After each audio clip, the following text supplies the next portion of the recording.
Hey everybody, sorry about the delay. We're just trying to sort things out here. We'll be ready very soon.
The final night of action is here! The final night, the top 10, a single elimination bracket, $100 on the line, and a spot in the Rocket League Splash Series Cyclone Cup, the newest SSL level division there is.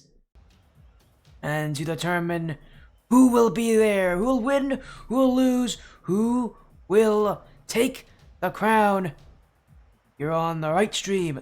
The stream that will check everything. The stream that will be here all night long. You are here on the sportiest stream. Welcome in, everybody.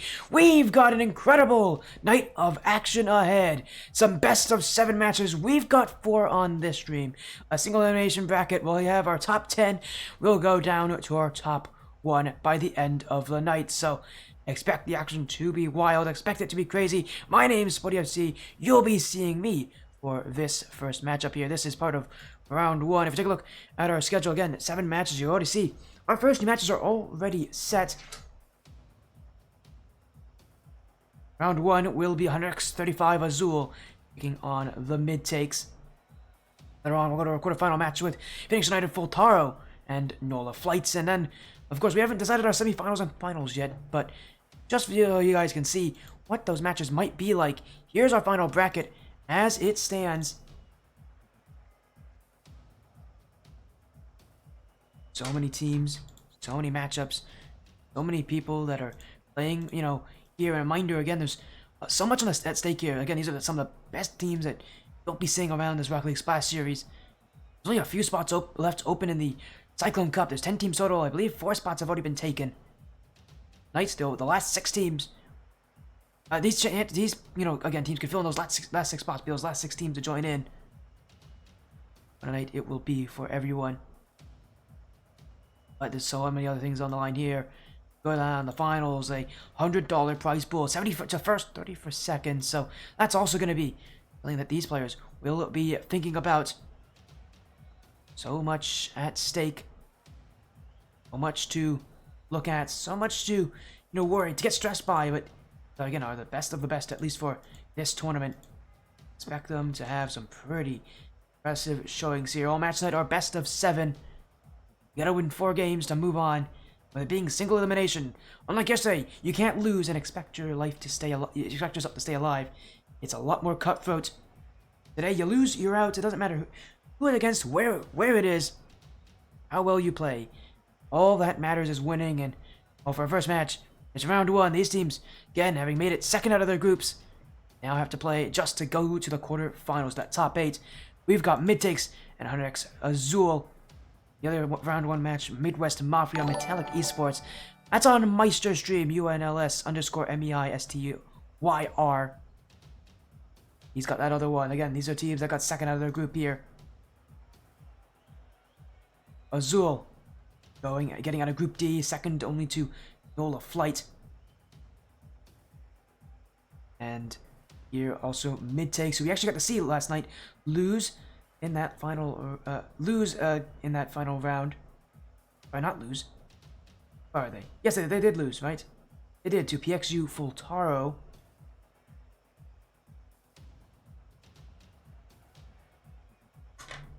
Got to see that matchup, and so for these teams, they want that vengeance. They won't get it tonight unless they go to the grand finals, because they're on the opposite side of the bracket to those other teams. It is, again, quite a night at the very least here. Best of 7s only. So much at stake. For a tournament this big. Many teams who want to be the best. The one that can make it to that Cyclone Cup. So many teams that are waiting there. I mean, we talk about team names like Lotus 8. We talk about teams like N2N, who we'll be seeing more of later tonight. Again, these are big orgs with big rosters. We even talk about teams that have been in this league for a long time, like the Rickrollers, or, I mean, they've been in this league for I don't know how long. And they're also going to be in that cup. Everybody wants to play against these teams. Only so many actually get that opportunity here. Going into Season 5 of the Rocket League Splash Series here again. Big shout outs to our sponsors, Rocket League Splash Series and the Ascend Tournament Series, both boosting this cup. Again, you guys already know me probably for the Ascend Tournament Series. But the Rocket League Splash Series starting up very soon. Sign-ups, they're closing up very soon for Ascend Tournament Series. If you guys are, want to play, sign-ups for those leagues closing very soon as well. Again, some big teams, some big rosters here. Azul, MidTakes. I mean, these are some sane rosters. I mean, really, we've seen these rosters yesterday. We saw how good Azul's defense is. And they're going to need that good defense taking on the MidTakes. The MidTakes led by Dap. Scary SSL player. He's extremely young as well. He's either 13 or 14. He's not an old player. And yet, just Dap can, send a roster all the way to the finals, which is how well he plays. But MidTakes roster again, yeah. Talk about Dap, but you're really the one that kind of finishes a lot of these plays. JT and Rick usually start them off, and we'll see if the MidTakes can keep that going against Azul. Again, Cypher, Gavin, and Tiz were the players here yesterday, and they played well. We saw them when they lost to NOLA Flight. They were the only team to take a game off that NOLA Flight side, who are one of the scariest rosters coming in. That's it's one of the best South American teams out there. They're in the top 16 consistently. So for this Azul side to, stand up to NOLA Flight, that's impressive. Their defense is that good. Against the MidTakes, they're going to need to still bring that defensive talent.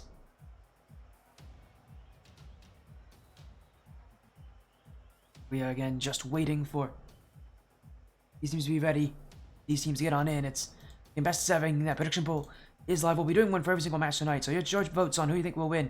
Azul, or MidTakes. Such a tough choice, because again, these teams both second out of the groups. They haven't played each other yet, but and we've seen them both with their incredible results. We saw Azul and MidTakes. We saw MidTakes twice last night. They did lose to Fultaro though on the stream. It didn't look very good to that. So again, these teams definitely wouldn't get overwhelmed. But I think if there's any team that at least to worry about getting overwhelmed, that would be the MidTakes. Again, Dap. Again, either 13 or 14. He's a very young kid. Pressure could get to him. You can't let that happen easily, because if Dap shuts down, this MidTakes roster shuts down. That's something they really need to really focus on here. Whereas on the other side, Azul, this is a defensive roster. What the MidTakes can do is they can really exploit that defensive style out of Azul. If they continue to put on pressure, if they continue to hold the offense, if they play patiently, Azul will struggle. Simple as that. Azul will have issues. Don't do well with that kind of pressure.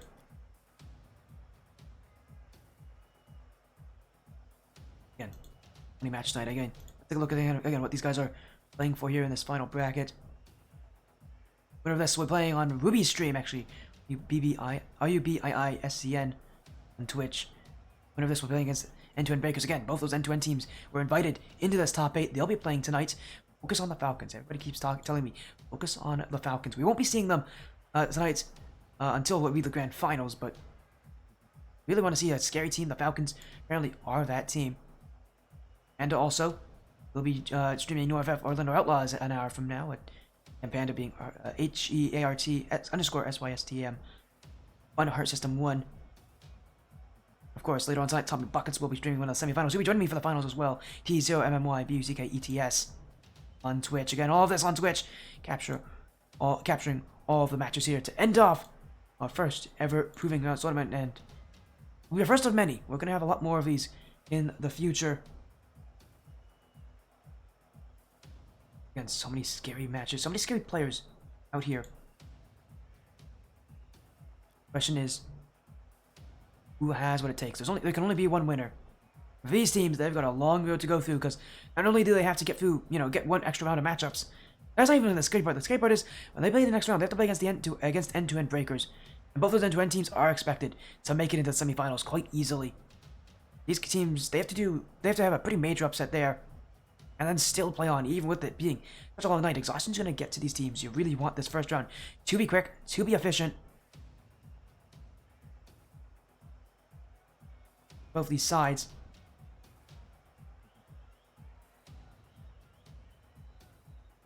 This night's going to get quite interesting. MidTakes, Azul, we've seen them both. We know how these teams like to play. I'm always looking dapper. Of course, it's suit and tie day. Being the end of the tournament and all, it's suit and tie. Always suit and tie. By the time of the match, it should be starting now. Actually, we are waiting on one of the teams. One of the teams I think is having some issues. We're looking to try to connect with them.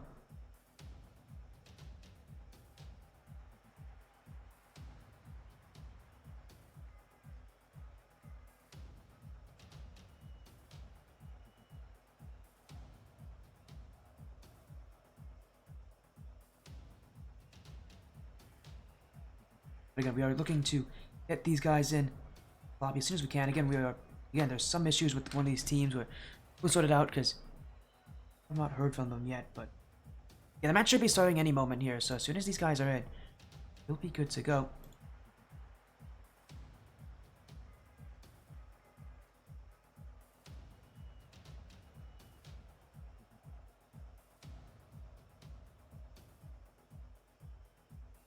He's getting them going. Great to hear. I don't have no problem with that. We'll guide them in. Of course, make sure you get them in their VC as well, TommyBuckets. But you already know how that works. I'll trust on you to do that. You're a pretty good admin. As again, fortunately for the MidTakes, this actually is going to kind of work against them. It's kind of a bit of an icing here for them. I don't think they're the biggest fans of having to wait for this match, but again, these teams are given time. Should be here any moment. And again, we don't want to have any forfeits. We want to have these teams play tonight, because everybody has a shot at that $100 prize pool. All you need to do is make it to the finals. You need to just win. Which is, again, easier said than done, but we've seen some incredible runs before. Really, the nice thing about these, these teams, these smaller, these teams, not smaller, these teams that are secondary, You'd be an unofficial super sub. You're not on the roster, Biggie.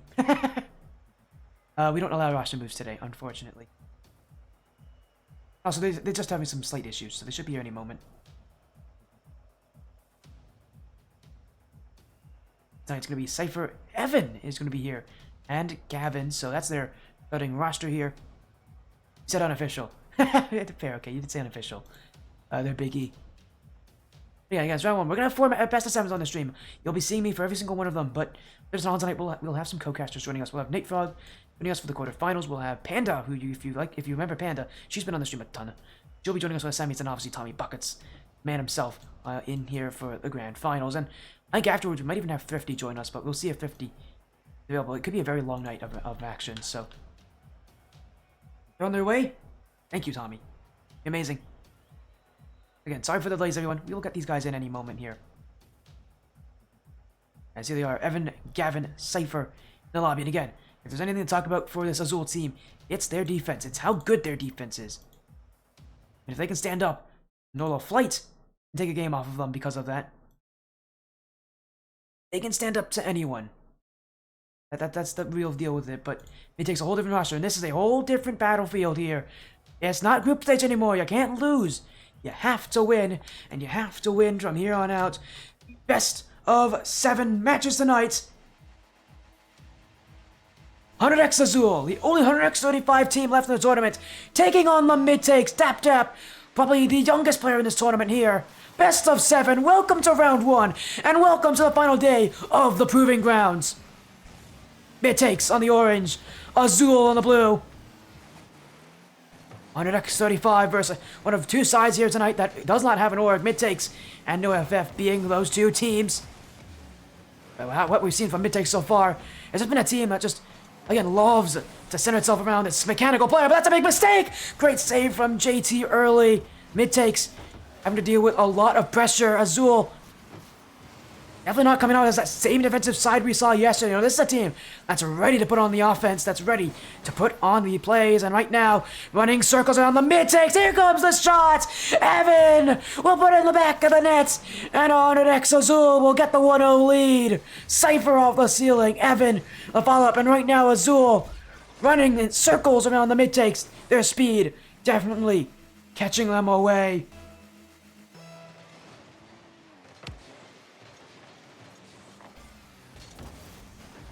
The MidTakes off to a slow start right now. And really, by slow, I mean they're not playing up to that pace that Azul has, and you really think they have to at this point. MidTakes, even yesterday, didn't feel like a team that struck me very well as a team that can hold that ball for very long. Azul did. And for the MidTakes, they're going to have to find some other factors to shut down this Azul offense, because right now, Azul not letting go. They're trying to put a vice clamp on this MidTakes side. The MidTakes, they resort more to these counterattack styles, these plays breaking out of their half, rather than trying to hold down the midfield, because right now, Azul, they do such a good job at wrestling that ball away. They fight for everything. They can't shake off this Azul defense. It guarantees that Azul's going to play close to anybody they go against. They're really going to make people take it. Some teams, you can tell they have their weaknesses against certain sides, and they can't, win against certain sides. Now, Azul's one of those teams that, with their defense, everybody has to play well against them. It does mean there are weaknesses on their side. It means that they do sit back a lot. It means that the MidTakes do need to try to hold that ball in through the midfield and really break through that way. Azul's not letting it happen easily. Gavin with the dribble, trying to find that flick. JT gets it over him to the back wall. Evan, will he get to it? He will. JT can't follow, but dap shot. Gavin will save. In comes Rick. Azul flying high, but the MidTakes flying higher. Dap has it. Going for it is Dap. We know what he can do. He'll force both players out. A great bump from Evan will get the ball away here, and Azul still on it. Gavin didn't find the double tap. Evan with the demo. He also finds that challenge too. The MidTakes on the backfield, trying to find a way to break out, but with 2 minutes to go, chances have been few and far between for the orange side of the field. And Azul still looking hungry as ever to get that second goal, to not just hold their lead to 1, but to advance it to 2. But here comes JT, that one. Oh, it's gonna fall in! Gavin couldn't save it! Now, initially I thought that shot from JT was a great chance, and I thought at least, that one was saved by Gavin. But he didn't get enough on it. It was rolling right to that bottom left corner.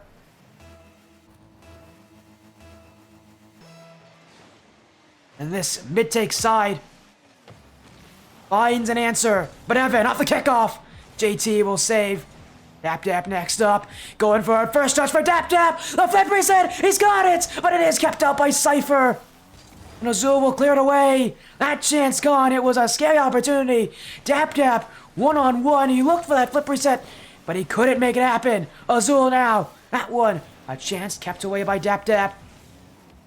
Azul still pushing. That net vulnerable. Cypher. Shot on. Dap Dap will save it out. Quick reactions there from the young protege. Now another chance. JT stopped by Cypher on the goal line. And Azul look to keep it out as well. Having such a strong, uncontested start. You're seeing the mid-takes now. These solo plays with the midfield, they're beating out this Azul first man quite easily. That's creating so much havoc on the backfield. And that second player back, that third player back, are getting tested with these shots. Azul held on for now. Evan. Dap Dap, trying to get through Cypher. Looking for the clear, but it will be Gavin to keep it out.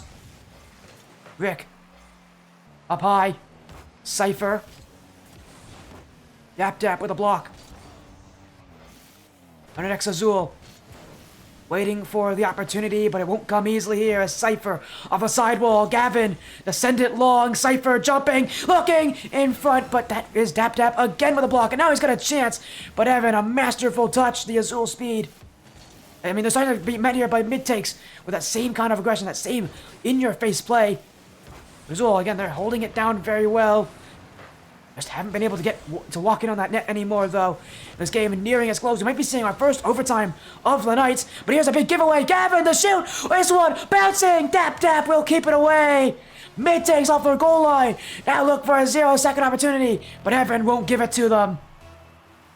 Our first game of the night. And we're going to overtime. Azul scored early on, but the mid-takes with the answer. And so far, it's been mid-takes grasping more and more at this pressure, taking more and more control. But it may not be control for long. Evan, the bomb in front, but Rick will save. And the mid-takes keep it off that line. Rick, long clear, but JT with no boost. An easy one for Azul to get to. As the 50, left in front. Gavin will be there to beat Rick to that one. Mid-takes. Waiting near the ball, they're always putting on at least some sort of a pressure in these teams. Pushing on, but that one saved away as well. Mid-takes. You feel that they are starting to break through this Azul defense more and more as time goes on. Azul struggling to stay relevant. A big clear from Evan. Should give them time and space and resources to boot. Back pass to Gavin. Off the sidewall he goes. Second touch from Gavin. He's looking for the back wall. Gavin! Oh, it's cleared by Dap Dap. Follow-up shot from Cypher. That goes high. And Azul, two great opportunities in the air. Neither of them will work. Looking for number 3. Mid-takes. Off the goal line. Dap Dap holding his nerve, but JT, follow-up shot. This one kept wide. And the mid-takes still searching. Still asking the questions here, but Azul has provided an answer so far to absolutely everything. Now comes JT. Gets past Bope and instead of back to the corner. As Dap Dap holding it down, was trying to bait Evan into that 50-50 challenge, leave it in the midfield. But the mid-takes aren't getting anything. Gavin now, back the other way for Azul. Mid-takes early challenge, Rick. Evan lets one back, this one rolling around, he's missed it, in front, but Dap Dap can't tuck it under the bar. And Azul want it gone. JT, 2 touches, Gavin, next one up for Azul. Over 2 minutes in overtime so far. This is only game 1. What will end it? Will it be the double tap? Denied on the back wall. As this Azul defense continue to show you why they're here in this tournament. Why you should respect them. Did this against NOLA Flight. They're doing it here against the mid-takes. But can they get offense? Feels like it's been at least a minute since they've last had a shot on goal. That just means he'll keep waiting here as a shot on. Gavin will keep it out with that pinch. Here comes Dap Dap. Gavin. To the sidewall. Still Gavin. JT. Looking to send it back. Cypher. Whiff. Evan. We'll get to meet JT on that 50-50 challenge, but the mid-take still pushing. And out the corner. It's open in front. Gavin will collect it. And Azul want this one away. 3 minutes of overtime now. Still nowhere close to getting this one done. The mid-takes can't get a chance there, but a fake. Cypher will clear. Gavin, some open room to work with. The mid-takes in space.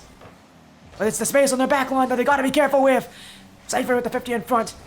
The mid-take still challenging, and the Azul side just can't get a follow-up touch.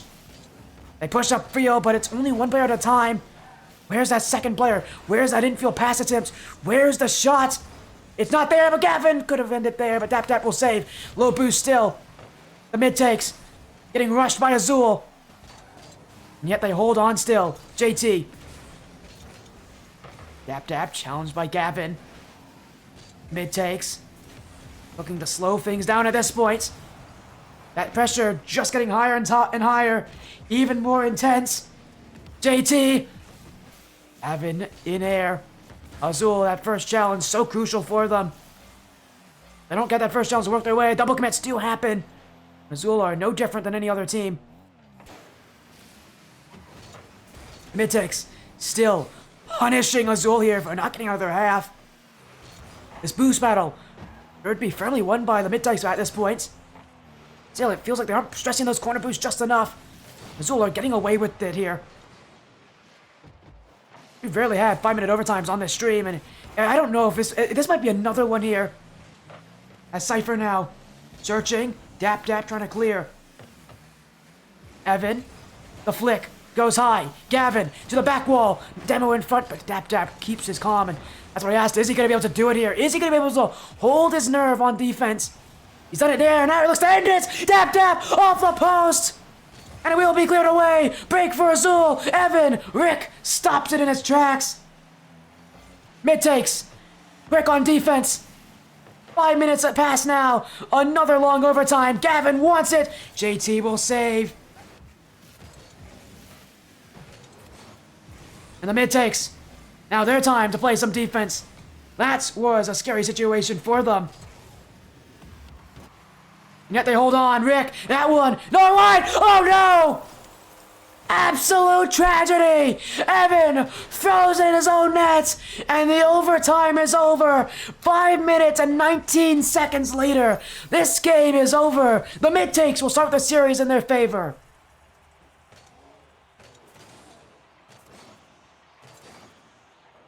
I can't believe what we saw here.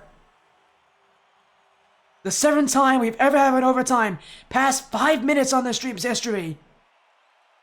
And the MidTakes will take game 1.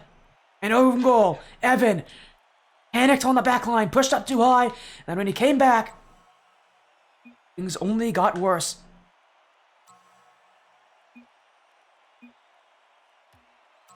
That is it. Game 1 is over.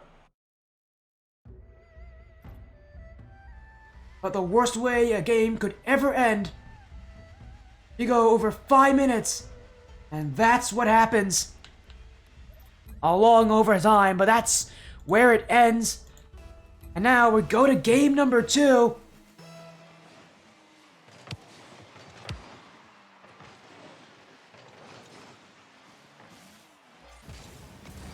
That pressure only building here.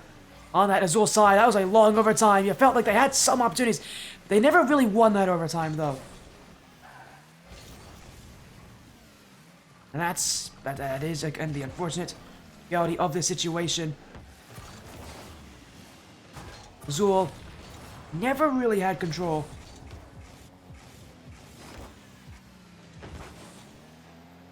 And even though they got that first goal, they couldn't recreate that offense. MidTakes now. Trying to go and continue this kind of pressure here in game 2, especially on a Azul team that must be weakened from that overtime loss. Rick, what a double tap that is. Gavin will clear it away, though. That corner touch isn't amazing for Azul. They've been struggling with that corner. We saw it in overtime that MidTakes were ready to take full advantage of it.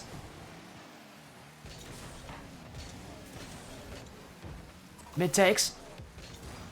Credit where credit's due. They're the reason why Azul is so far back. They're the reason why that midfield was theirs. We know how Azul's going to play, and they've been playing that style just fine today so far, but in the MidTakes, they have to be patient, and if it means another 5-minute overtime, I think they are prepared to do that. We'll see if that happens. Again, 5-minute, 19-second overtime in Game 1 alone. Now in Game 2, will that change? Still no goals yet. It's going to be a low-scoring battle, I can see. Again, defense seems to be everything. Azul, maybe a chance upfield. Great stop there from JT. Now Dap will send it away. The MidTakes go back. A solo effort from Dap, but it's easily kept out by Gavin, who, and as we saw yesterday, have an incredible defensive performance against NOLA Flight. And that be continued here, but the MidTakes, great demo. Dap's got past both. Open net in front. He's searching. He's got it to the bottom left. A little push from Dap. This is all him. Gets both to bite. Gavin and Cypher both going, and then he puts in that final touch. The MidTakes will start Game 2 in their favor. And now the kickoff, looking for another Rick. The slow play, the dunk, Dap. Great stop on the goal line. Cypher had to hold it close. Just had to put himself in the place where he could get 50-50'd easily. And now Azul challenging firmly. This MidTakes roster looking just to send it right back at him. Rick, stopped by Gavin. Azul. That one missed by Gavin though. Dap. Will be JT to get it. Bumped away though. And Azul, we haven't seen too many bumps from them. We haven't seen too many bumps from either side so far. We feel like for Azul, for how little offense they have to change something up in that side of the field. Maybe the demos will be the way to do it. Maybe getting a little bit more chippy will be the way they can break through.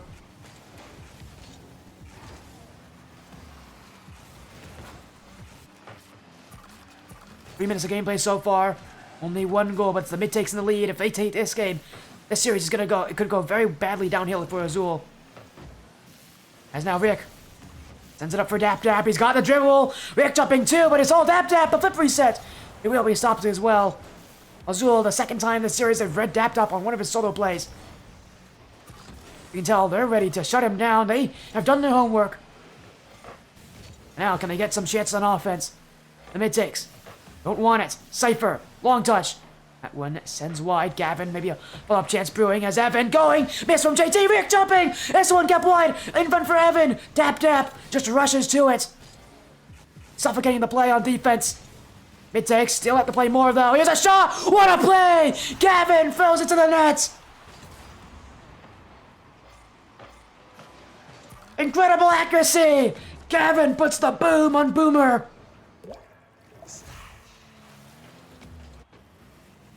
And that is a great response here in Game 2.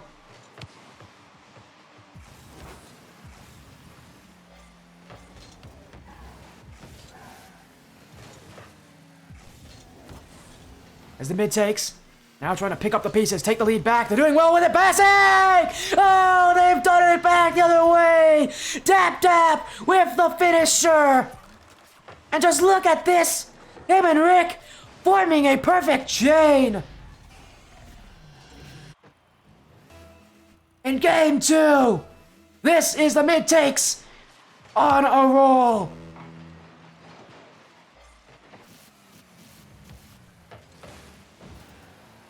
Less than a minute to go.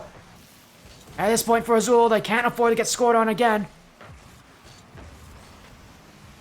They really need a goal more likely just to get things back in their favor, to shut things down after that long overtime loss. Might be the chance to do it. Gavin has it. He has the advantage, but Rick, great challenge, just stands in the way to it. Azul still searching. Cypher stopped by Rick up in the air. MidTakes searching for the pressure as Evan. Dap. Long clear, but it goes straight to Cypher. The MidTakes still have it. Dap. Again, that mechanical mastermind himself, but he just can't get through this Azul side. You do not care, but he will go for the demos. In front, Gavin flips it out of danger. MidTakes just going all the way back here as Azul want one more chance, one more shot. That was it, but they won't get it. Dap, alive at Zevo, but he'll flick it to the ground. And the MidTakes will take that game right there. A 2-1 win. Azul at 0 seconds. That was their chance. But it wasn't to be. Now we head to game number 3. So far, it's the MidTakes just edging this Azul side. Actually, that doesn't sound right. Oh no, I did not say that. Doesn't sound right. Oh no, just a little, just getting the edge is what I should say. They're not. Oh dear. Oh, I should not. Oh, that is not what I meant to say. Oh no. Oh dear. Oh no, that's. I didn't mean it like that. Oh no. Oh dear, I didn't mean it like that. Oh no. Oh, don't mention this ever again, chat. I can't. Oh no. Oh, dear gosh, no. Oh, I didn't mean to say it. That doesn't sound right. They have the edge against Azul. That's what I meant to say. That sounds a lot better. As we're going into game number 3. MidTakes at a 2-0 series lead.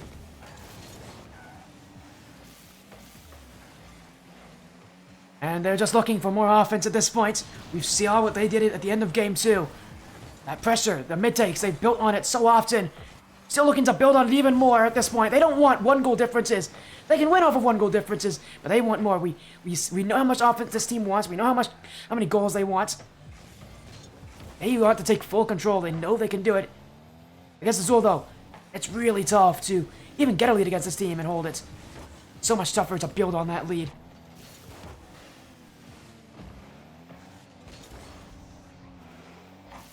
There's JT.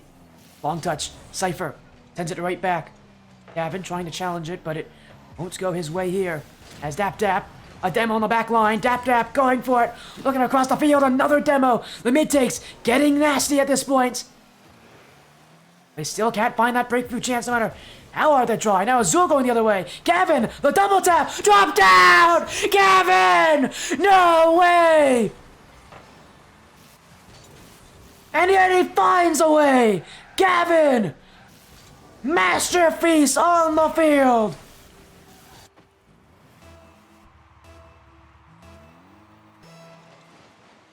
A double tap like that at a time like this.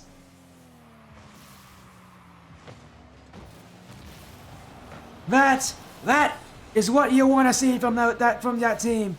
That is the kind of solo play we've been expecting from these kind of players. And now they'll get another one. Dribble. Cypher drops it to the net. And Azul, after those first 2 game losses, they're not taking it anymore. Took a beating for that shot. It's all worth it in the end here for Azul.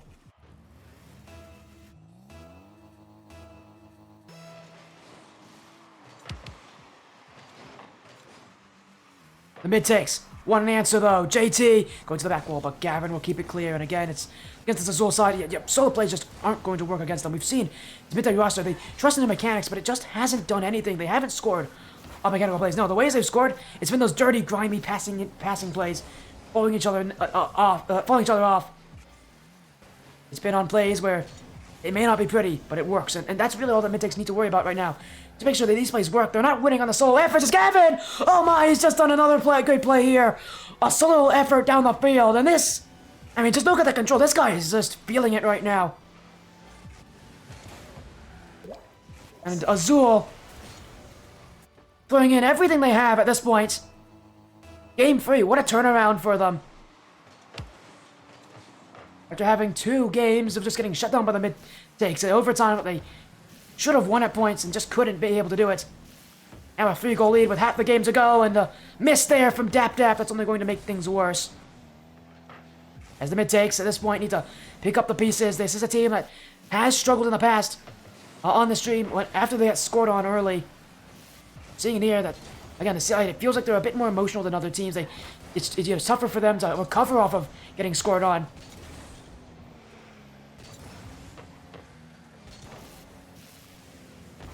As now Gavin. Up is Evan. Rick. I'll be able to reach it there, but JT, a long touch. Down the field. Azul. At this point now, it's all on defense. It's all on how they play on that back line. As JT looking in the midfield, dap, trying to send it back to goal, but there's one that Azul will gather.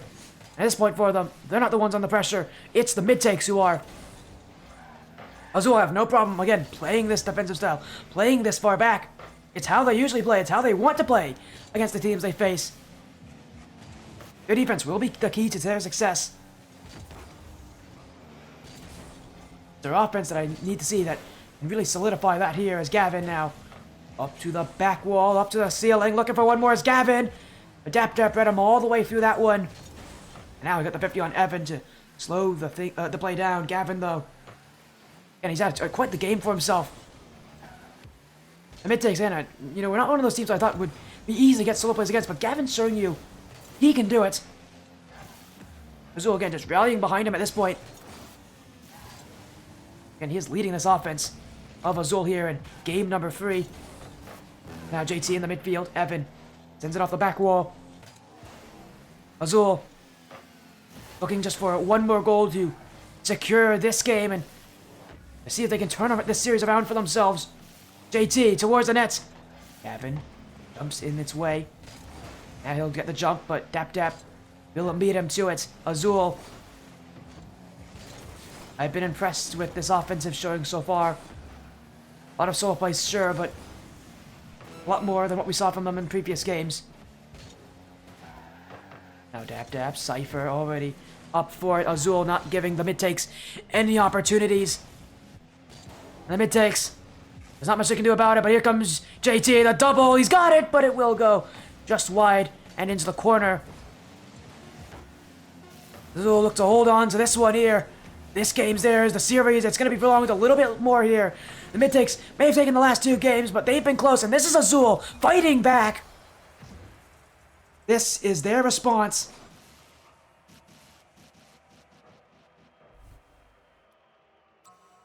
This is the series that is going to probably stick around for a while. I mean, I've heard so many people talk about this match, how close it will be, how scary the mid-takes are, but I feel like people consistently underrate the Azul side. Sure, they're a defensive team. They're probably the most defensive team in this final bracket. But that doesn't mean that they aren't going to be able to make a great run. Their defense is as strong as it is. If a game is close, so often that defense of theirs is what gives them that extra boost to be a little bit better, just to reach a little bit farther. And if they can shut down teams like the mid-takes that quickly, again, if they can shut teams down, if they can keep things close, expect more out of this from this Azul side. This best of 7 continues. Again, a reminder, first of what will be 4 rounds of action here on the stream tonight. These teams, again, second out of their groups, trying to make it into that top 8. Winner of this will be playing against end-to-end breakers. Mid-takes right now, and under a lot of pressure early on. So many shots from Azul coming from the sidewall and the mid-takes. They've been testing those back wall, sidewall plays as well, but Azul have done well to stop it. The only, again, issue they had was that corner. Ever since then, they've really focused on just setting up shop on that back wall, not letting mid-takes hold the ball there, but the mid-takes do get a chance right there for JT! Great stop as Cypher will land on top of it. Mid-takes will not be afforded another chance. JT has the pinch. Cypher clears it away. The dap in front. Cypher off the sidewall. Missed from JT, but it may have worked out anyways.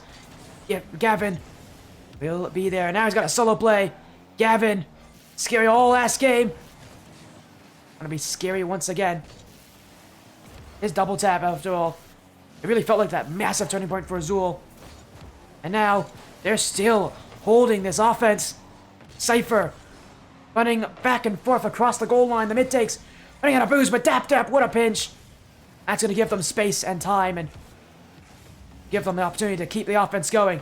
Now off the back wall, Evan doesn't have it. Dap, miss, in front. Rick with a demo, but JT won't challenge. And this mid-take side starting to hesitate more. Not as confident anymore on their play. After seeing how Azul is attacking against them, you can't blame the mid-takes for feeling a bit more nervous. In comes Gavin. Jumping is missing! Gavin's got it! And Azul, after so much work, it's just a simple throwing the ball to the net that will go in for them. Dap, just doesn't have enough for it. Whereas the aim for the ball ends up with nothing. Azul with a 1-0 lead.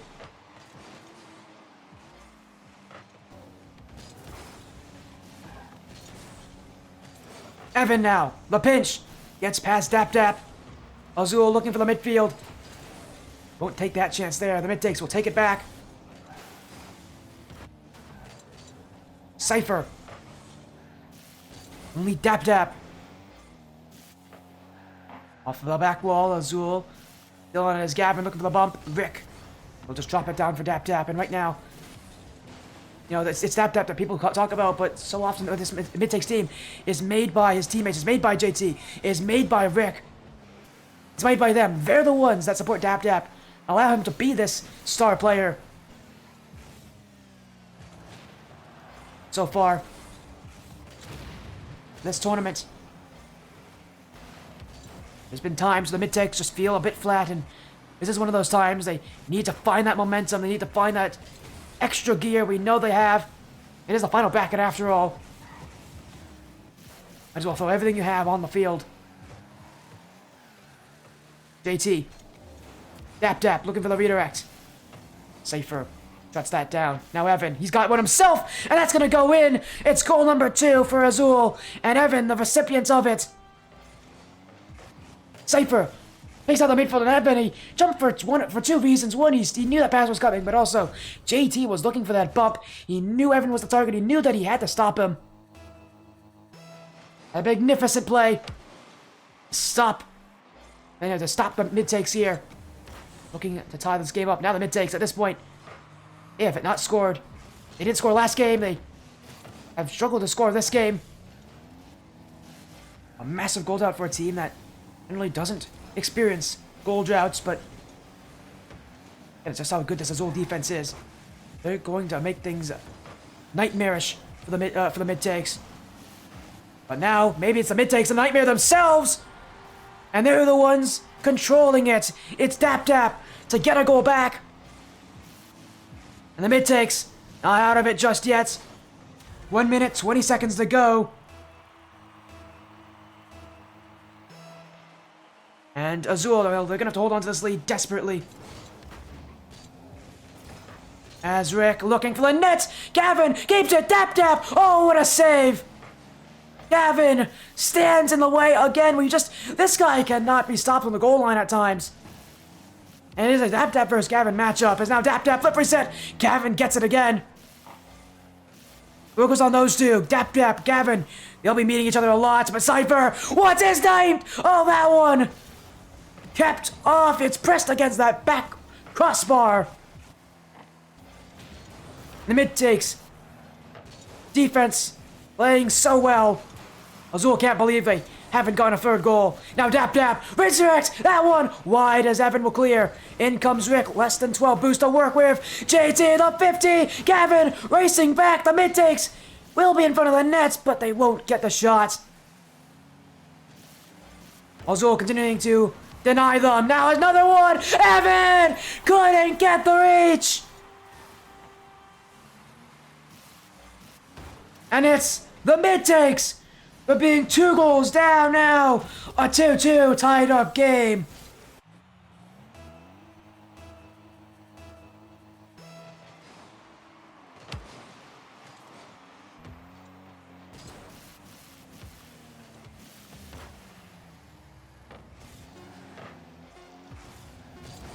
This game nearing its end of regulation. Maybe one more chance for either side. Azul want to take it. Cypher trying to keep it alive, but Dap Dap won't let them take it there. We're going to overtime again. The last time we were here was game 1. It was 5 minutes, 19 seconds before we saw a goal. This one gonna end 3-2, but who will take it? MidTakes took the last one on an own goal by Evan. You have to think that he's experiencing some flashbacks right now to that overtime.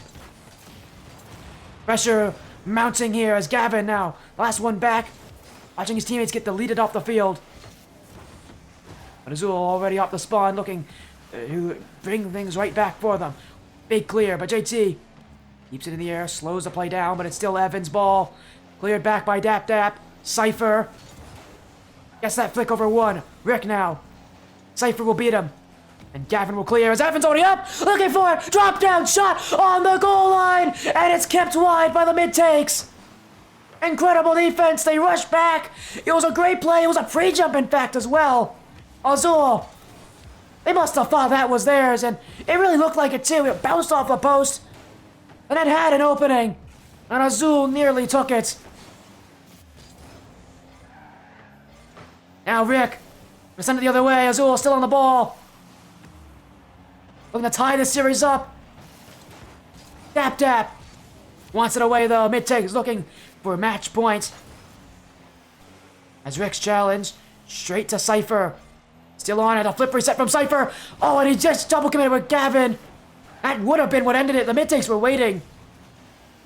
Azul needed to communicate there, but lack thereof it will be costly.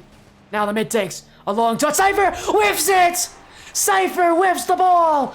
And someone named JT will put it in. The MidTakes another overtime win. And this series is 3-1, only one game away from going to the quarterfinals. A big whiff and a terrible opportunity. And 1 minute 46 seconds this time, not 5 minutes 19. Still, it feels like it's just as heartbreaking for Azul.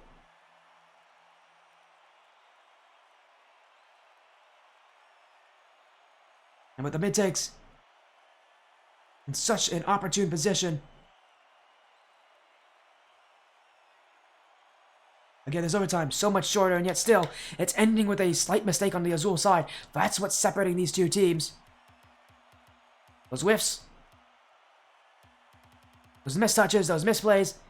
It's only minor mistakes, but at this level, they're going to explode into massive, massive goals.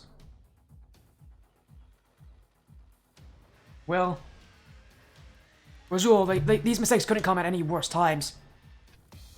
We're in Game 5. Another overtime win here for this MidTakes roster. Azul's defense has looked good so far, but now it's going to be tested to the limit. Will they have what it takes to pull this series back? A 3-1 series comeback in a best of 7. It doesn't happen often. Does happen. It's one of those famed comebacks that happens on the stream in so many legendary situations.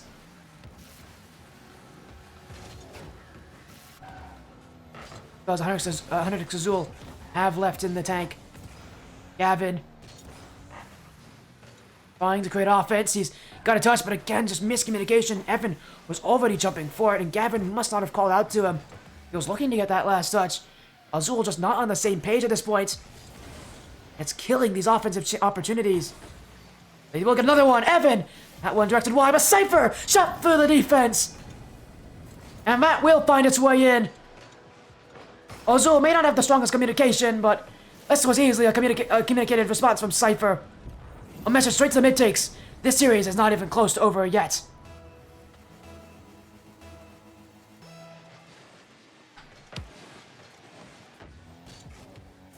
Here's the MidTakes, who are searching, who are still studying, making their responses, calculating those plays. Seen them come back in this series already. And they do it here, where will Azul and their defense reign supreme here and keep the series alive. Rick taking the ball away. Cypher, great stop in the midfield. Evan already up forward. Now he's looking to drop down shot. Dap Dap got a touch, but it won't be enough. And 100x Azul have now doubled their lead with inside the first 90 seconds on Game 5.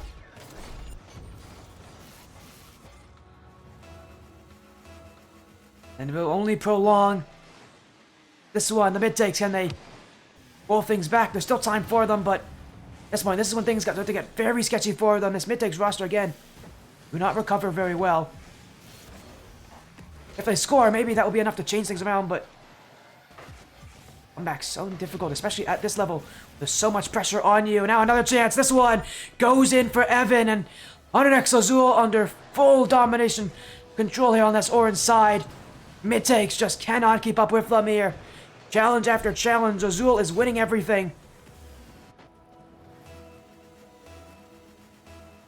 Azul looking to keep it that way for the rest of Game 5.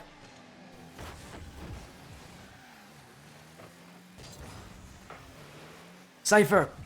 Back wall. Double. Not in. At this point for Azul, adding more goals may not even be necessary. It's more of a message at this point than anything else. Making sure to try to demoralize the MidTakes as much as possible. And well, they're definitely doing it here. That's 4 goals from Azul. This is the most they've scored so far this series. And it's only getting worse for the MidTakes. Another game where it might just be a go next mentality. But with this game almost certainly going to go the way of Azul. That means we're guaranteed at least a game 6, and it's only our first series of the night. We've got 4 of these matches. And trust me, and I trust you, it's only going to get even more insane from here. The MidTakes. I'm just trying to shut them down. Now, this one sits to the back wall. Gavin will collect. Gavin. The reset attempt. He's dribbling it towards the net, but Rick will be there to stop it. In comes Cypher. Looking to keep the offense going. Here for Azul. Evan. Rick. 50. Beaten on the challenge. Dap. Missed up to the side wall, but it will go to GT. MidTakes a 1v1 chance. JT with a flick. But Cypher just enough to keep it wide. Dap with a follow-up. That's going to go in. The MidTakes something here against Azul. They won't be shut out, unlike what they saw in Game 3. At the very least, it's something for the MidTakes. A goal that they can take. Something that they can be proud of, even in a game where there hasn't been too much of that so far.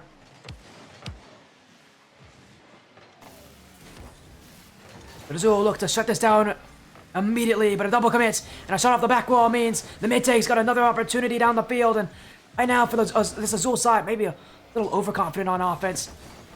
They are confident for a reason, but I'm starting to feel that actually that confidence is starting to hurt them a little bit more and help them. As Rick to the ball. JT in the midfield. Rick looking to challenge. Cypher keeps it high. Cypher to the side wall.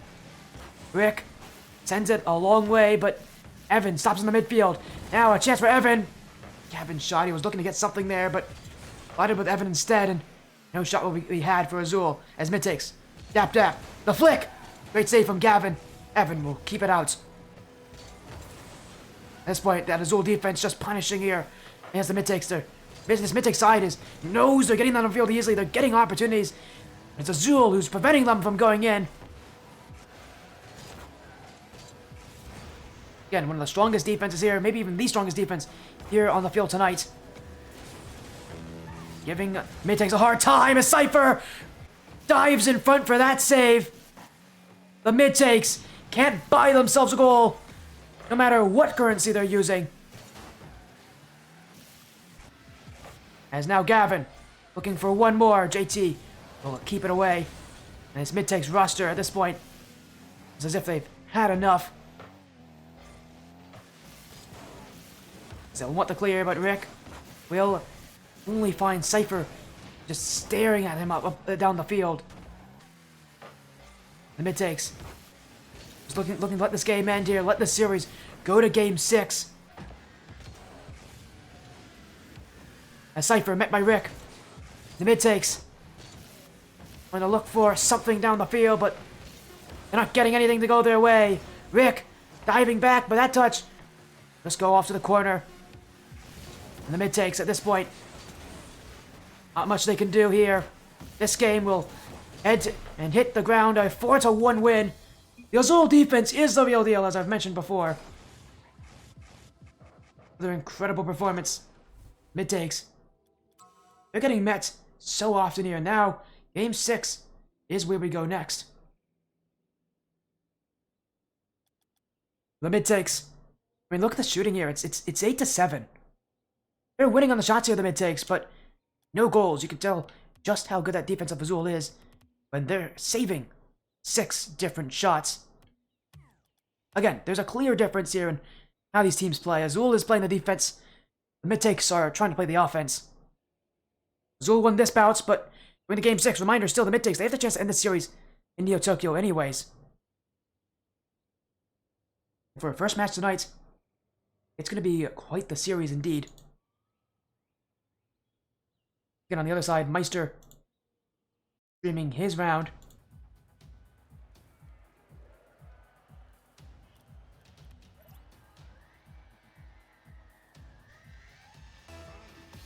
We go to game 6. We got a Neo Tokyo here. The MidTakes. Mind, this is just round 1. This is round 1 of what will be four separate rounds of action tonight. And Azul, again, playing with their life on the line, because it quite literally is on the line here in this matchup. They lose, they're out of the tournament. It's that simple. That's easy to understand. For the MidTakes, same applies to them at this point. But this round 1 lasting as long as it is, these teams really got to be able to pay attention to, you know, their energy. It could get, this night could be very exhausting. So far, Azul have held on. And the MidTakes. What will they be able to do here to try to seal this series? Evan. Kept out by JT. Rick. MidTakes. Pushing upfield already back into their usual groove. It feels like this team just needed that little extra time in between these games just to sort things out, just to feel confident about themselves. Right now, they are doing that.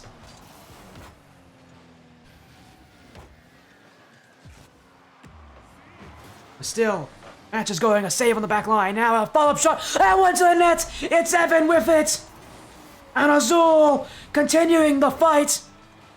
JT had that initial block, but just look at this from Gavin. Such a selfish act. Finds Evan zooming in towards that net. He knows where he is, and just the pace of that play is what will get them the first goal here on Neo Tokyo. And again for Azul, scoring early, making sure they shut things down as quick as possible here against the MidTakes. We saw what they did last game, and the MidTakes recover from it. Gavin. Bumped off the ball by Rick. And the MidTakes dribbling down the field. MidTakes. Just feels like they are still hesitant to do these challenges. Dap, I mean, he's been going for a lot of these plays. I need to see JT, I need to see Rick step up on getting, you know, assists, on setting things up for each other. Right now, it feels like it's not a lot of people, but that's open! And it's Rick to tie things up! Oh dear, Azul may have shot themselves in the foot here. Gavin, it was a great idea to go for that demo, but he just cost his team the goal, sending a pass of bullets straight to Rick's front bumper.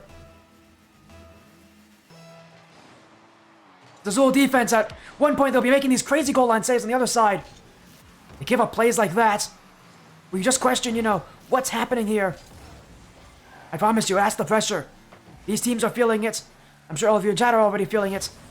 We're not even close to the finals just yet. Rick. What a dunk! Rick! My goodness! The lead flips to the MidTakes. Rick on the ball. 2 straight shots. 2 straight goals. And this MidTake roster on a roll at this point. 2:47 to go. Azul now fighting from behind. A Cypher looking for a quick response on the back wall. Gavin dunked by Rick. They look for another play down the field. This one off the corner. Evan keeps it out, but Dap next to follow. The MidTakes waiting in front. Cypher won't have it. Bouncing in front of the goal. Gavin's missed. Rick does get beat though, and Gavin will slow it down.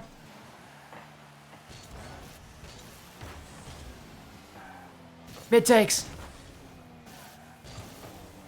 looking to make things even easier for themselves. You can never be fully safe with a 1-goal lead. And the MidTakes definitely don't feel safe now. Evan. Dap. Stops right there. JT.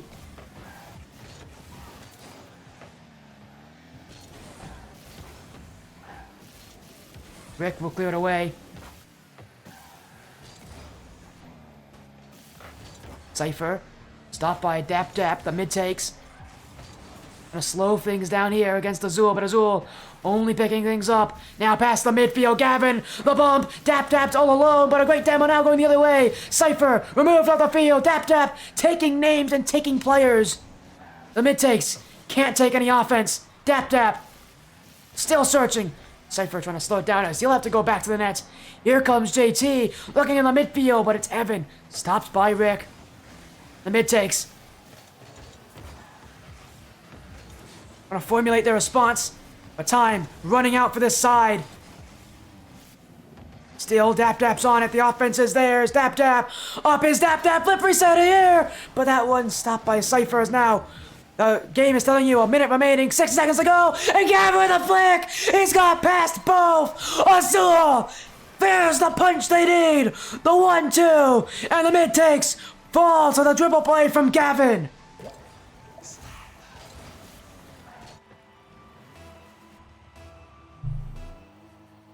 Game 6. Inside the final minutes. And this is the action we were waiting for. Dap-Dap now. Evan keeps him away. Now off the back wall is Evan. JT. Next goal could be the one to win this game. Rick is sent to the back line. This one bounces down. Oh, Evan is in the right place at the right time. Somehow Rick didn't score. And the mid takes. That was her opportunity. Now back they go, Rick. Lubu's just finds enough to clear it away. This one going dangerously to net. It's only Dap-Dap to answer. Off the back, Dap-Dap feeding in front on 10. But JT couldn't turn it in.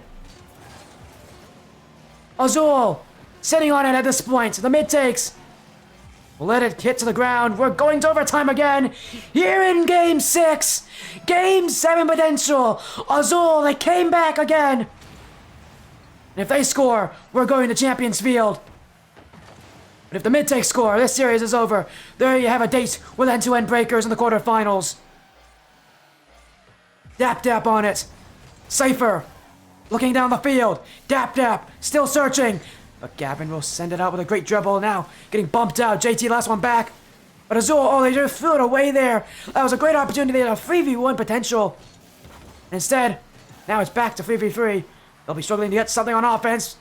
That shot will not be a very strong play there as JT obviously out of danger. And mid-takes just sending it downfield again.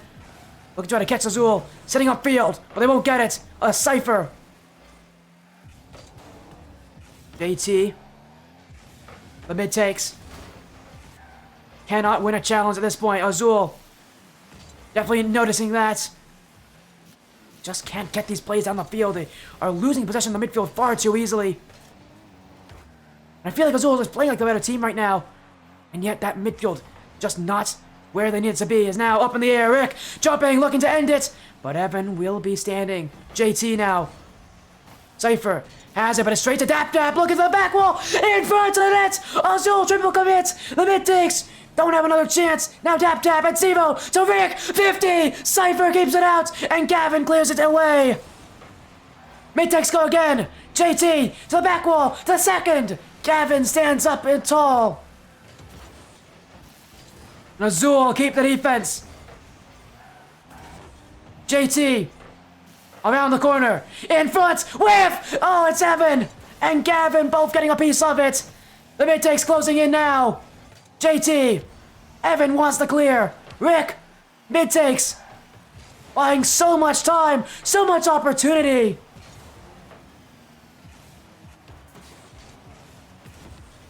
But it won't matter anyway. Cypher! He's ended it! Over 2 minutes of overtime! And this is Azul's game! This is Azul's comeback! And we're going to Champions Field! This is Azul's momentum!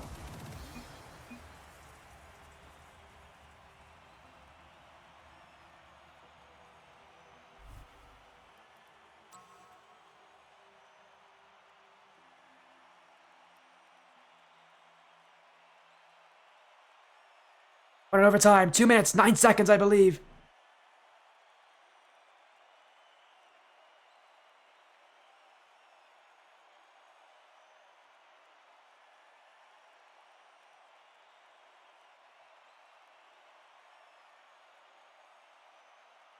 It really couldn't get much closer than this.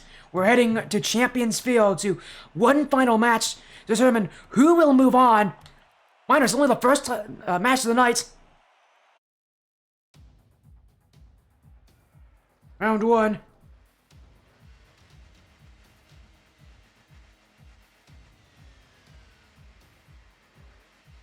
These teams, they're fighting as if it's the grand finals. Here we go. Champions Field. Our first match of the night. Who wants it?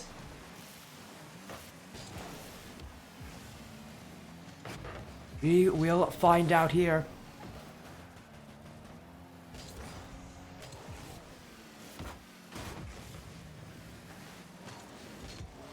As Azul.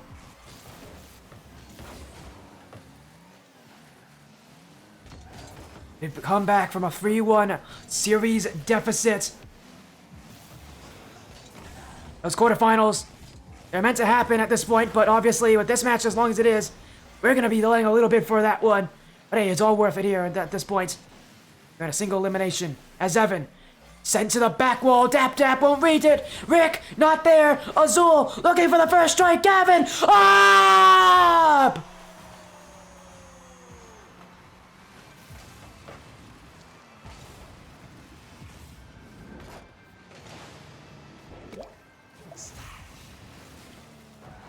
Azul, take the lead! Inside the first minute, Azul, strike strong. And of course, who else to be the one leading it but Gavin? He's done this all series long. He's only just elevated his play since those 3 straight losses. Now Azul, at this point, it feels like they can do no wrong. Dap wants it away, but here comes Cypher. The MidTakes. Trying to slow him down, but in comes Evan. Looking for the dunk, but it will be Rick to clear it away. Cypher with the pinch. JT wants it gone, but Evan jumping in with this one. JT. A light touch here, but it does enough to try to keep Gavin off his toes. As Dap with the clear, JT jumping. What a first catch, JT looking for the double. But Evan won't give it to him. That Azul backline has been strong all series, and it hasn't stopped here.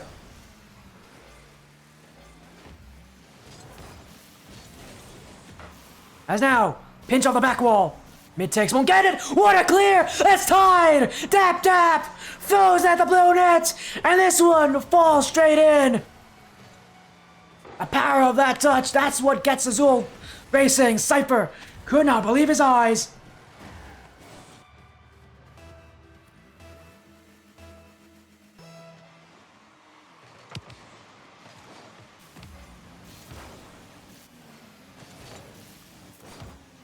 And this is what the Azul team wants to look for. This is what they've been searching for all night. But it's a real battle here. The MidTakes have answered back, have scored against them. And at this point in Game 7, it's anybody's game to take. Mind you, this is just to go to the quarterfinals, go to the top 8. And these teams are fighting on Champions Field. Gavin, up into the ceiling. Gets past JT with that touch, but Dap won't be so easily swayed. Cypher, JT with a challenge. Evan, backwards, Rick! Almost caught him lacking. But it's Azul who will see this one out, at least for now. But JT with a dunk, looking for the bump, he's got it! Rolling in front, it's a smoke screen! But MidTakes couldn't make the most of it. And Azul will take it out as Evan sends it away. Now Gavin. Still Gavin. Bumped is Rick. Dap. Met by Cypher. On an Azul. Can they push up? Can they get a chance? They only need one, really, to get those goals. They've been that strong at getting goals when they do get chances on net. It's just getting them is the tough part. Especially when the MidTakes aren't letting you get past that midfield. But still Azul searching, and they find it! Oh, but that's just wide from Evan. Now he goes again. Dap with a stop. Rick to Dap to the redirect. It stays wide of the goal as Azul will wait in front, but Dap! What a save by Gavin! Evan will clear it out. And this one is sticking around in that blue half for now. 1 minute remains. Those Azul look for overtime. They won the last game as such. Will this game go that same way? Azul gonna come back from a 3-1 series deficit. This is her chance. Evan just not in. Now Gavin though. This one, 15, bouncing. Rick, can he get there? Yes, he does, but MidTakes are struggling. JT only 25 boost. Just enough to get that light touch away from his side. And Azul, well, they'll give him the space that he wants. Now he can look for a solo play. As Cypher won't get the clear, but it is left for Evan to send away. Gavin now. It's Azul with Evan. Rick. Cypher to Evan. 10 seconds remaining. And this one continuing, but Dap maybe one more chance. Gavin won't give it to him. And MidTakes. They've settled for overtime, but they still got 0 seconds here. This one's in front. Dap as it hits. The MidTakes move on.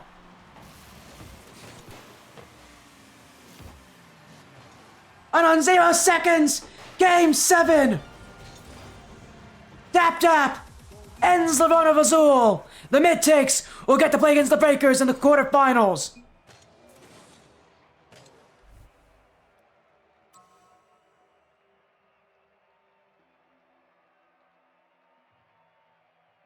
Seven games. Azul fought back, but taking 3 games against MidTakes, quite a tall order. Fortunately for them, an order that just wasn't going to be easy enough for them. Wasn't going to be doable enough for them. That ends that one. In a massive 2-1 win at the last game. MidTakes 4-3 win going into the quarterfinals. And again, that's only our first match tonight, and already a Game 7.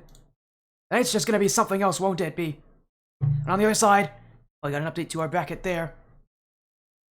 Get another Game 7. All the quarterfinals have been delayed as such.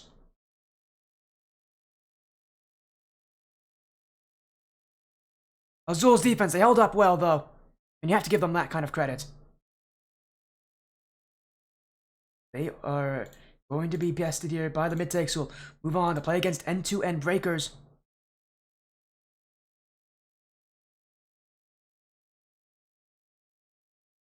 That will be on Ruby stream. On our stream, though, we're going to be having Nate Frog join us to see Phoenix United Fultaro take on NOLA Flight. Again, this night,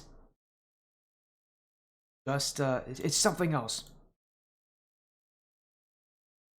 Again, if that's only our first match tonight, we've got a lot more to go through. Our next match will be the quarterfinals. Again, Phoenix United Fultaro taking on NOLA Flight. We'll be right back after this quick intermission.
The quarterfinals are set.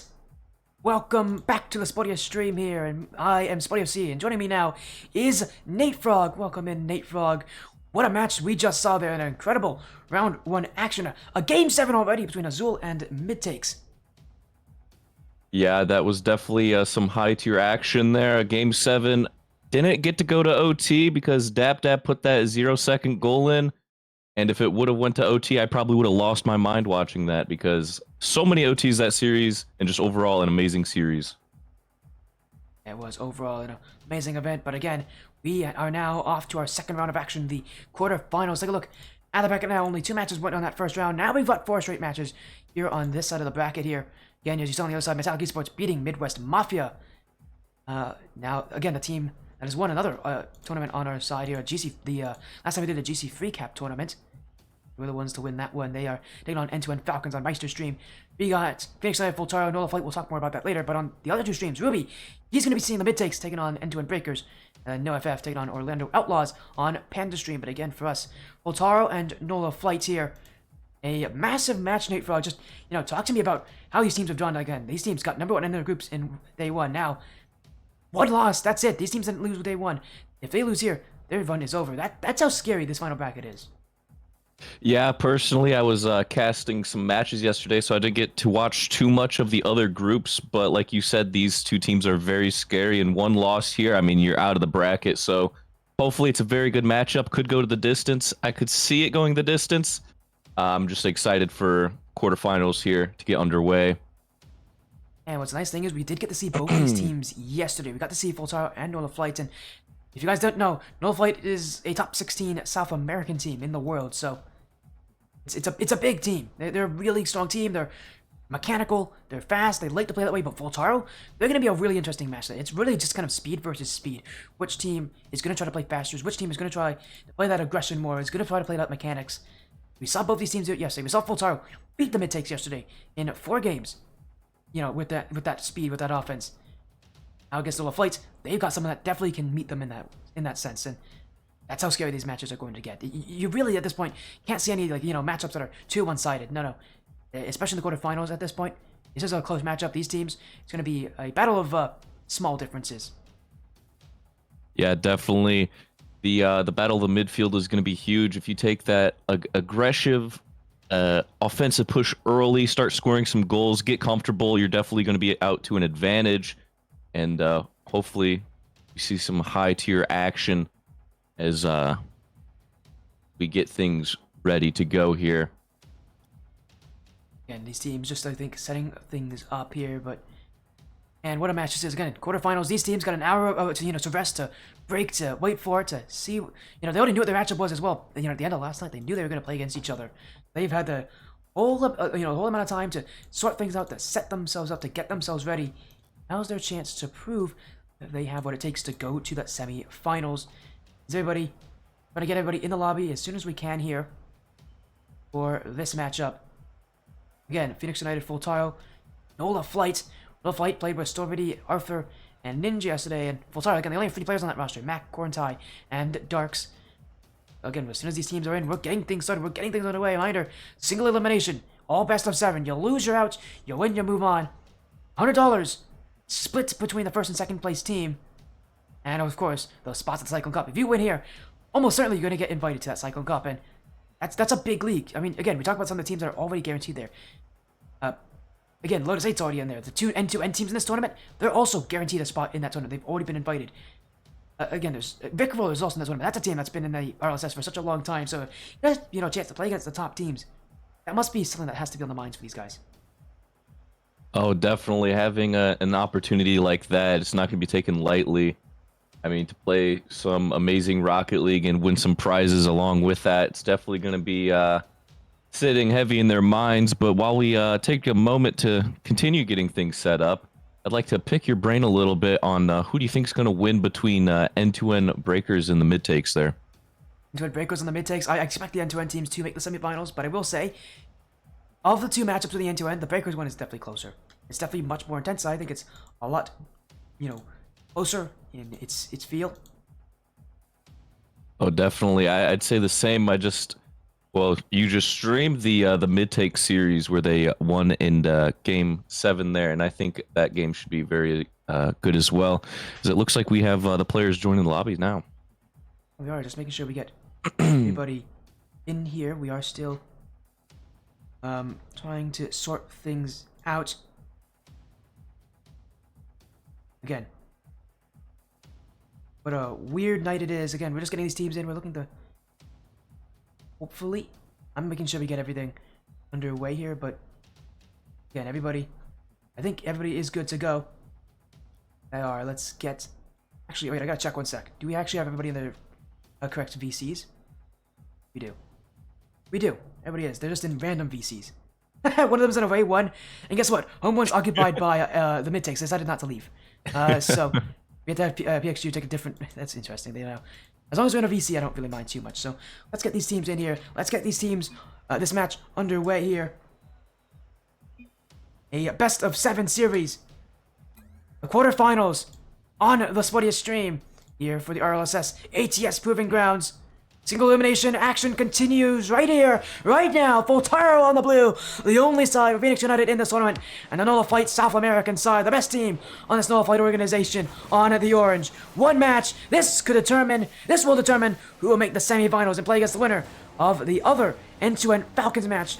Them playing against Metallic Esports on the other side. So, I mean, Nate Frog, what a match this is. This is a big deal for these teams. You know, to get their first action tonight. Also got the chance to, move into the semifinals, move closer and closer to being the top team in this entire matchup. Yeah, this is definitely a good matchup, and to see it in the quarterfinals, I'd say we're a bit spoiled to have this matchup so early. This is definitely going to be a clash of the titans, as looks like the teams just feeling each other out. Usually in high-ranked gameplay, you kind of see them test the waters a little bit and then go ham in the second or third game, as Arthur here tries to collect the ball, doesn't, and this ball just sitting on the NOLA Flight side as the players struggle to get a clear. As soon as I say that, they get a good clear, and this is just going to be boomer ball here for the first minute. Maybe a goal here if a blue player can follow up. Doesn't look like they can. Mac going to be taking the shot, and that one's going to be saved away by Arthur. Now the ball just still sitting on the NOLA Flight side. Stormy able to clear that one away. Yeah, and a lot of what you're seeing right now is what I said. These teams are kind of copies of each other. They're both high mechanical, high aerial teams. They love to go mechanics, and they love to go to offense. That's how these teams have played so far this tournament. It's why they're kind of a fun matchup to each other, because we get to see, once and for all, who's got the better style. As right now, Fultaro with the lead. Mac with the early strike. NOLA Flight have had issues with organization so far, and this is going to hurt them dearly, as Ninja dunked out there and nobody back to help him. Yeah, it looks like Storm Midi kind of got a bad back pass through the corner there, and that just bounced right in front of their net. And they're able to put that one through as kickoff goes in favor of Fultaro here. Storm Midi now trying to regain after the missed touch. Gets it past one. This ball going to be flying out. Arthur trying to make something happen. He's interrupted as Storm Midi passes it mid. Ninja's going to be sitting there trying to grab control. He's going to be taking it up the wall. Misses his touch a little bit, but Arthur is going to be there for the shot. That's going to be saved away by Mac. Now Storm Midi back as last awkward here. And Fultaro trying to make an offensive push here.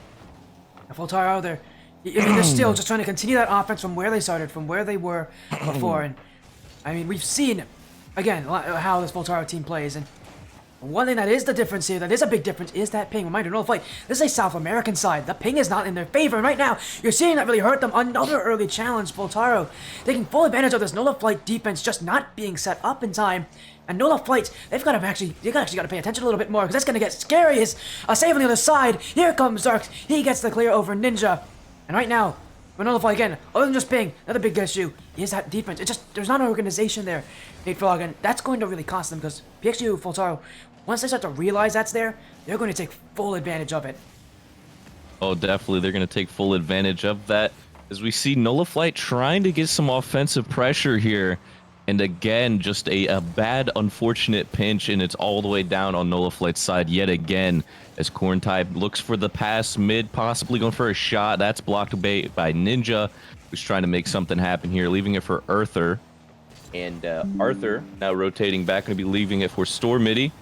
Gets a good play. He's going to be zero boost here on the wall. It's going to be easily cleared away by Mac. And a lot of boomer ball yet again. It's kind of reverted back to the first minute of gameplay where kind of testing the waters, nobody really taking control, just really back and forth offense here from both teams. And if you're NOLA Flight, you need to score. You only got a minute and 30, and this defense is holding up so far for Fultaro here. Yeah, even though that NOLA Flight defense has had its issues, they've held on very well. They're very eager to challenge. They like to go early. They like to, make these plays early. And right now, Fultaro, that's really putting a wrench into their plans. They want more goals. Both these teams, they want to score, ironically.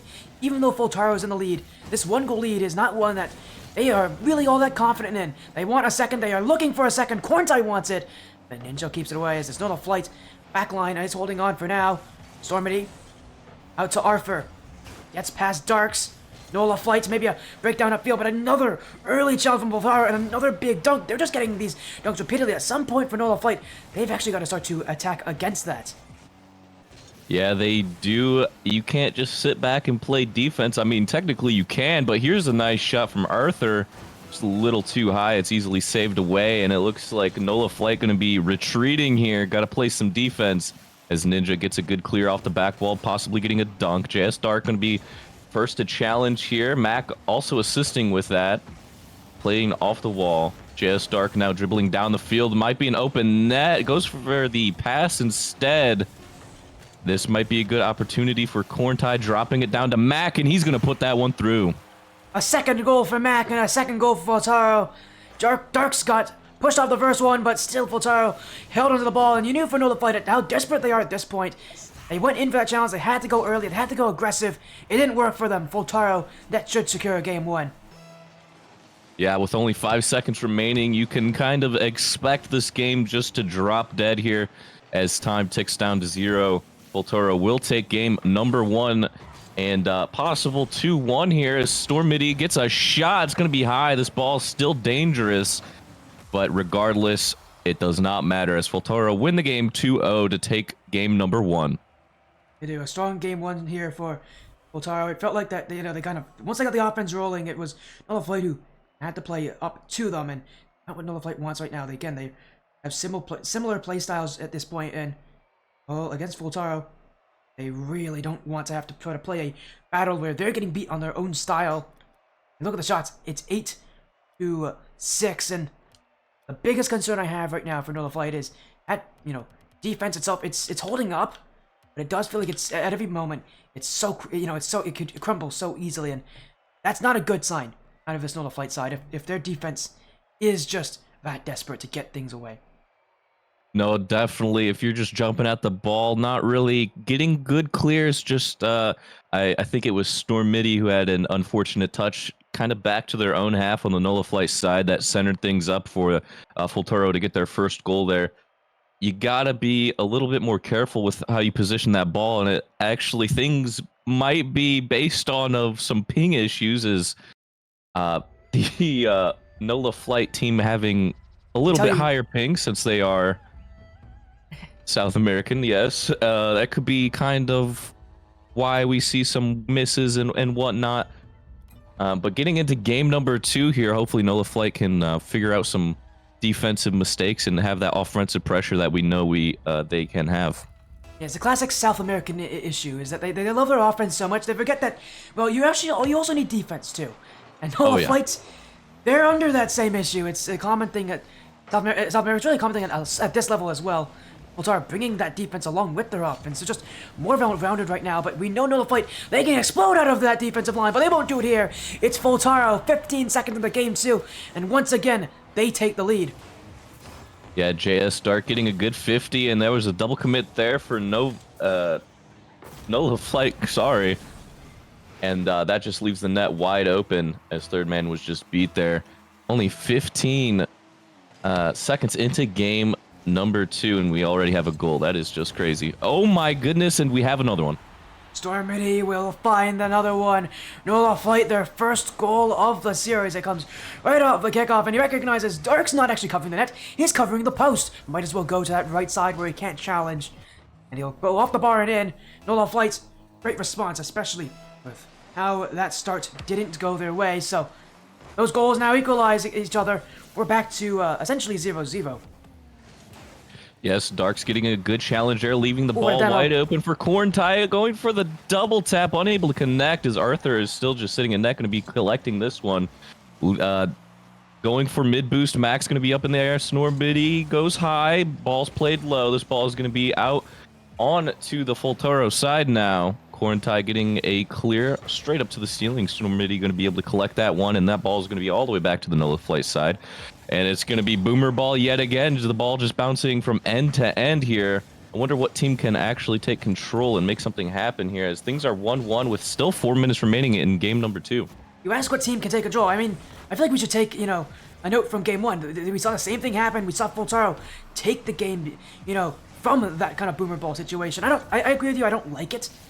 At the very least, Fultaro's winning for them. They don't really care as long as it's taking them to the distance. As Darks, big challenge, big stab, and that's going to go right through the hearts of NOLA Flight. Fultaro in the lead again as Darks faster than Ninja. Yeah, Fultaro just winning these 50s. You can see the defensive plays when they go up to challenge. They're still pushing the ball towards their net regardless if there's a defender there or not, and that is helping the offense from Fultaro so much, just getting the ball in the correct position, as we see a interception here from Mac, trying to see 50s like that. A 50 that they win still goes to their side as Ninja gets a flick, making things 2-2. And NOLA Flight, a second 1v1 and a second goal. This is starting to become quite consistent as Ninja. That is just a beautiful flick. There's nothing Darks can do to stop that one. That's NOLA Flight side. I mean, they're finding something that worked. They're finding an exploitation here. Fultaro can't defend them one-on-one. And, well, now NOLA Flight, now that they recognize that, now they're using it against them. And this is going to be a much more even matchup as with that knowledge. Yeah, definitely. 1v1s are definitely something you got to watch out. I know 3v3 is a game mode, but you could tend to see people who strive in 1v1, like apparently Jack and other high tier 1s players, do exceptionally well in 3v3 because they know how to play those challenges. They know how to use their time and just use their space around them. As we get into the second half of this game with 2 minutes and 50 seconds remaining, Corntai playing this down the field. Gets a good 50. Arthur going to be trying to play fast on the back wall. Ninja to clear this one away. And Dark's getting in the way of that. Arthur beats Mac. This ball dropping down. Corntai able to get a hold of that and clear things out. Smitty, or Stormitty, a little awkward here. Dark's going to grab control, maybe go for a flick play, gets it past one. And with 2 minutes and 20 seconds remaining, I mean, this game is already just exceptional here. It is. It's a close one. It's a real battle. Unlike that last game, you can tell NOLA Flight, they are not feeling it. So outpaced, so outplayed, and so lost in this possession. And now Arthur, and saw and stopped by Corntai as he was looking for the bump as well. Mac waiting back, but Stormity, that touch, gets past Ninja. Arthur looking, but he will get past one. Now gets past Darks as well. Corntai will go for it, beaten by Stormity, but that one, he'll be just wide of that PXU Fultaro net, and he'll go just the other way back. Mac, long clear. Stormity looking for control. Doesn't get a great touch on it. It's going to go in front of the net, but Fultaro not waiting. And this is just going to be another NOLA Flight play upfield. Arthur trying desperately to find something. NOLA Flight looking for offense, but Fultaro back to the way. They're looking for the counterattacks. NOLA Flight's not giving it to them as this pace from NOLA Flight picking up as time goes on, and Fultaro, it feels like at points they're now starting to get a bit outpaced. Yeah, you can definitely feel the momentum just shifting and just overall gradually increasing as we almost see a goal there from Darks, I believe, trying to go for a breezy or just a regular flick there. I couldn't quite tell what was going on with all the cars as NOLA Flight here try their hand on some offense, as we see Stormitty gets a good pass middle, but that's going to be easily picked up by Mac. They're going to be challenging by Arthur, who wins a 50, wins another challenge, and Stormitty plays it low. Mac's going to clean this one up for Fultaro. Gets it not quite past Ninja, but forces Arthur to challenge. Stormitty almost gets a goal there. Corntai a little awkward in net as Darks is looking to just buy time for the Fultaro defense. And now the offense, as this ball just drops down into the corner. Challenge Mac is going to go mid. Arthur a little awkward and slow to challenge there. Maybe passing a good pass play. Actually developing in the midfield as Mac sends this one out past midfield. And NOLA Flight starting to get pretty creative on this offense. I'm loving what I'm seeing here in the midfield from this side, but still, it's a tied game. It's 2-2. No one able to take each other down. Maybe Ninja. Redirect trying to keep it alive at 0 seconds. NOLA Flight, a chance for one more, but that's a miss. Stormity keeping it alive. This one bounces up for Fultaro. Up in the air goes Quarantine. Gets the dunk. NOLA Flight wants it to the ground, and that is where it will go. We are off to overtime here in game number 2. Game 1 didn't go that way, but game 2 most definitely will, and, well, this one, it could be either team to take, although NOLA Flight do feel like the slightly better team. Here comes back, though, trying to find that sneaky chance, but Fultaro won't end it there. Quarantine up, getting a decent touch back for Mac, who's clearing that one to the midfield, which might be a passing play. Top right corner and just wide as that one bounces back out. Dark's on the back wall, going for the challenge and unable to connect. Stormity gets the goal with only 29 seconds into OT. Yeah, that one was quick. NOLA Flight will take it, though. A tied series here, and as I said, it's going to be close. So going to be another tough matchup, and we're seeing this NOLA Flight side make adjustments, make changes. Seeing it here as it affects the play of PXG. They didn't have the control they had last game, and now the question is, how do you get it back?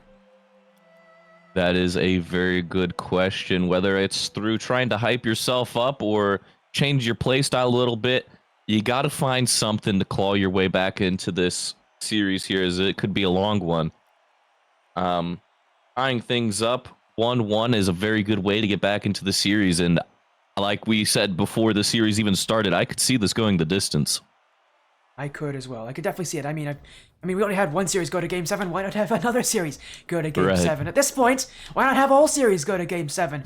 I'm not against it. I remember me and TommyBuckets last night when we were, setting up this bracket, setting up the cash support. We were saying, we kept talking after every single match. I could guarantee you, at least one of us said, "Ooh, that's a good match. Ooh, that could be a Game 7."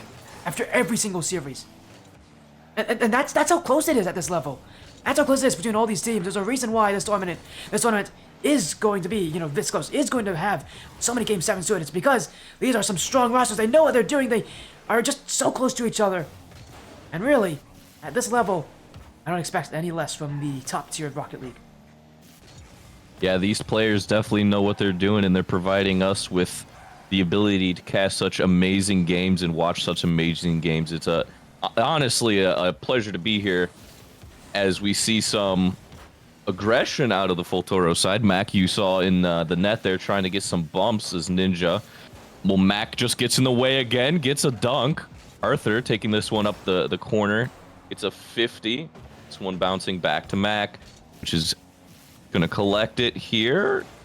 And looks like we have NOLA Flight taking a little bit of an aggressive approach to this.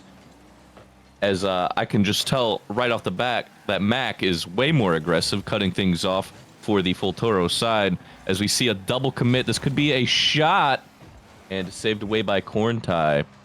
As Arthur passes it mid to Ninja. Ninja light flop towards net. Mac trying to pick things up. Gets interrupted, but Quarantine going low, getting it past one. I believe Stormity is there to challenge, and they get a pinch, and that's going to be all the way down to the Fultaro side. Picks you Fultaro, intentional with every touch, trying to make the plays as they want to, but you can tell NOLA Flight not making it easy, but a big challenge there. Arthur ends it all the way back, and NOLA Flight, that's just how quickly they're transitioning down the field, and Fultaro are letting them, they cannot read these passes, and NOLA Flight, I'm surprised we haven't seen more of that, those passes through the midfield. We've seen all the highlights from yesterday. We know this team loves those passes, loves to just dribble down the middle of the field, find each other in open room.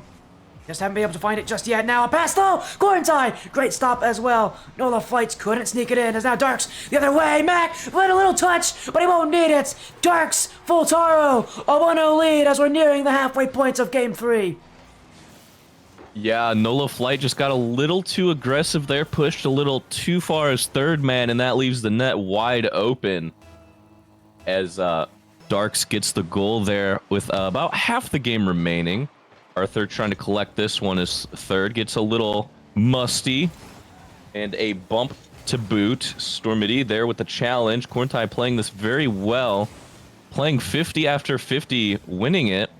But Arthur going to have a free ball to try to get a flip reset. Plays it low. Max intercepting. Ninja going to be playing this into the corner, possibly trying to get it to the midfield. But Mac was there to break things up a little bit as Corntide just puts one on target. Might have been a little bit high, but regardless, Arthur was there. Mac still just trying to get demos here. Threatening as Corntide almost put a goal in, going for a double tap, I believe. This ball just floating with 2 minutes remaining. Stormity trying to find something for this NOLA Flight offense as Arthur puts a soft one on net, easily saved by Corntide, which is going to be following this to get a 50 here. Stormity comes in from the side. Max going to be following that one up for Fultaro as this ball goes in to the corner. Pops up Stormity there with the challenge there, just a little too fast as they missed. And this offense is trying to pick things up with a minute and a half remaining. The question was, who had the better, which team does this playstyle better? After game one, I would not be surprised if you said, oh, it's definitely Fultaro. Easily it's Fultaro. Right now, NOLA Flight, they're definitely bringing their version. And you can tell their version is breaking through this Fultaro backline as well. Arthur, Ninja, again, that creativity. I mean, you're seeing it here. Fultaro is a much, as a team, is a little more brute force, I think. A lot more control-based. NOLA Flight, creative, solo play, mechanical. They know they have the mechanical ability against any team here. Now we just need to make sure they utilize it as best they can against this Fultaro side that is going to make things tough, although these teams are having a delay there. The NOLA Flight side beckoning Fultaro just to challenge them. Ninja waited in the backfield, asked them, well, are you going to go? And here comes Fultaro, cleared by Arthur though, and NOLA Flight again. It's, it's every challenge. It's a 1v1 play. It's one challenge after another. They aren't winning all of them, but they're trying to win as many as they can and take the ball, take the players of Fultaro away with these plays. You can kind of tell that they're getting the urgency on the NOLA Flight side, being down with only 30 seconds remaining. They are trying to send the house here, and for a little bit, around a minute, it was working. But the Fultaro offense and just their defense overall, is this one's going to find its way in. Darks with a goal, their second goal of this game. It's looking a little grim for NOLA Flight, to say the least, this game. Yeah, that challenge from Arthur, it's not the kind of challenge you advise to, go for that. But at this point in the series, if he doesn't go, Fultaro's just going to take it and dribble it away. So he has to go there. He has to take the chance. And now NOLA Flight, interesting to go for that fake kickoff, but it won't work. Fultaro recognized it immediately. And well, after that play, I think this game will be over for NOLA Flight unless they can get a goal here. But Fultaro, promise you like it. They're going to end game 3 with here, 2 goals against NOLA Flight, no time remaining. That means now Fultaro are in series lead again. Yeah, Fultaro able to come in and clean things up here in game number 3. Could definitely tell it was back and forth for a little bit, but just minute mistakes, just the smallest of mistakes can lead to goals. And especially when you got to send the house, push a little too far up as third and second, you're going to get scored on, and that's what happened here in game number 3, letting Fultaro take the dub here. Yeah, Fultaro just took a little bit more, and again, we're seeing this kind of back and forth kind of action where these teams kind of trade games. They don't, there's no one team that's doing it better at this point. It's just a trading, and I think you and I are noticing this as well, Nate Frog, that even in the middle of games, there's no one team who's taking control. Both these teams have their opportunities. Oh, definitely. You can... A blind man could look at this and say, yep, any team can take this. I'm trying here. Someone quote that from Nate Frog. Just put it on a plaque, yeah, put it up on your wall. Make sure you ship it to Nate Frog. I don't know what his email address is, but just put it on a plaque and let Nate Frog know. I'm sure that'd be he'll hang it up in his amazing. house. But you are correct. No one team here is taking... It's not just a constant barrage from one team. Both teams are having their chances on offense and defense to make plays. And it's a toss-up between what you're going to get each game, because one game, NOLA Flight can come out more aggressive, or Fultaro, and it's honestly just a coin flip. It is. I mean, that's a good way to describe it, a coin flip. Although, obviously, it literally isn't a coin flip. It's based on which team can adapt better at this point, and we've seen both these teams do it. Now this is NOLA Flight's chance to do it again as... Well, I wouldn't call that great adaptation here. This ball is dancing on their goal line, and somehow that doesn't go in. I can't believe NOLA Flight survived that, because they had no business being able to get out of that play without being scored on. As now, here comes Ninja looking to score himself. Mac will save it off his crossbar, and now Fultaro will go right back to offense. Yeah, that definitely was a scary situation. Usually the ball just dangling in front of your net like that means a goal's coming, but they were able to save it away as the shots from Dark just cleared away here. Stormity now taking it downfield. Arthur to follow, gets past one, scooping it up high. Mac's going to be able to collect that one, going for a flip reset, gets it, but it's dropped down to Ninja. As this one's off the wall, Quarantine playing it high. Arthur there to clear it away to the corner. And again, you kind of see the... Oh! I was going to say this boomer ball back and forth as Quarantine there for the shot and the save from Ninja. And the ball just dangling in front of this NOLA flight net. And they're clearing this one away. Holy smokes. NOLA flight. How many lives do these guys have? How many chances before one of those goes in? These guys have gotten away with murder a couple times here on Utopia Coliseum, and yet they still feel like they're getting away with it. They've had multiple chances where that ball's been just in front of the net where Fultaro, you know, if they challenge, they score, they take the lead, and yet somehow Fultaro hasn't been able to do it. Somehow NOLA Flight has gotten away with it. I am in disbelief that this game is somehow still 0-0 because Fultaro, I mean, the number of chances they have, this could be 2-0 right now. Oh, definitely. I'm honestly surprised that it's still 0-0 like you said, and Arthur getting a shot down. Dark's going to be able to collect that one, getting a flick, trying to get it past Stormity. Dark's off the wall. Who's going to be first to this? Looks like it's going to be Mac playing it to the back wall. Arthur going to be just sending that back to the midfield. Dark's getting a flip reset, I believe, or rather just a scoop, and this ball's back onto the Fultaro side. And this one's going to be almost a goal. Dark's able to come in and save that one away. As now Dark's looking for a demo, making things awkward. And Stormity, awkward save, but it works. It's all the way downfield again. Some amazing touches by the team here. As Mac drops that one down. Some 50s in front of the net. And this is some good Rocket League. A lot of back and forth. Who's going to put one through? And oh my gosh. Saved away by Stormity yet again. Now, there's no way. There's no way they don't have, like, some sort of a lid on this net. Seriously, there's no way they didn't put, like, something, like seriously, someone's gonna check that net. Is there something in front of that net? There must be. Here comes Darks. That one goes wide. Fultaro just cannot score. NOLA Flight have escaped another play with this one. Just going into the net. They somehow survive. Now, NOLA Flight, what will they make of this? Can they get their chance upfield? Stormity off the corner. Quarantine gets around this to the sidewall. Flip reset. Double flip reset. Quarantine won't have enough to get to the ball. NOLA Flight will go the other way. Stormity leaves it for Arthur. What a fake shot! Scores! NOLA Flight! A beautiful play from Stormity as all eyes were on him. But the true threat was Arthur. Yeah, what an amazing play. I assume that Stormity there was called off for Arthur, and an amazing shot to follow that up, making things 1-0 for NOLA Flight here in game number 4 in this best of 7. They're still going for it. NOLA Flight not done with one. They want two. Quarantine clearing it away. Stormity, dunk by Quarantine. Fultaro off to the corner is Quarantine.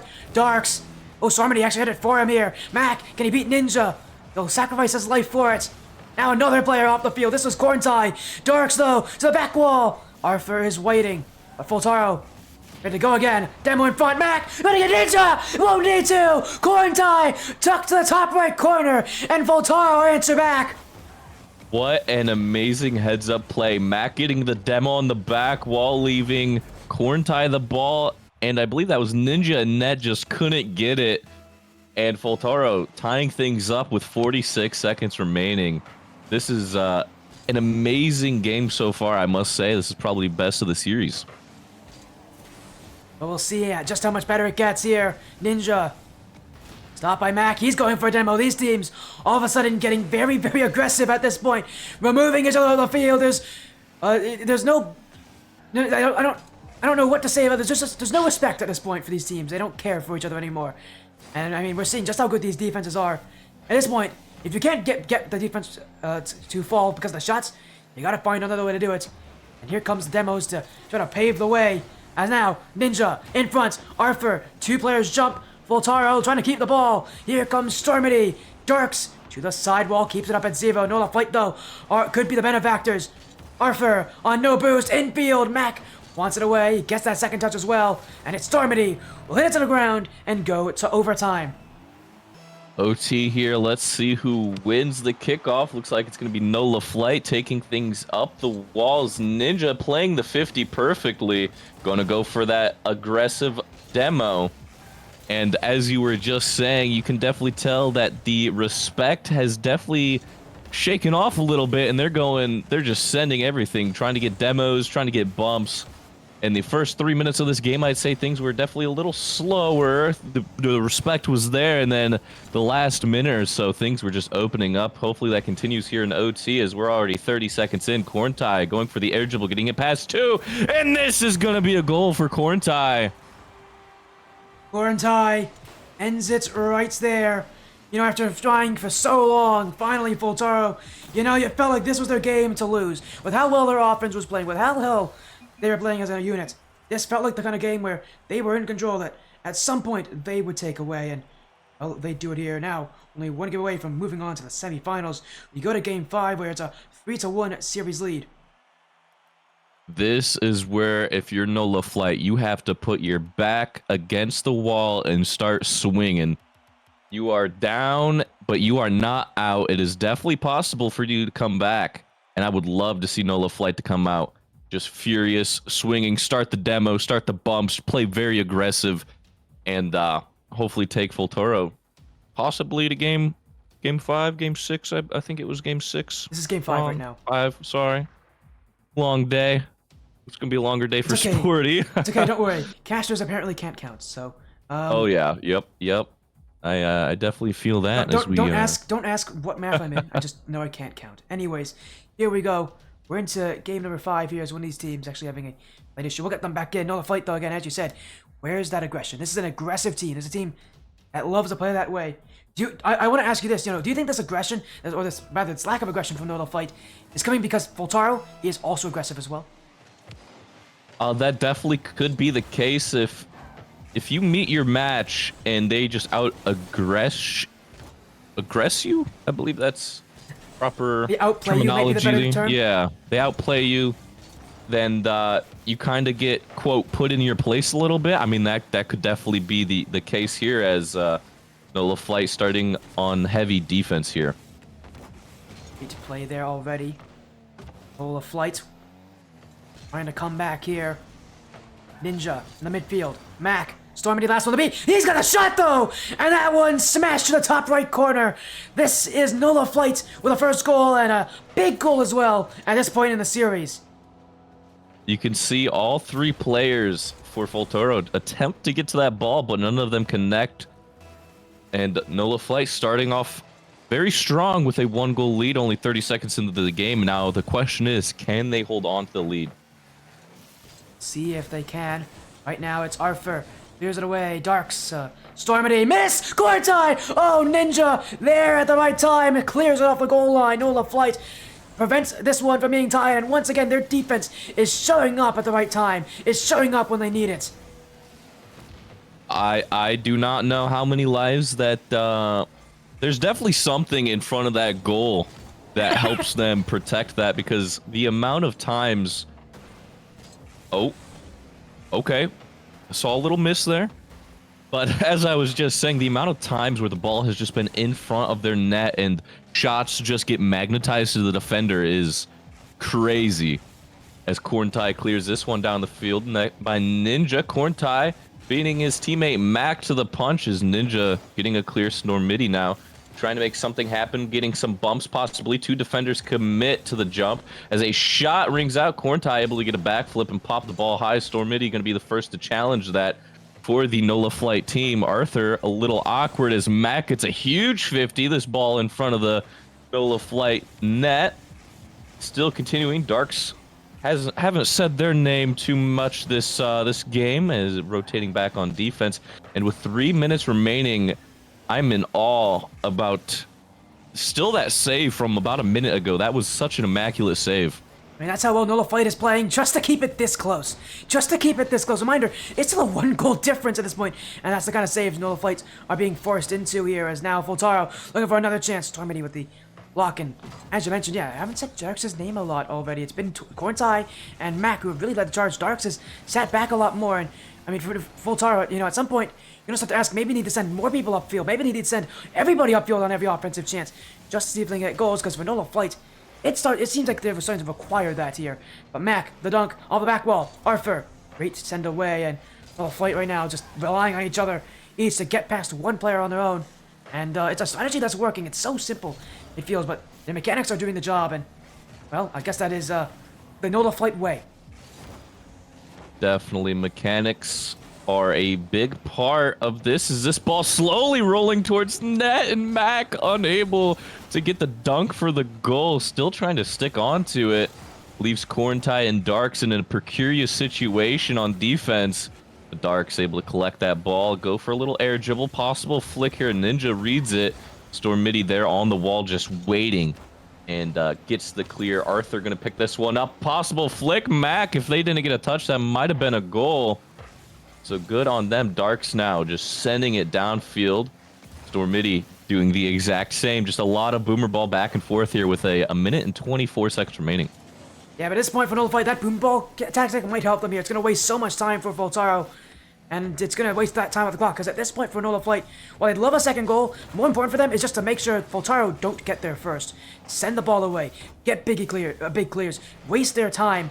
That's going to be how Fultaro loses this game here, but Fultaro, not so sure. Corntai, Mac, going back. Oh, what a shot. What a pass. Fultaro, beautiful, give and go, and that ties the game at 1. That is a beautiful passing play between Corntai and Mac there.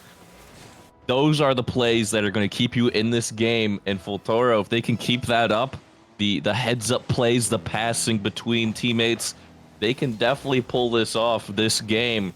Now, NOLA Flight, they need to come out a little bit more aggressive. I can tell that Fultaro are kind of holding back. They don't want to overcommit. They don't want to make any mistakes. And it looks like Dark's off the wall here. Gets a shot on. Corntai almost gets the dunk. Mac committing his third man. This could be dangerous. But with 38 seconds remaining, Ninja in a good spot. Are they going to pass mid? This dunk is very dangerous. Mac, sorry, able to clear that one out. Got a little too excited there. With 30 seconds remaining, things are picking up. And it's NOLA Flight who are definitely doing the picking right now. Just look at this pressure. The pressure is increasing. It's NOLA Flight who are on top of it right now, but Fultaro trying to find that clear. Arthur, another early challenge. NOLA Flight not giving them any space. The big pinch. Stormity almost read that one, but it will be just for Ninja. 10 seconds to go. NOLA Flight want it to end, but for Fultaro, they want overtime. They want this one to just go to the ground. Darks jumping, gets that beat on Stormity. Ninja, oh, just send it back the other way for Arthur. I mean, at this point for NOLA Flight, they're trying for it. Well, they won't get it there. We're going to overtime once again. This series has already seen 2 OTs. We get to see another one. Our last one, just last game, 36 seconds before Fultaro could win. Now at NOLA Flight, going to overtime again. Can they maybe turn the tides here, keep the series alive? For Fultaro, if they score in this overtime, they knock NOLA Flight out, they go to the semifinals. Yeah, definitely a lot of pressure in this OT here. A winner, if Fultaro wins, I mean, they win the series. They eliminate NOLA Flight from the Proving Grounds. And holy smokes, we're already past 36 seconds, so we're good. We're beating that time. Mac a little awkward, still going to grab control. And like I said earlier, Fultaro definitely playing a little bit more defensively. There's a player that sits back in net. They're rotating through net, as this almost might have been a goal if Arthur connected. And this ball just down onto the NOLA Flight side. Corntai going to be a little lost back there, trying to interrupt on the way back. Mac leaving it for Darks. Darks getting a good touch. Mac, again, a little too far forward, a little awkward. This ball off the back wall. Mac's committing. This ball is dangerous. Now off the corner. Double commit for Fultaro. Luckily, third man able to keep that in. If that was a beat as third man, I mean, that possibly was a goal for NOLA Flight. But things continuing here at 1 minute and 30 seconds into OT. And right now, it just feels desperate for both these teams upfield. It feels like these teams are sending everybody upfield. They don't want this overtime to last any longer. They just want it to be over with. And you're starting to get the sense that these teams will do anything to go upfield, even if it means having all 3 players up, overcommitting, sending everybody. But they can't do that. You gotta be patient in these moments. Wait for the opportunities. And right now, both of these teams, they're getting a bit antsy. They're getting a bit nervous. Fultaro definitely getting nervous. They've had to spend a lot more time on defense. But Corntai has the dribble. Stopped by Ninja. Mac jumping to the sidewall. Ninja was there, but won't go in for the ball. Darks, shot, going! Ninja saves his team's tournament life. And NOLA Flight will thank him, but now they go the other way. Arthur beat in the midfield by Mac. Sarmady up for it, the only one back for NOLA Flight now. But he will waste time. Fultaro won't get the chance there. And this one continuing 1-1 the scoreline. Over 2 minutes in overtime so far. A reminder, this is for us in the semifinals. But it's still back and forth, close as it is. Nobody wanting to give each other a single, advantage in this matchup. And least of all is definitely Fultaro, who have the chance to win. But what a double tap! Oh, what a save from Mac! That's gonna keep this overtime going as well. Arthur collecting things, taking their space, but Mac just gonna push it. This ball dangerous, just floating in front of the net. Corntai tries, but doesn't connect. Darks gets a touchdown to Corntai, who sent it back up. Mac gonna grab control in the air here. Possible low boost situation. Plays it low. A double commit in the orange net. This ball gonna be off the back wall. Darks is gonna be up. This ball leaving for Mac, and he cannot connect. Just a little too high. Corntai with a soft touch. Ninja with the squishy save. Oh my goodness, how many chances are you gonna get to score that? Not very many, I will say that. Darks is beat. The shot on target. I believe that was Mac with this immaculate save. No pun intended. As this ball slowly rolling on the NOLA Flight side, Stormity gets a flip and almost a second touch there. Good scoring opportunity here now for Fultaro. This ball's in front of the net and Mac puts it through. 2 minutes 38 seconds, our longest overtime here in this series, but it's also the last one. Mac seals the fates of NOLA Flight. The series is done. That was an incredible series, and I would say for the quarterfinals, what a matchup. You could fully expect that to be a grand final, but to see that type of talent and the type of gameplay we just saw in the quarterfinals is just crazy. Yeah, what a match. What a series. And again, we still have 2 more like that to go. This is an insane night, Nate Frog, and yet I'm so happy to have you join me for that, because that was a fun quarterfinals. Even though that was shorter than a lot of the other ones, it still had everything you want to see in a quarterfinals, as we are getting updates around the pitch here. We actually have 3 matches already confirmed. Orlando Outlaws beating NoFF 4-3. Obviously, and end-to-end Falcons sweeping Metallic Esports. So far, a lot of teams making it through. Some very good matches. Another Game 7, of course. Another Game 7. Still waiting on that result from the Breakers and the MidTakes, but on Ruby's side. But that match, that's going to be a pretty close one, as well as, again, hopefully that match may be coming to a close soon. It has to be going on for a while, so, again, what a night we're having. We're going to the semifinals. Next reminder, our next match will be Orlando Outlaws versus the winner of that series. Still waiting on an update, as, again, so many matchups so far. It's been an insane night, Nate Frog. I mean, seriously, just to get to see the matches like these. It doesn't happen. It happens once in a blue moon, and yet we're being blessed here with some incredible Rocket League action, of course, on championship date. Yeah, this is just incredible Rocket League, and to be a part of this, thank you for letting me cast some games here. It is just truly an experience to just be here, and even not casting, just watching and being a part of this is just amazing. It is. It's one of those experiences that I don't think you can ever truly forget. Just how fun these matches can be. As, again, what a match, and again with the NoFF and being out. Again, we still have the MidTakes playing against Breakers, so that's gonna be interesting. We'll wait to see how that match will go, but again, hopefully we got an update up soon for it. End-to-end Breakers are one of those end-to-end teams. They're expected to take it years. Again, just looking to get an update. We'll see what happens. Still waiting, but on the other side, the other semifinal already determined. That we on TommyBuckets stream. T0MMYBUCKETS. End-to-end Falcons, the favorites to win this whole tournament, I think, by most people's standards, against Phoenix United Fultaro. So you'll be joining him for that. But for us, we'll go to a quick break, and as soon as we get confirmation of that match, you'll be seeing us back here for the semifinals. Is there any last things you want to say, Nate Frog, before we go here? No, just GG's, and thank you for having me. course, thank you so much for joining here, Nate Frog. And again, all of you go show support to Nate Frog. He's been here all tournament long. And again, if you want to see more of him and his in his commentary, he'll be joining TommyBuckets. So again, we'll go to a quick intermission. Be back soon.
Welcome back to the RLSS ATS Proving Grounds. It's time for the semifinals. Absolutely. Welcome back. Welcome back. Like I said to my stream, if any of you are back over from my stream, told you I was going to be here a little bit later, and here I am. We are going to have Orlando Outlaws versus the N2N Breakers. This is definitely going to be a little bit of a interesting semifinals. This is honestly N2N Breakers' game to lose right now. Orlando Outlaws just coming off of a game 7. So let's see if they can carry their momentum, or maybe if they're feeling a little burnt out. Oh yeah, it's been a lot. It's for them.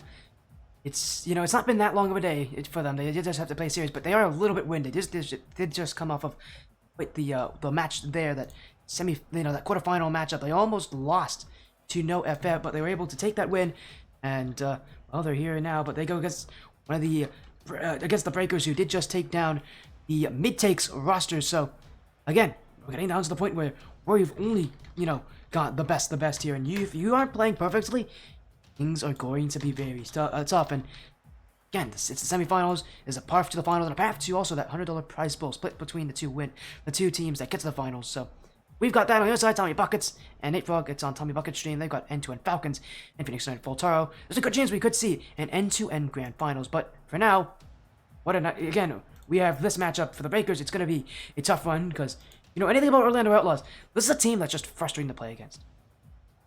Yeah, absolutely. I mean, they were when they were playing against No FF, they were playing very, very offensively. They were playing very demo heavy, and No FF was able to match that. But during Game 7, the thing that really pushed them ahead in the beginning is that they were just early challenging everything. They were cutting off passes. They were cutting off midfield possession. They were cutting off everything, really restricting the offense to a minimum. Which I know that for a lot of higher, or especially even lower ranked teams, but this is higher ranked teams, that can be very frustrating if you're an offensive team and you just aren't allowed to play offense.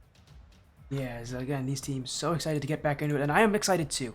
I think we should all be excited for just the incredible action that we get to see here today. But of course, this is the semifinals. There is no such thing as an easy match in this final bracket, and it doesn't get easier here, that's for sure. The Breakers were able to get past the MidTakes, but it only gets tough for Orlando Outlaws, fresh off a Game 7 victory.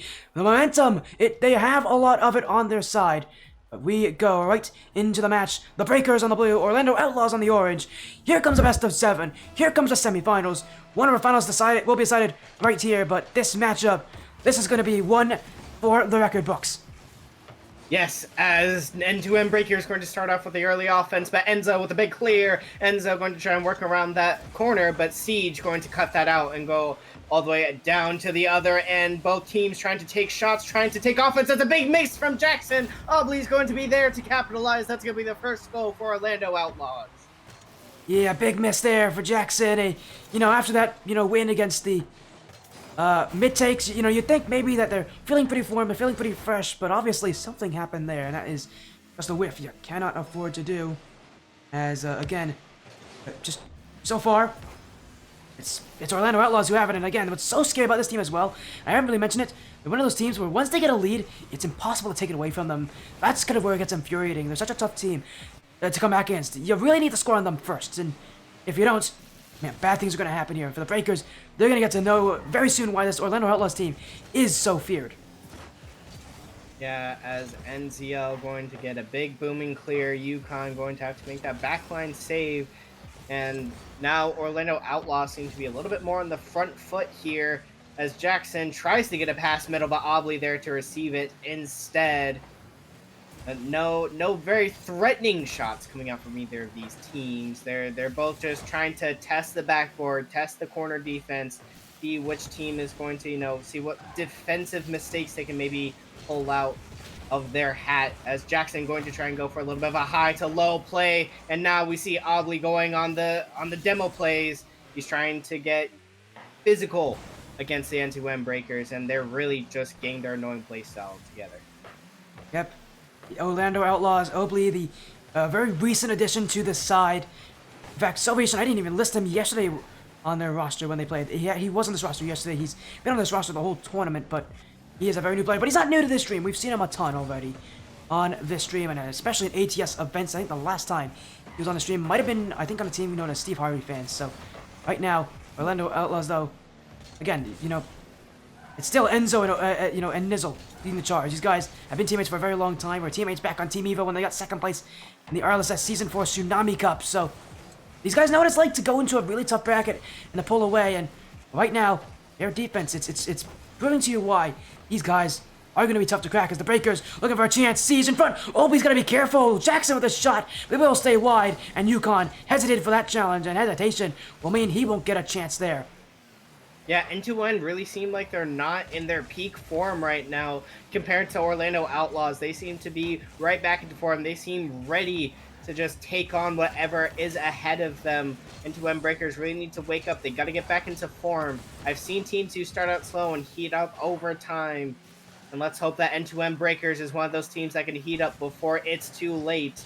Obli, Flick, Jackson, easy save down to middle. Yukon able to push that over towards middle with Jackson, and that's going to be a big booming clear.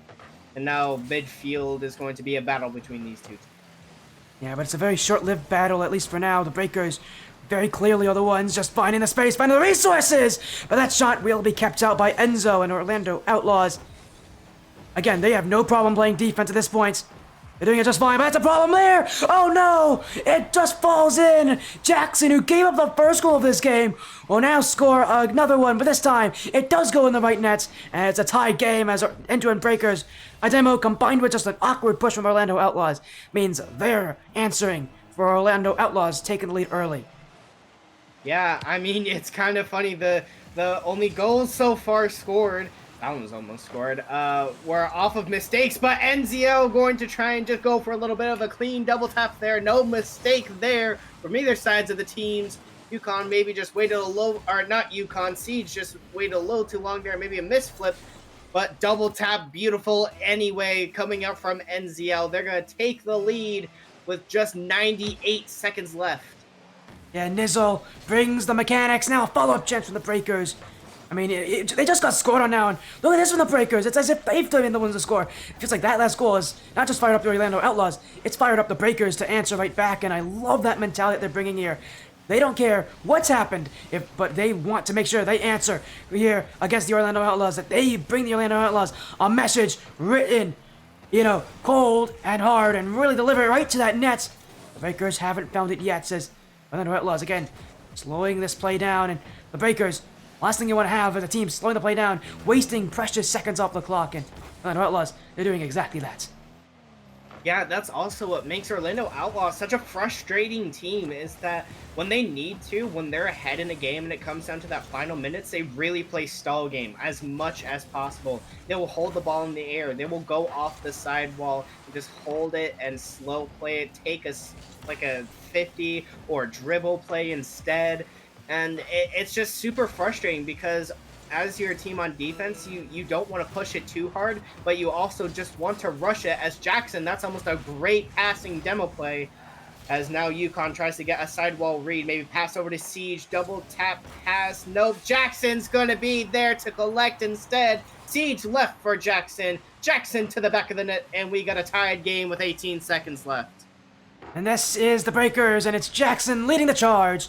He made a mistake earlier, and now he wants to make sure he makes amends. I think he's done just that. But it's still a tied game. It's still only game one, and this one could be decided anyway. But Jackson wants to end it here, wants his third, but Obley won't give it to him that easily. Enzo. Dunk by Siege. Obley again calling the action. Enzo jumping early. Won't find the touch, but Obley waiting in front. That goes high. In comes Nizzle. Yukon. A big block in the air. And the Breakers trying to keep this one up at 0 seconds. Siege gets around one, but it hits the ceiling. It's on the ground, and it's overtime. The series starts with a golden goal opportunity. Yeah, 50 in favor of Orlando. Yukon able to read that ball up the wall, but Enzo going to try and cut it out. No cigar on that one. Siege, maybe flipper set, instead goes for the air dribble, and now going to try and I can't speak. Sporty, you take over for me. I can't get my words together. Oh no, I think the play-by-play here is hurting Panda's end-to-end breakers, trying to put some hurt into Orlando Outlaws, but the Outlaws have the ball. Obley, great cut, gets around two, pitch in front is Nizzle! Oh, it's at the post! Enzo! It's blocked away, Yukon deflected it wide, and the breakers survive that opportunity. This one now, the Outlaws still holding on, but they can't hold on for longer. Used all the boost to get those chances, and it went away. The breakers bringing some exceptional defense, and so far we've seen so many displays of that from everybody out here tonight, and it only feels like it's only going to get more and more insane as these teams get better and better and further on in the tournament. Yeah, it's amazing seeing how these teams are, slowly heating up, slowly putting on crazier shots. That's why I love watching and casting these games, is the amazing opportunities, the amazing shots, the amazing passes downfield. That's a little bit of a weird team bump on the defender or offender over in the breaker corner. That's a little bit of a weird play, as I was congratulating them for all of the cool and crazy opportunities they have. But either way, we've seen so many cool goals, so many opportunities. Airplay is always so cool, so crucial in this game. And UConn trying to prove that. Instead, 50 with Siege over to Jackson. Jackson going to try and work around the back wall. And now end-to-end breakers knocking on the door. Bump passing play. UConn's going to score. I don't know why I can't talk anymore. Yeah, but we know who can talk. It's Siege, and if he could talk, well, he definitely can talk. I've seen Siege before, but he can definitely put a bump there. That's a message right to the face of Orlando Outlaws. A big bump and a big moment, and that was what, 3 minutes 48 seconds? A long overtime there for both these sides. But my goodness, the breakers! What a way to end it. Yeah, I mean, the breakers, they were able to slowly heat up throughout the game. Jackson started out with that little bit of a misplay that allowed Orlando Outlaws to score. But by the end of it, he's, the MVP of the entire match. So he's got 2 goals, 3 saves, 7 shots. And you can really see how the breakers over time started heating up throughout the game, started giving more possession, more field domination, and really started putting on that pressure to outpace Orlando. The Outlaws, I mean, I know this team well. They've got a couple tricks up their sleeve. This is not even close to the end of their life. And, I mean, with Game 1 going to overtime with it being that close, even though the breakers, as I said, are heating up, the Outlaws are going to do just the same. They're going to react. They're going to respond. I expect them to at least take 1 or 2 matches this series. At the least. And, well, obviously at the most, they could potentially just completely take the series away from the breakers. And that's how scary they are.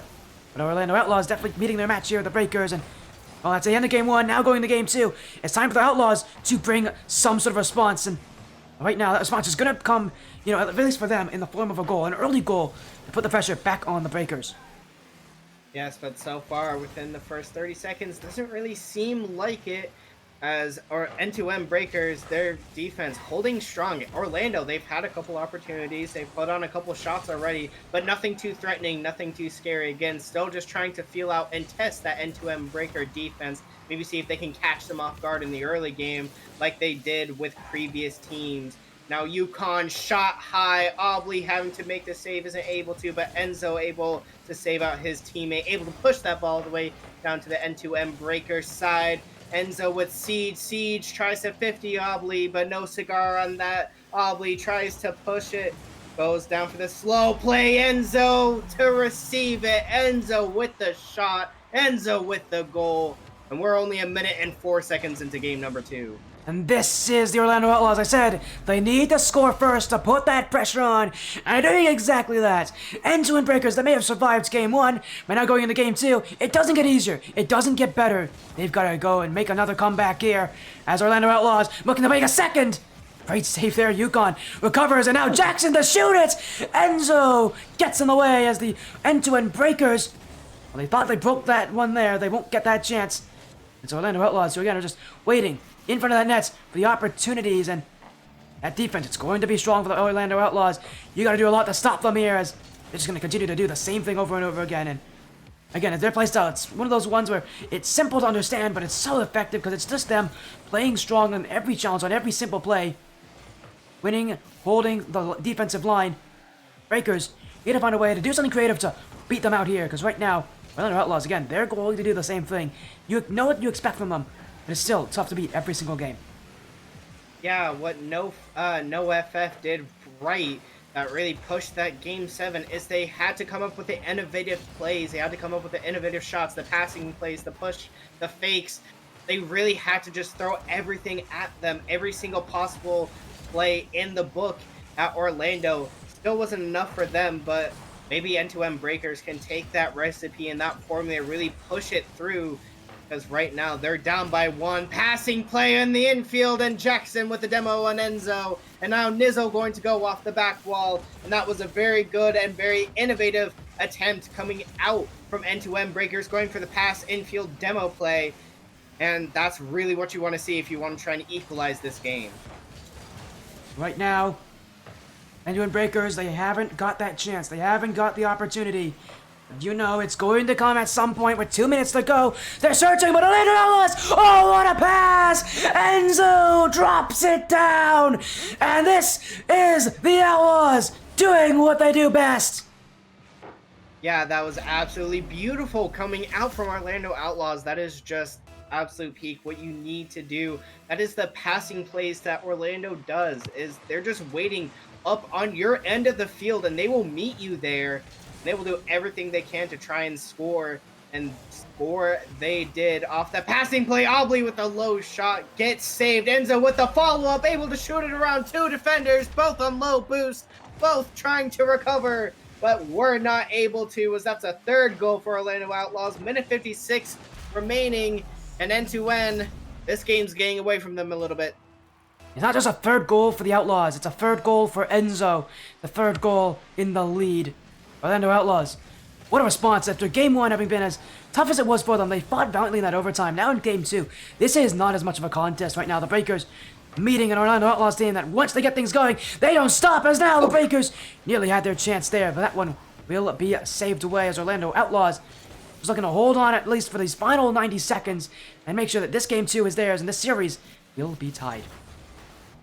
Yeah, play going to go a little bit slower, but it was in favor of Breakers, but Enzo just absolutely cut that out and was able to plaster that backward, and now Obley trying to get a chance of his own, but Yukon not having any of it. Now Nizzle having to work around that corner with Jackson. Siege going to try and 50 it with Enzo. Enzo able to get it around him. Yukon waiting in the middle, and now demo from Yukon onto Nizzle, and trade demos between Yukon and Enzo. And this is just physicality galore, as both teams wanting to get demos, both teams wanting to remove players from the field. Yeah, both teams, they're realizing just how tough it is to break a defense. At this level, you can't win with just good offense alone. You gotta add demos, you gotta add that physical element to it. Because these teams are just too good. Defense has gotten too good now that you can just rely on yourself, just have good enough shooting. No, you gotta be able to get demos. It's really the only way break teams at now. Is a great shot from Siege. That goes off the bar. And the Breakers, with 31 seconds left, still have hope. Yeah, I mean, you were saying that the only way to score was with demos or with bumps. Not unless you're Siege and you just put in an absolute ripper angle like that one. Siege is going to throw that one home. That's at least 1 goal for N2M Breakers. Kickoff going in their favor. But now, maybe this is what they needed. This is what they need to get their momentum rolling again, and maybe they can carry this into Game 3. As right now, as time ticks down, I think it's a little too late situation for N2N Breakers. Unless they score here, they score now. It's looking unlikely, as Enzo going to cut out that play, going to launch the ball, or slow play that ball over to the Breakers side. Siege going to try and play that midfield with Jackson, but time has already ticked down too late. Now, Nizzle going to just opt for that ball to go and hit the ground. Hopefully, Breakers can carry that end game momentum over into Game 3. But right now, we got an equalized series. Yeah, and this is Enzo versus the world at this point. Enzo taking everything that he wants to, and Obley assisting on him every single goal. It was, Enzo who led, Obley who assisted. You're seeing Enzo, this is the kind of guy who can just take a series, run away with it. He's such a confident player. No matter what kind of position he's in, he believes he is the best player in the field at any point, and that's one of those things that, you talk about a player, you talk about confidence. On the field, if you have that confidence, that will carry you a long way, and we're seeing what happens when you play confidently. Enzo, the hat trick with the 3 goals that have just dominated this Breakers backline. Breakers need to find something else to stop him. Yeah, as game number 3, here we go. Let's see if maybe N2M Breakers can push something different. As now Jackson going to go up. Nizzle there to meet him, but doesn't make a connection. Enzo is going to make the connection in the end. Obley gets cut up by Yukon. Ball dangerously floating around the corner, maybe over to the middle, but no one else there from Breakers to finish that shot. Big miss from Jackson again, but he gets saved away by, or the ball gets saved away by Yukon. Enzo trying to maybe meet up with Nizzle. Nizzle with the shot gets saved away, and thankfully Breakers break easy with that one, but that's another shot from Nizzle. That was dangerous. Obley with the shot. It bounces off the post with Yukon. And Orlando, they are busting down that door. Siege with the save. And that ball goes all the way down to the Orlando side. End-to-end breakers. You can't break them that easily. They're breakers for a reason. You try the same tricks on them. They know all of the answers. Big defense, big blocks, and breakers, a big moment. Now Jackson, the dribble, going to nets. Nizzle meets him at the end. Now Siege to Yukon. Enzo gets the save, but the breakers still on it with Siege. Obley is awkward. Enzo wants it away. In comes Jackson, no boost in the tank. The breakers have to forfeit space again. But Nizzle, up in the air. Jackson gets past two on the Orlando Outlaws side, but Enzo pushes it. Orlando Outlaws waiting back, a Siege to Yukon, to net! That's off the left side post! The Breakers score first! Absolutely beautiful coming out from Breakers. Like we were saying, they need to have that innovative offense, and that was a great infield pass coming out from Yukon and Siege, just passing from one to the next with the corner. And now, going to be Siege on the offense again. He wants to continue where they left off.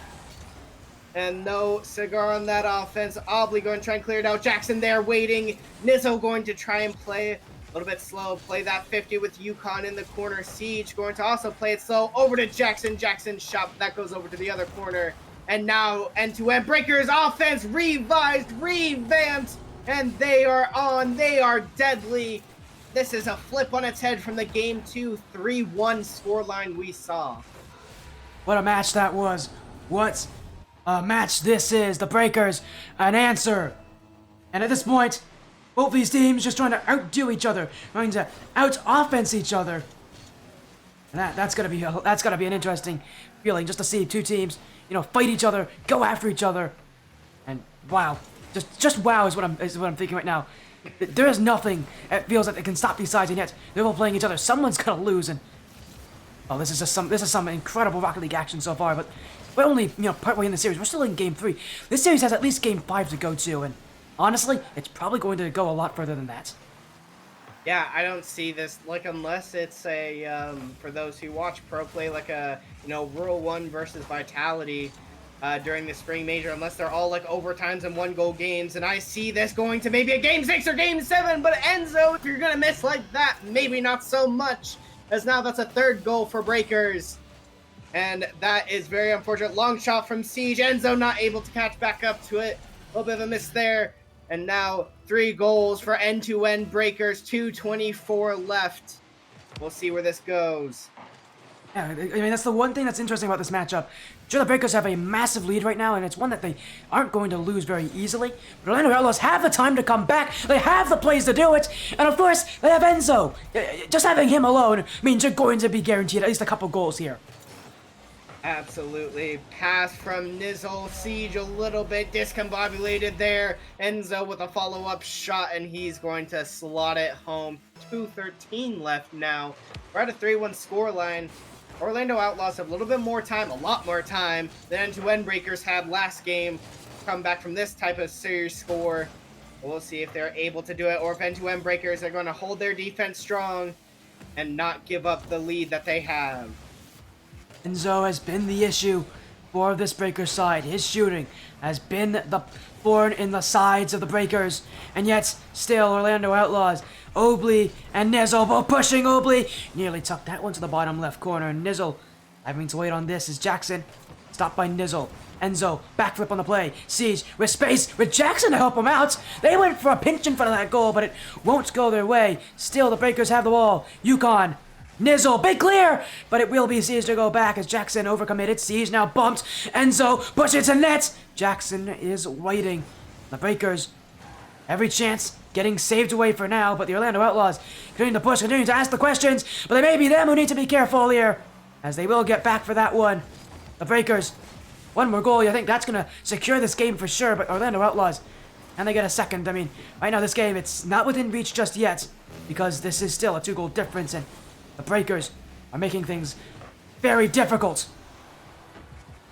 Absolutely, as they're still going to push on the offense. Siege to Yukon, that shot is just off the post. Jackson for the follow-up, and that's a very spread out and unfortunate defense for Orlando Outlaws. That's a 4th goal coming in for N2M Breakers, 47 seconds left, and now I think that was the dagger in the hearts of Outlaws' hopes for coming back in game number 3. Outlaws still bested once again. They just can't take that series lead. It's a tough, pill to swallow to know that you're still behind this team, even with all the work you put into this game. Even with that hope, after that first goal, it doesn't make a difference. The Outlaws waiting back is Enzo. He'll make the save, but with 30 seconds left, at this point, they just want to make sure that they can stop the bleeding here from the Breakers. Go to game 4 with a fresh mindset, with a fresh, position on the field. We know that that these teams can adapt to each other. Orlando Outlaws, this is their chance to do as such against the Breakers. One of these 2 end-to-end teams that got the buys. Orlando Outlaws had to play for that, whole first day to get here, and still, you see why this Breakers team has a bye. Is now what a dunk! Yukon, my goodness, my guy! That is incredible! He had no business getting it, and that somehow Yukon, out of nowhere, pops in and dunks Obley. Yeah, that is just absolutely disrespectful, young man, as you're going to dunk the last defender coming in from Orlando Outlaws, and N2N gonna put an exclamation point on game number 3. They're going to take this in a 5-1 fashion, beating out the Orlando's Outlaws scoreline from last game, 3-1. N2N Breakers continuing that momentum. Now, their chance to hold it again and not give up a game. I mean, with a win like that, the Orlando Outlaws, they better be talking a lot here, because that was a game that they got just outplayed in. By the end of it, you could tell they just didn't have a grip on the series. They couldn't hold on to it. They couldn't find what they wanted. They couldn't find the space, it felt. And in the game 4, Orlando Outlaws, we know that this is, again, a confident team, but, you have to think that that confidence is somewhat waning at this point, with that last game being as one-sided as it was. Yeah, I mean, confidence can only take you so far when you face a team like Breakers, who are just going to absolutely outplay you on all different ends, on defense, on offense. After those first few shots in the beginning of the games from Orlando, and it got saved away by Breakers, it just was kind of over from there. We didn't really see much defense, or not defense, but offense coming out from Orlando by the end of it. Yeah, it's a tough battle. There's no easy end-to-end team to play in this tournament. There's Breakers or there's Falcons. A lot of people consider Falcons the stronger of the 2 sides, but it doesn't make a difference. Both these teams are the 2 highest ranked teams here in this tournament. They're the 2 strongest teams in this tournament. There's a reason they're the 2 teams given a bye in this tournament. And as they've already proven, they've made it through the quarterfinals with ease. Now in the semifinals, Breakers still making life difficult here, and that's impressive against a team like Orlando Outlaws, who do so well at doing just that. But again, it's playing against the Breakers. Not an easy matchup, as flying off the back wall is Siege. Obley trying to keep the play going for Orlando. Obley, double tap. Jackson gets past him. Jackson, who's been really just kind of the fly-high player right now. He's been the player to really show up this series and show out for the Breakers, and I can see that continue here, as, again, he's just kind of been a central player to this roster here. But, I mean, as we said, it's a well-rounded team so far for the Breakers. It's really nothing crazy that they're trying to do. There's nothing about them that I see that's like, they're like one style. No. They are just well-rounded. The only way to beat this team, then, is just to play better than them. And that's not easy when they're putting on jets like this, when they're getting, great saves on defense. It's so tough to outplay them.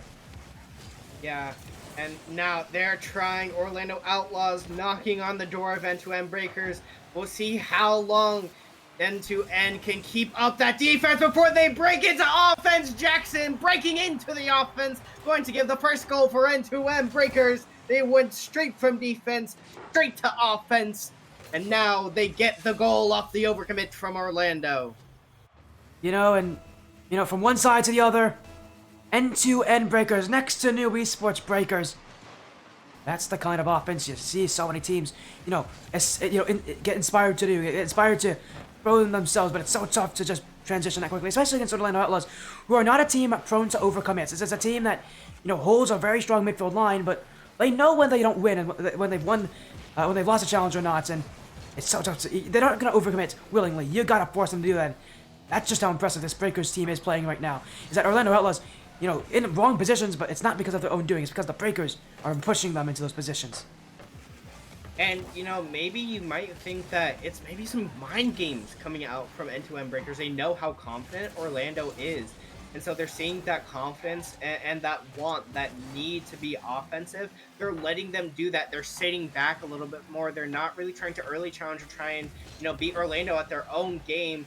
And then they're forcing Orlando to overcommit, thinking that they have the offensive pressure, thinking that they have this game in the bag, and then they just come out of nowhere on the counterattack, just absolutely dominate Outlaw on the overcommit where no one is home, or very few people are home, as that's a big double commit coming out from Orlando, but no follow-up shot, at least not immediately. Yukon going to try and put on a shot of his own, but easily saved away. Now Siege v Enzo. Enzo with no boost gets caught out by Nizzle.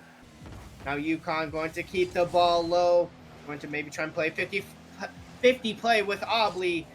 Obley off the back wall, going to take it slow. Both these teams trying to take it slow and low. But we'll see which defense breaks first, as that's another hard and high shot coming out. And now Siege going to try and wrap around that corner, gets it past two. Over to Yukon, over to shot. Nizzle, you overcommitted a little bit too much, buddy. And now Yukon's going to punish you for it. And it's not even really an overcommit from Nizzle, it's hesitation. He didn't challenge, he didn't want to engage in Siege. But when you push up that high, it's the only thing you have to do there, is to challenge. He doesn't do so, and that, as you said, will cost him a goal. N2N Breakers pushing back, but Orlando Outlaws, I mean, they're still fighting in this. I mean, they still have a lot of fight in them. I mean, let's tell you just how much this game matters to them. Even though the 2 goals down, even though this game kind of feels like it's getting closer and closer to its end, Orlando Outlaws still have high hopes that they can come back into this one, and it shows you just how much that match point really matters here to, you know, Orlando Outlaws. They don't want the Breakers to have it that badly, but the Breakers are pushing, are, you know, getting the goals because of it, and at least for now, Orlando Outlaws haven't found anything to answer back with, haven't found any offense to use on the other side. No, but I mean, N2N, you're seeing them heat up a little bit more and more. Their offense and defense becoming a little bit more threatening, a little bit more deadly, a little bit more solidified. And now it seems like this series is kind of going away from Orlando, as it's kind of slowly slipping away, and N2N slowly closing that gap, really trying to make sure that they can secure this game, as Jackson going to punish for a little bit too slow of a play. Orlando opted for maybe a slow play with Enzo, maybe a low boost, or just misread the ball, but Jackson going to capitalize on it, going to score in the back of the net. Now that's a 3-goal lead for N2N Breakers. 47 seconds left, and I think they take game 4. Orlando Outlaws, well, now they're definitely getting purely outplayed at this point in this best of 7. And now, at least at the end of this game, no matter what happens, they're going to need a long chat about what to do, because this is a scary position. This is really where teams really are tested. What are they going to do to respond in Game 5? Well, right now it's Game 4 that they're thinking of, and Enzo with a nasty pinch with Obley. Actually, not even with Obley. He just got a redirect from the N2N defender. He'll take it. Orlando Outlaws with a goal here, and again, maybe that's a little bit more confidence going to Game 5. A little bit that they can talk about kind of the good things that they've done, because so far this game, it's been a lot of bad things for Orlando Outlaws. There hasn't been that many good things. Yeah, if you are someone like N2N Breakers that can really break down and you know, disable that trust or that confidence that Orlando has with each other, then you're basically golden. You are going to dominate in a series. Jackson, Demo 1, Nizzo going to really shut down any big clear, any big offensive chance for Orlando. Maybe getting one final goal. Jackson cutting it out. Maybe go try and put that middle with Siege, but no, he's got up for it to go to the ground. N2N Breakers take game number 4, and they are on triple match point. We've seen another team go up 3-1 in a series. We haven't seen a team come back from this deficit. And it feels like, for at least for Orlando Outlaws right now, that may not happen here either. But they have to change something up. They got to change up that playstyle, change up that idea. N2N Breakers, they are looking for that grand finals opportunity. They're getting so close to meeting it. Still, fight the matchup here. Still a battle to the finality. And this is going to be... Oof, this is going to be quite something. Quite the matchup. These are just some insane teams playing insanely well. As we go to Game 5, the last series ended here in overtime. Game 4, will it do... This series, will it do the same? Yeah, as game 5 start, first kickoff, now in favor of Orlando Outlaws. They're going to take the offensive foot, maybe first. That's a good clear coming out. Obley trying to meet Enzo, but Siege is going to meet that ball on the back wall with Jackson. Jackson going to try and clear it out. Enzo has something to say about it. Obley going to try and take control in that midfield, gets 50'd. And Orlando, they're wanting to start out early. They're I can see them probably trying to start out with early challenges. They're going to try and pull out that desperateness and try and early challenge everything, try and cut out everything like they did in Game 7, and it seems to be working right now as Nizzle's going to get a goal off of it, and Nizzle going to maybe be the difference maker in game number 5 for Outlaws. And I'm surprised we haven't seen them do it more. These, passes downfield. I know Breakers have done well to stop them at it. You feel for, at least for Orlando Outlaws, with how they've been playing so far, those passes could be the keys to success. It could be what they need. I mean, so far we've seen this team kind of, teeter on, can they get the passes, can they not? Can they find each other? Right now, though, an easy matchup, and the very slightest Orlando Outlaws making it known that this series is far from over. Now an upfield pass, Obley to the corner, Nizzle looking for shot, but he's missed the ball completely, and Orlando Outlaws moving back. Jackson, 1 touch, 2 touch, saved by Obley as he'll stop him dead in his tracks. Enzo, low boost, going to try and go off the sidewall there, meet by Yukon. Now Yukon all the way down the back wall. That's a double commit. That's very dangerous. But the ball bounces off the post, and Siege can't get the double tap either. That's a missed opportunity by Breakers. They just took a little bit more time. That would have been an easy shot and an easy goal. But instead, we stay with a 1-0 lead for Orlando Outlaws. Still a lot of time left on the clock. Yukon ceiling flip reset. Now Jackson going to try and take control on that back wall. Enzo tried to get a bump. Nizzle trying to get a shot, but just wide. Siege is going to take control. Enzo's going to cut it out. And now Orlando Outlaws, they're going to try and suffocate at Breakers as much as possible. Breakers, you got to go back to that Game 4 form, maybe even that Game 3 form where you were just taking the back seat and letting them come to you and then not overcommitting, but counterattacking on Orlando. I mean, it's an easier thing to say, and it's easier said than done, although triple commit, it's open, it's Yukon, and it's in the back of the Orlando Outlaws net, end-to-end Breakers. Look at this shot from Yukon, everybody jumps at it, and that's how you break a defense. Yeah, that, again, you can see Breakers, they've really started, breaking that trust and that confidence that Orlando have in themselves and have in each other. And it's really not working out too well, but Nizzle going to get a goal back for that one. They don't stay equalized for long. That's a very good kickoff goal in favor of Orlando. Jackson just barely missing that ball, and Siege not able to get back to it in time. 1-goal lead again for Orlando Outlaws. But you can see end-to-end Breakers. They're making Outlaws desperate. They're making them triple commit. They're making them bump each other. And maybe that will be their downfall in the end. Breakers, not out of the woods just yet. We've seen, even this first series today, we saw a team come back from 3-1 down, send it to Game 7. Didn't win. Again, we've seen matches like this where they are close, where these teams are fighting for everything, where these teams know what's at stake. And Orlando Outlaws, they know better than anyone what's at stake for them. They lose, they're out. That's how simple it is here. End-to-end, not making life easy, and a big touch, that's off the crossbar. Yukon got so close, but it won't be good enough. Here comes Siege, in front, Yukon, saved away by Nizzle. And Jackson won't challenge, end-to-end Breakers will receive the ball instead. Jackson, up, Obley's up too. Siege to the back wall, double tap, won't be given. Oh, what a save. Nizzle dives in the way, Breakers denied again. Yeah, Breakers, you can see that they don't really have full trust or maybe even too much trust in their shots. They don't want to overcommit too much yet because there's still enough time. But still, it's left some very big chances and very big opportunities where if just one person stayed a little bit closer up to that front line, then they would have been able to have a follow-up into the net. So that's a big bump coming out, and Siege is going to get the goal. That's great coming out from Jackson. Bump on that last defender. Bumps out Nizzle. Siege with the shot. Far post. Able to score it in, and that's the equalizer. That's the goal they need at the time they need it. A big chance. A big, big moment. In this game, tied up. The Breakers, what might be 1 goal away from taking the series. There's still so much time left. So much action to be had. The Breakers want to go to the finals. They're one of the 2 teams that were invited to this tournament. To not make it would be an underperformance from them.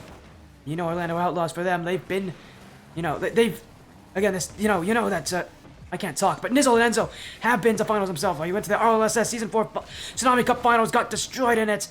They want to go to a different finals here. They want to win something that has that RLSS name on it here, and a Proving Ground seems like their next best choice, but look at this from N2N right now. Great defense. Siege off the ceiling. Nizzle wants it, but it will be Yukon jumping. He's leaving it, though, for Jackson. Obli, a big boom downfield, but Siege will collect to it, or at least I thought he would. Enzo's going to challenge. Breakers whiffing there is Yukon. And at this point, things starting to fall off a little bit here for the Breakers. Still, they hold on to offense as time running down to the final 30 seconds. Panda, at this point, it feels like golden goal territory. Next team to score will win it, but what team will that be? I honestly can't tell. Yeah, I can't tell either. It seems like, you know, if this goes to golden gold, we can see another, you know, our kickoff overtime goal, as maybe Jackson waiting a little bit too far back, but his teammates are able to save him out. That's a big dunk coming in from Obli. Yukon on the push now with Jackson. Enzo going to try him in. That's a big shot, but it just goes off the bar. Obli going to try and push all the way down. Siege going to opt for that one to go down. Now kickoff, the big thorn in the Breakers' side. Will they get it here, or will Orlando just get another kickoff goal? Orlando Outlaws not finding the opportunities. The Breakers, again, have done well to waste time so far. Still, the Breakers, I mean, it all hangs the balance here for them and Orlando Outlaws. They score, they move to the final. It's that simple, that easy. And yet, I wish I could say it was that easy in practice. Orlando Outlaws making life tough as Obli! That one! Siege will race to keep it out. Orlando Outlaws attacking from a distance, keeping their space, but Enzo! Smash it! Orlando Outlaws! We're going to Neo Tokyo!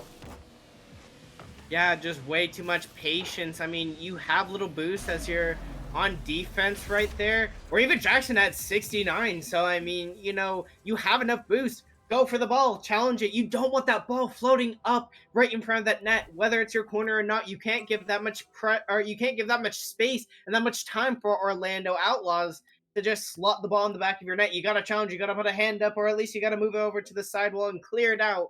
But they do not. And in the end, Orlando is going to take game 5. We go to Neo Tokyo, and Breakers have another chance to take this series.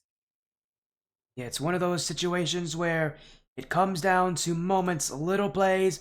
I've always said it. It's not the big things that matter in matches. That's the stuff we get hyped about. It's not the big plays. It's the little plays. It's the little adjustments. I see Orlando Outlaw, and really, what I loved about that overtime was the midfield. They kept a really nice distance. They respected the Breakers, but they made sure that when they attacked, it was through the midfield. It was from the midfield. It was to the midfield. It was by the midfield. Little adjustments, little changes and play style, and that's what could help the Orlando Outlaws here. As now I look for an incredible series comeback. Absolutely. As now we're going into Game 6, I think we still have all players. Someone may be going over for a little bit of a car change, but we will get into Game 6 shortly, as now these players, again, getting extra time to maybe think about what they need to do. N2N had so many opportunities. N2N, it says they have 11 shots. I almost said 12. I almost said 3 from demos, because I read the demos on accident. But they had 11 shots, so many opportunities, only 2 goals. And again, like I said, if there's just someone up at that front line, then maybe that would have been like a 5-2 situation. But we may never know how that one could have ended, as now we're moving on to Game 6. Players in, we are getting ready, we're getting going. And here we go. 3, 2, 1, kickoff. Kickoff, Game 6. This is the semifinals, and this is Orlando Outlaws N2N Breakers, and this is Enzo! 6 seconds in, an explosive start! Orlando Outlaws take the lead! Yeah, that was a great demo play from Nizzle to just open up that back line of N2N Breakers. Both of them just way too far up. 2 of the N2N Breaker players just way too far up. One of them demoed, so no one there back and waiting to put a hand up.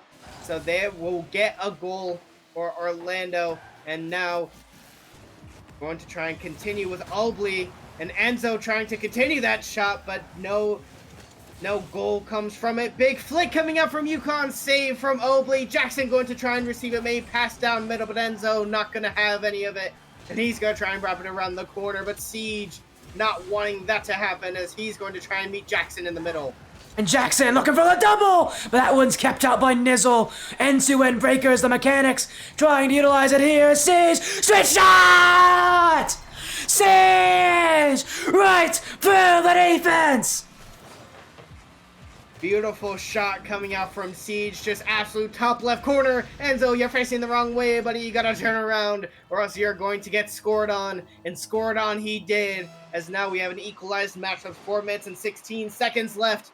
And kickoff in favor of end-to-end, but it ends up with Enzo trying to put on a shot, but Yukon having something to say about it. Nizzle going to leave that ball for Jackson, not going to try and push that very far, as now Outlaws maybe trying to give a little bit more time, a little bit more space to breakers and let them come to them. Maybe go for more of a counter-attack approach. When you describe it like that, this series is very much like a chess match. You make a move, there's going to be a reaction. You make a play, you gotta think 3 moves ahead, 3 actions ahead. What's going to happen in front of you? And right now, the Breakers looking to play that way. Jackson, double tap, but he won't meet it there as that bounce off the corner. Unreadable for him. Siege, Nizzle, waiting on the Outlaws. But Nizzle's gonna be careful. Quick shot on! Enzo can't get there! It's Yukon the strike, and it's the Breakers who lead 2-1.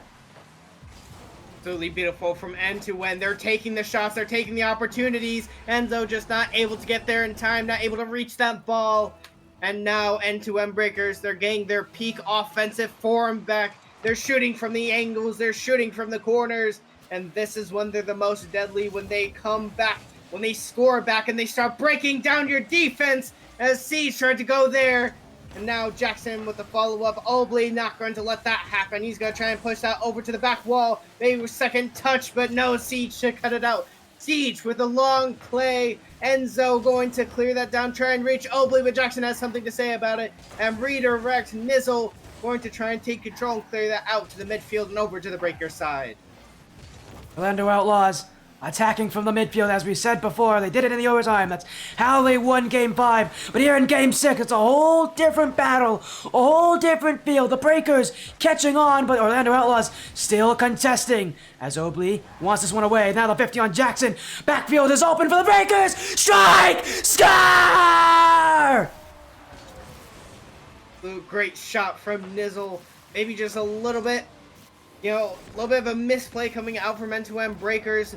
Maybe a little bit too much space given over to Orlando Outlaws. You can't let that happen if you're Orlando, or if you're end-to-end Breakers. You can't give space, like we said last time. You can't give space to Orlando Outlaws. You have to keep things controlled. You have to keep things concise, or else they're going to score on you. You got to cut them out. But they didn't, and they got punished for it. And now we have an equalized game with just under half the game left. We may never know who wins this. Well, we will know at some point. But it's always uncertain. One team scores and the other team responds as Jackson with the shot, Yukon with the shot, but Enzo gets a couple lucky 50s there. He's going to be saved out by the game. And now clear off the back wall. He's going to try and pitch that down, but Jackson has something to say about it. Nizzle there, going to try and wrap it around the corner. Yukon with a clear over to Siege. Siege going to just take that off the sidewall. Accidental extension touch, but it's almost on. It almost gets scored as both teams switching blows. It's blow for blow. It's act for act. It's force for force. No team separating amongst each other, but sees chance. Nizzle keeps it out. Yukon going to the back corner. Orlando Outlaws. Here's a chance to strike. Enzo in front. It's hit the post. Orlando Outlaws can't believe it, but that ball stays out. And end-to-end Breakers keep it tied. Obley trying to keep it up. Jackson met by Obley. Orlando Outlaws. Their chance to strike, but Jackson off the back wall, and that's end-to-end Breakers again. Miraculous save. Somehow this game staying at 2-2. Absolutely. As we're coming into the final 60 seconds, this might be another goal-to-goal opportunity.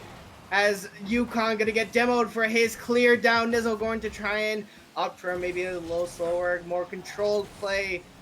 Now we're in double digits left in the seconds.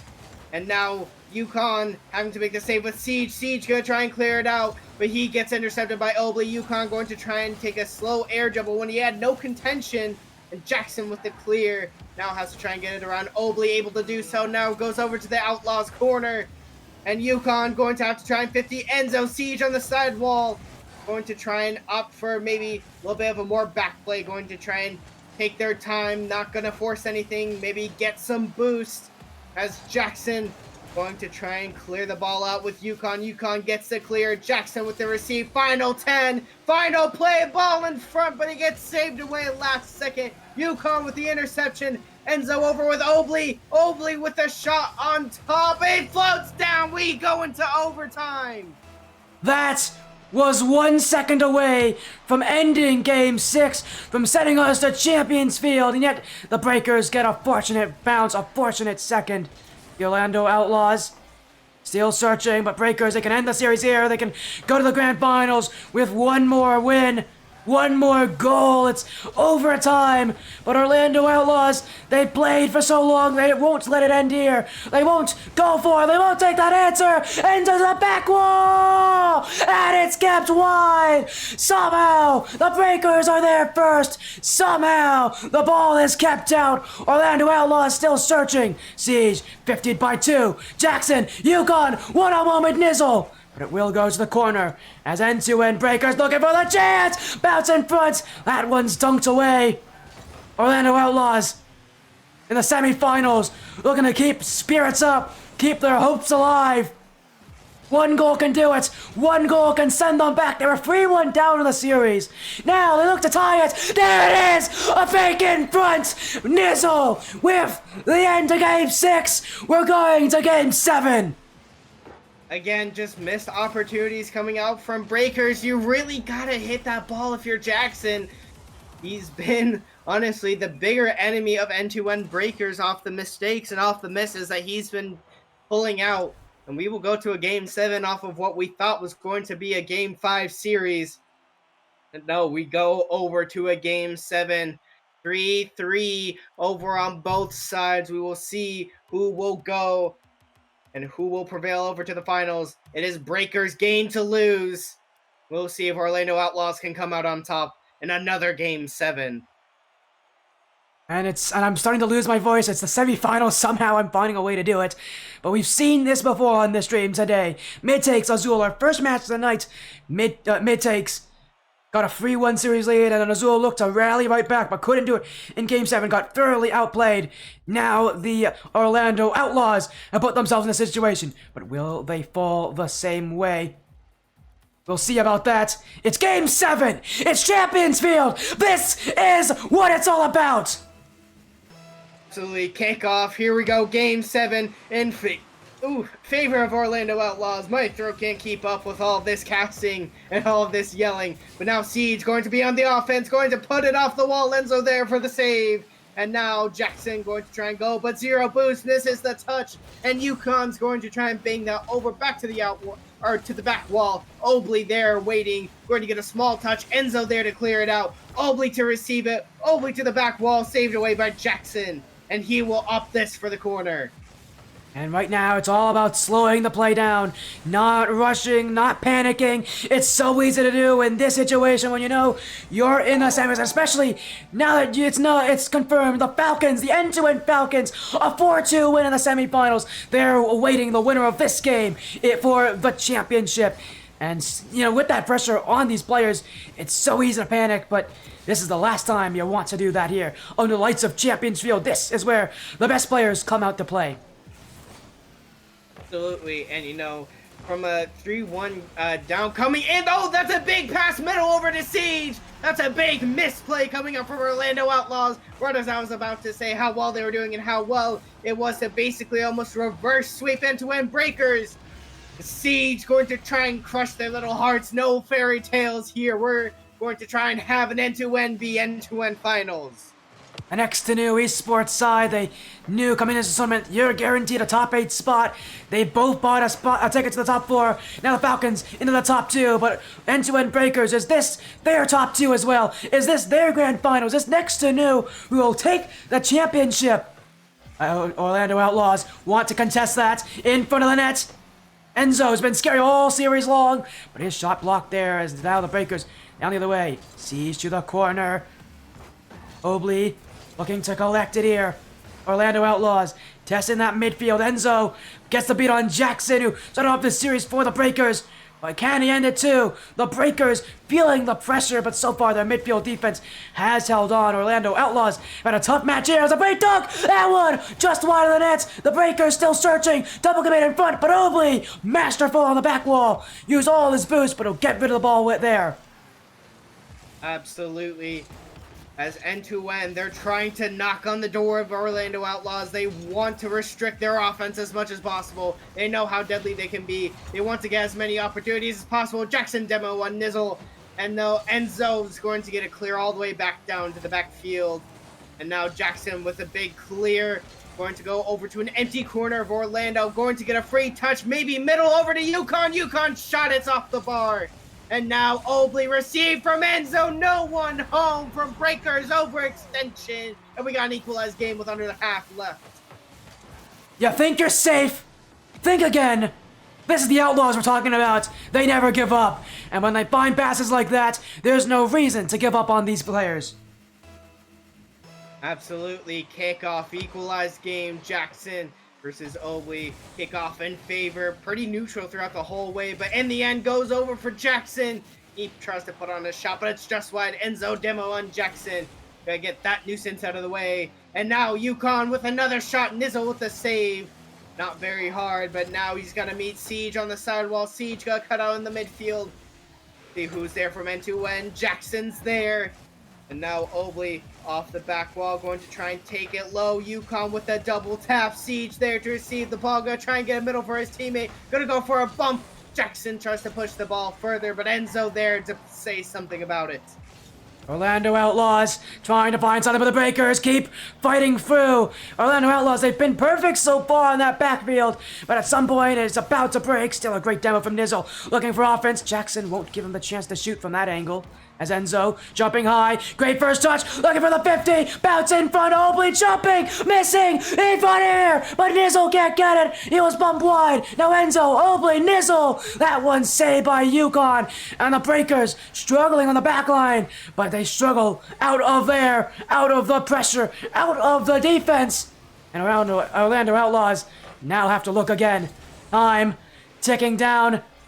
We're reaching the last 60 seconds of regulation. This series have overtime in the making. End-to-end Breakers started off so well, brought that early aggression. Orlando Outlaws looking to bring it right back to them here. Game 7 coming down to the wire, and right now, neither team wants to be the one to give up the advantage. Siege tries to meet Yukon, but Obley has something to say about it as always. Obley, you've been giving credit over to Enzo, but I think Obley's been the real thorn in the side of end-to-end Breakers. That ball is floating dangerously over in the middle, but no one else there from end-to-end Breakers to follow up that initial shot. Yukon with the shot. Yukon with the goal. 30 seconds left.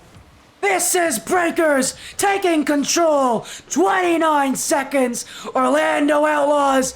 They need some magic here off the kickoff. Here we go. Orlando Outlaws, 1 goal needed. Less than 30 seconds to get it.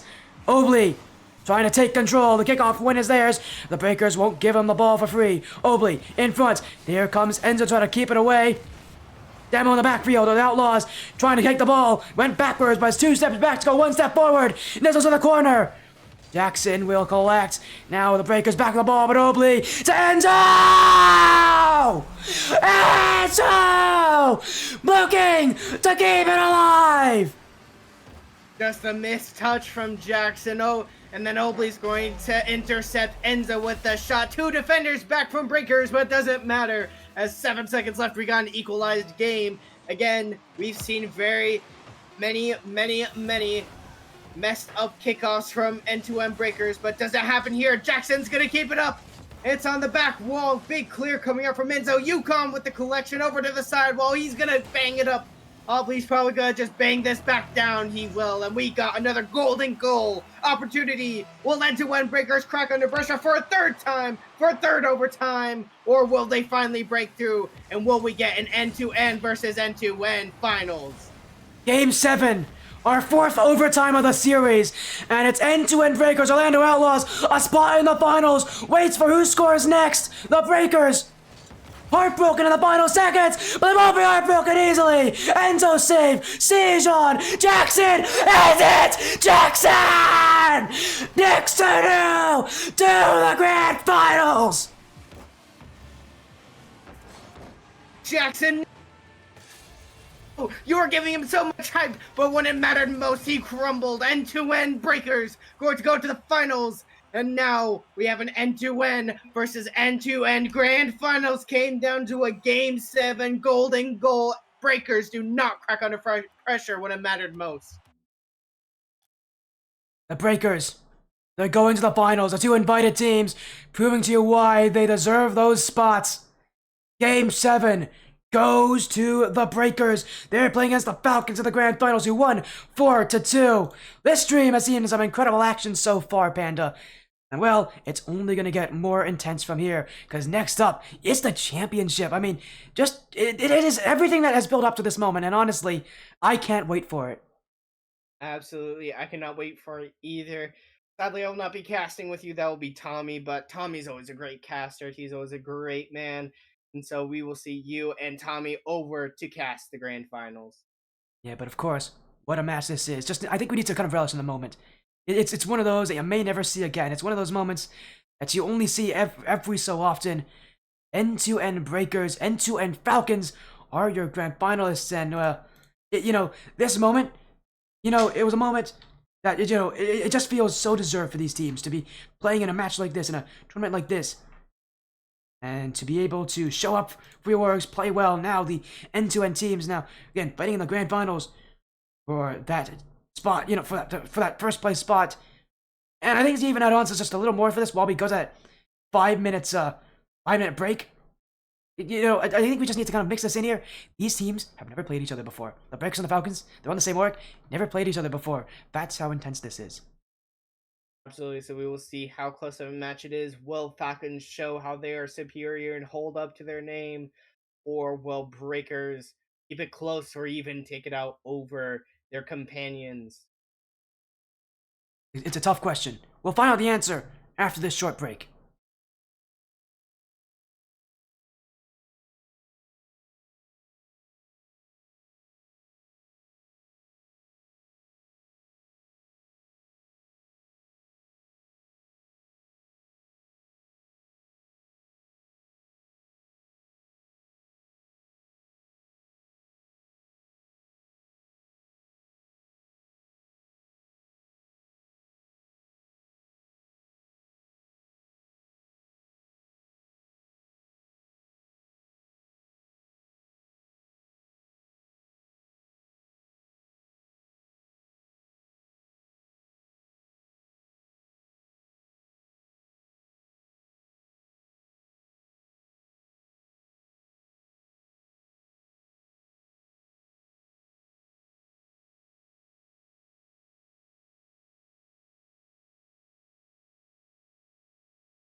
This is the grand finals. This is where the proving grounds end. And this is where a champion will be found. Welcome back to the Rocket League Splash Series Ascend Tournament Series Proving Grounds. This is the championship matchup. Joining me is TommyBuckets. One more series, my friend. We're nearly done, and this is the biggest match of them all. Yeah, I mean, we're talking about two teams. They got invites, and they've proven exactly why. The road just a little bit easier for the Falcons. And even though you look at these scorelines, they went 4-2 against PX2 Fultaro. But I'm telling you right now, the thing that stood out to me a lot about PX2 was their defense, man. They really kept the Falcons more at bay than I expected. Vision, an outstanding ones player, really struggled at times to kind of get shots on net, and it was due to the defense. So they've really kind of come full circle and found ways to really get some great looks. And we're going to have to see how the Breakers handle that. Are they having that same defensive prowess to slow these guys down? Because right now, from my side of the bracket, man, the Falcons have been absolutely insane. And one of the biggest things we've seen is just how efficient they have been. Yeah, but let's take a look at that bracket, as you were saying. Let's take a look at the teams on my side. Again, you guys got to see that incredible semifinals match. End-to-end Breakers, a 4-3 win over the Outlaws. That one was close. It was tense. It was, up to the very last moment. As you saw Game 4, Game 7, it ended in an overtime. It's just been insane today, but all of the action ends on this one series. And as you said, it's been close. For the Breakers, what I've been impressed with is their tenacity, their ability to fight back against everything. This is a team that is not going to make life easy for anyone. And now, against the Falcons, they're going to need to have that tenacity still, because there is no way the Falcons are going to let them trample them. And the Breakers, it's only getting tougher. The Orlando Outlaws are a tough team. The Falcons are even tougher at this point. And as I said before the stream, before this match, to let you guys know, these teams have never played each other before. Even though they're on the same org, these teams don't know each other yet. This is their first matchup, and of course, it is in a grand finals of a massive tournament. Yeah, it's not every day you hear about, two orgs or two teams from the same org, like, not going toe-to-toe before. And here they are, the first time ever, and it's here in the proving grounds of all places. I feel honored to be able to handle it. And coming up to this match, as signups were going down, Vision messaged me and was like, "Hey man, the talent looks scary. Do you mind doing a 1v1 with me?" And I warmed him up. I did beat him 14-2, but I think he's prepared for the grand final. Well, we'll talk about Vision. We'll talk about so many players here, but let's talk about the lineups. Falcons, Breakers, 3 players each. Falcons with Vision, who, again, so many people said, watch out for him. On the Breakers, it's Jackson, who last match had his turn moment. He was the one to score that goal. It was Yukon, who everybody keeps talking about, who can really pull out a mechanical play on the other side. But again, on the Falcons, he said Vision, but Jalon and Ayoka joining him as well. This is going to be a match that will really test these teams.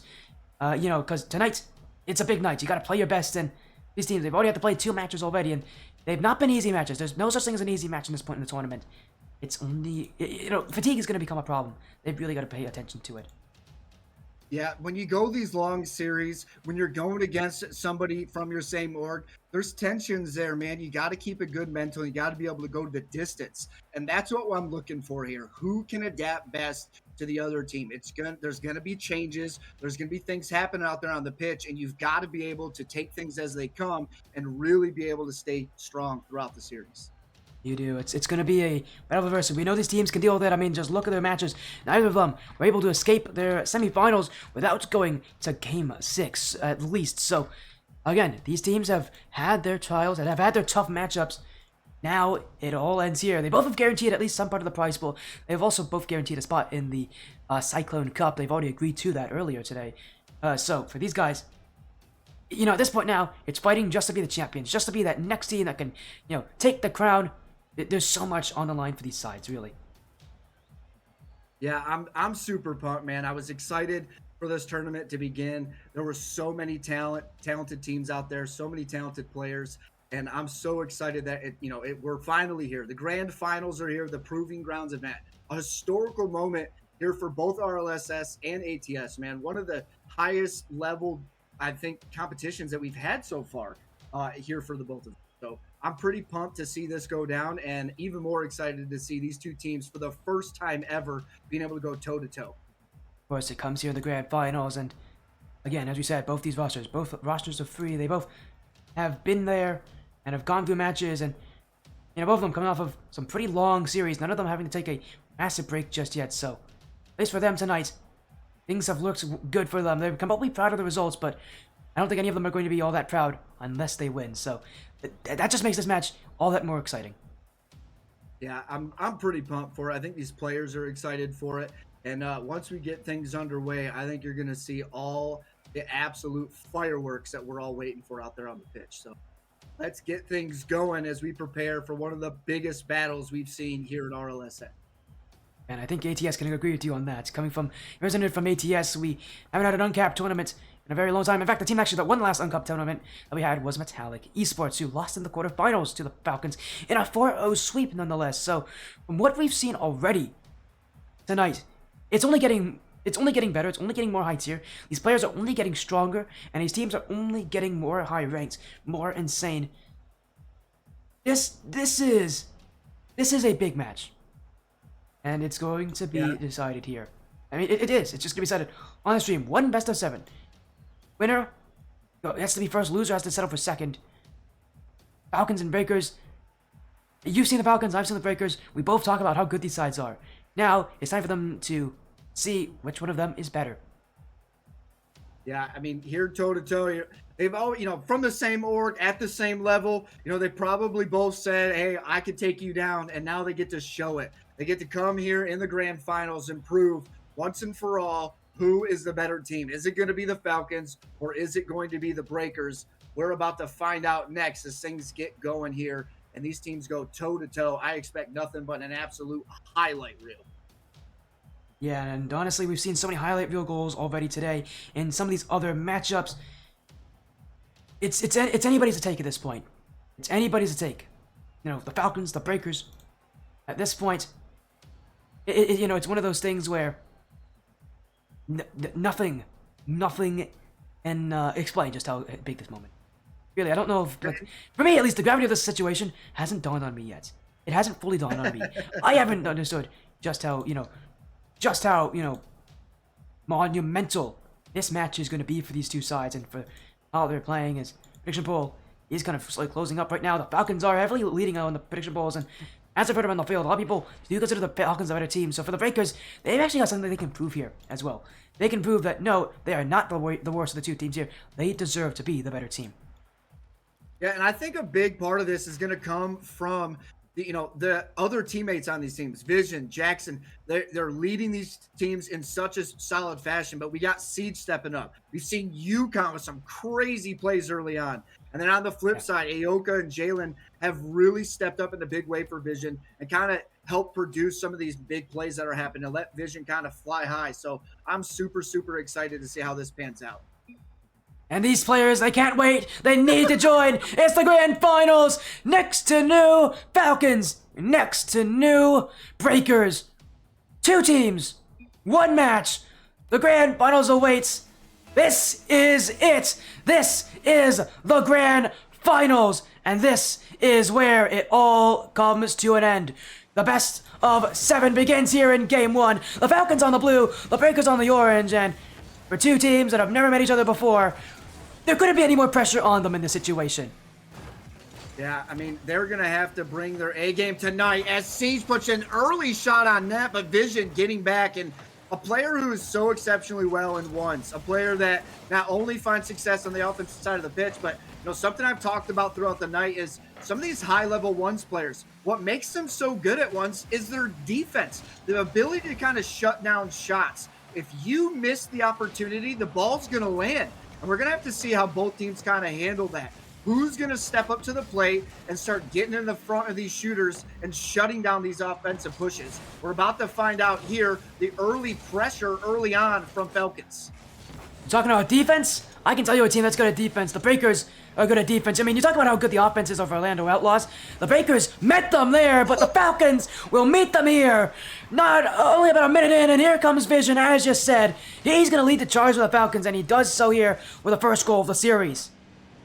You even saw a slight touch there from Aoka to kind of set up that bounce for Vision. It's little things like that that can throw off a defender. They're reading the bounce, a last-minute touch comes through, and now they're just off on their read, and it opens up the door just enough. And that matters. The higher you climb in these ranks, the further you get in Rocket League, that window closes for opportunities. And moments like that have to happen.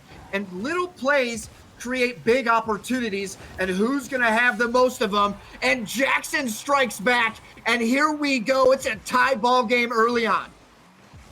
And as I predicted, it's Vision versus Jackson on who's going to score more goals. I expect to see a lot more of what these players have done already. Do it and do it again. But it's the Breakers who do have a game to answer back here against the Falcons. This finals, it's only game one, and already all these teams proving there's little to separate them. Yeah, they're going to be bringing absolute heat. And, you know, I expect things to be a little bit more driven for both of these teams. They're from the same org. They're playing each other for the first time ever. Whoever wins this gets to go home. They get to go back to that org and say, you know what? We took them down. The anxiety. Who's going to have that mental fortitude to be able to stay out in front of this series? I am so excited. My hands are already sweating, and we're not even through the first 2 minutes. Your hands are sweating. What about these players? You gotta think about their hands as well. This is quite possibly the most stressful moment these players have had to be in, you know, in a very long time for these two players. Again, next to New being, you know, probably excited to see this, but these players can't be that excited. They must be feeling a bit of a sense of dreads at this point in game one, knowing how close it is, knowing that it won't be an easy finals. There's no such thing as such as a Falcons answer. Vision scores his second. The Falcons have been waiting patiently, and they finally get the opportunity. Nice 50 win there from Aoka, and that's exactly what we've been talking about. Vision, an outstanding player, but he's got some outstanding teammates. Opening up doors, opening up windows, creating space that wouldn't normally be there, and allowing Vision to kind of just do what Vision does best. I've been able to see this player playing some ones. He is outstanding, but he's also got some outstanding teammates. And if they continue to find this type of room, it could be an absolute destruction here for the Breakers. So they're going to need to be filling these passing lanes and trying to shut down those opportunities. You know, I think a wise man once said, teams are only defined by their weakest link. And the Falcons, I'm searching, I can't find a weak link. I don't know if you can find one either, Tom. I can't find a weak link here. The Falcons, I guess I could say the same thing about the Breakers. Right now the Falcons are led by, as you said, they're led by Vision, but there is no weak player out of these three. All of them can take a series and take it away, with the Breakers trying to find an answer. And Falcons doing well, even though they've been, I think, playing a lot more on their back line. They've been doing well to not let the Breakers walk on through, not to let the Breakers take things away from them. And simply put, the Breakers, they're the ones holding the offense. They're not the ones, though, that's scoring the goals. That's the Falcons, and the Falcons look to do it again. Vision for free. Jackson gets in the way, and here's his chance to go back for offense. Big flip from Jackson. Jalen, miss. Jackson always hit the crossbar. In comes Siege. Jackson always missed again. Follow-up touch. That's off the post. The Breakers get close, but close won't be enough. My goodness, the woodwork shutting down the net on the Breakers. So close, but so far. And that's what we're talking about. And the little moments are going to matter because you're not going to get very many. They're going to want that opportunity back. They had a couple of good free looks, and they just weren't able to close out. We'll have to see how they capitalize as this series continues, because realistically, they need to score on those opportunities. The shot was there. The Coco's training needs to be on full display because they've got to get these shots to land. And off the crossbar again and out. This is already starting to heat up as Jalen finds the far post. On that first shot, I couldn't believe the Breakers somehow found a way out, but that touch from Yukon won't give them any time to reset. Unfortunately for Siege, he's got boost, but doesn't have the angle. It just isn't enough time for a Yukon to go and help him out. And the Falcons right now looking to pull away here at the end of game one. There's 40 seconds remaining. A big start here for the Falcons. They're looking to show face here early, open up out the gate and say, hey, Breakers, you got to come to the big show. Welcome to it. Here we are. And they come out opening the gates with a huge lead here in game number one. 20 seconds remain, and they've got a 2-point lead. The fake here from Yukon. He plays low. He's got the opportunity off the crossbar and within one. Yukon This is what he's made of! Flip reset, the fake under one, and the shot past the second! If there was any budding gift the Breakers wanted, that's going to be it! With 14 seconds left, this may not be over here. Time remains for the Breakers. Here at the start of the finals, Siege with the ball, he's got a good first touch, looking for the flip reset, in front for Jackson, but he'll leave it away. Vision to shoot, Yukon to keep it out. 0 seconds now, the Breakers must keep it alive, but Jalen won't let it. Siege trying to keep it up, but Ayoka will let it hit the ground, and the Falcons are taking the start of the series. The early series lead is theirs. A strong start.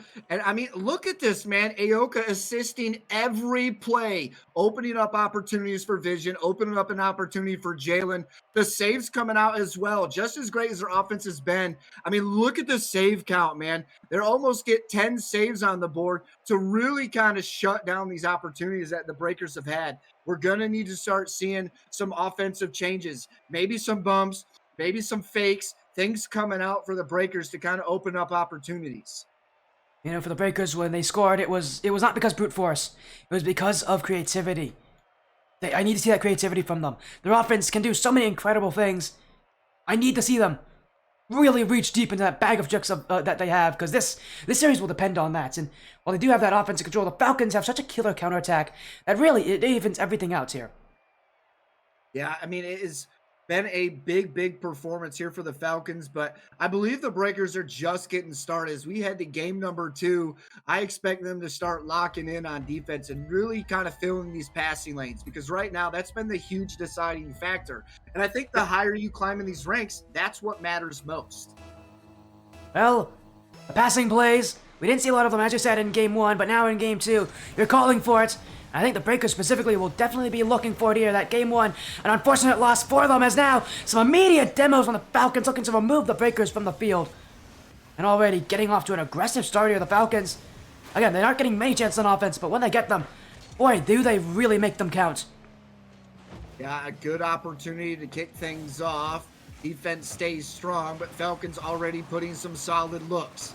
Siege to the far side, now off the sidewall. He's got it over the midfield line, into the corner. Well kept here from Jalen, and he's going to get some breathing room over the midfield line. Ayoka's up into the corner, wants a centering pass, and a nice touch here from Jackson. Keeps it out of danger, and right now the defense staying strong and staying well kept to shut down these shots.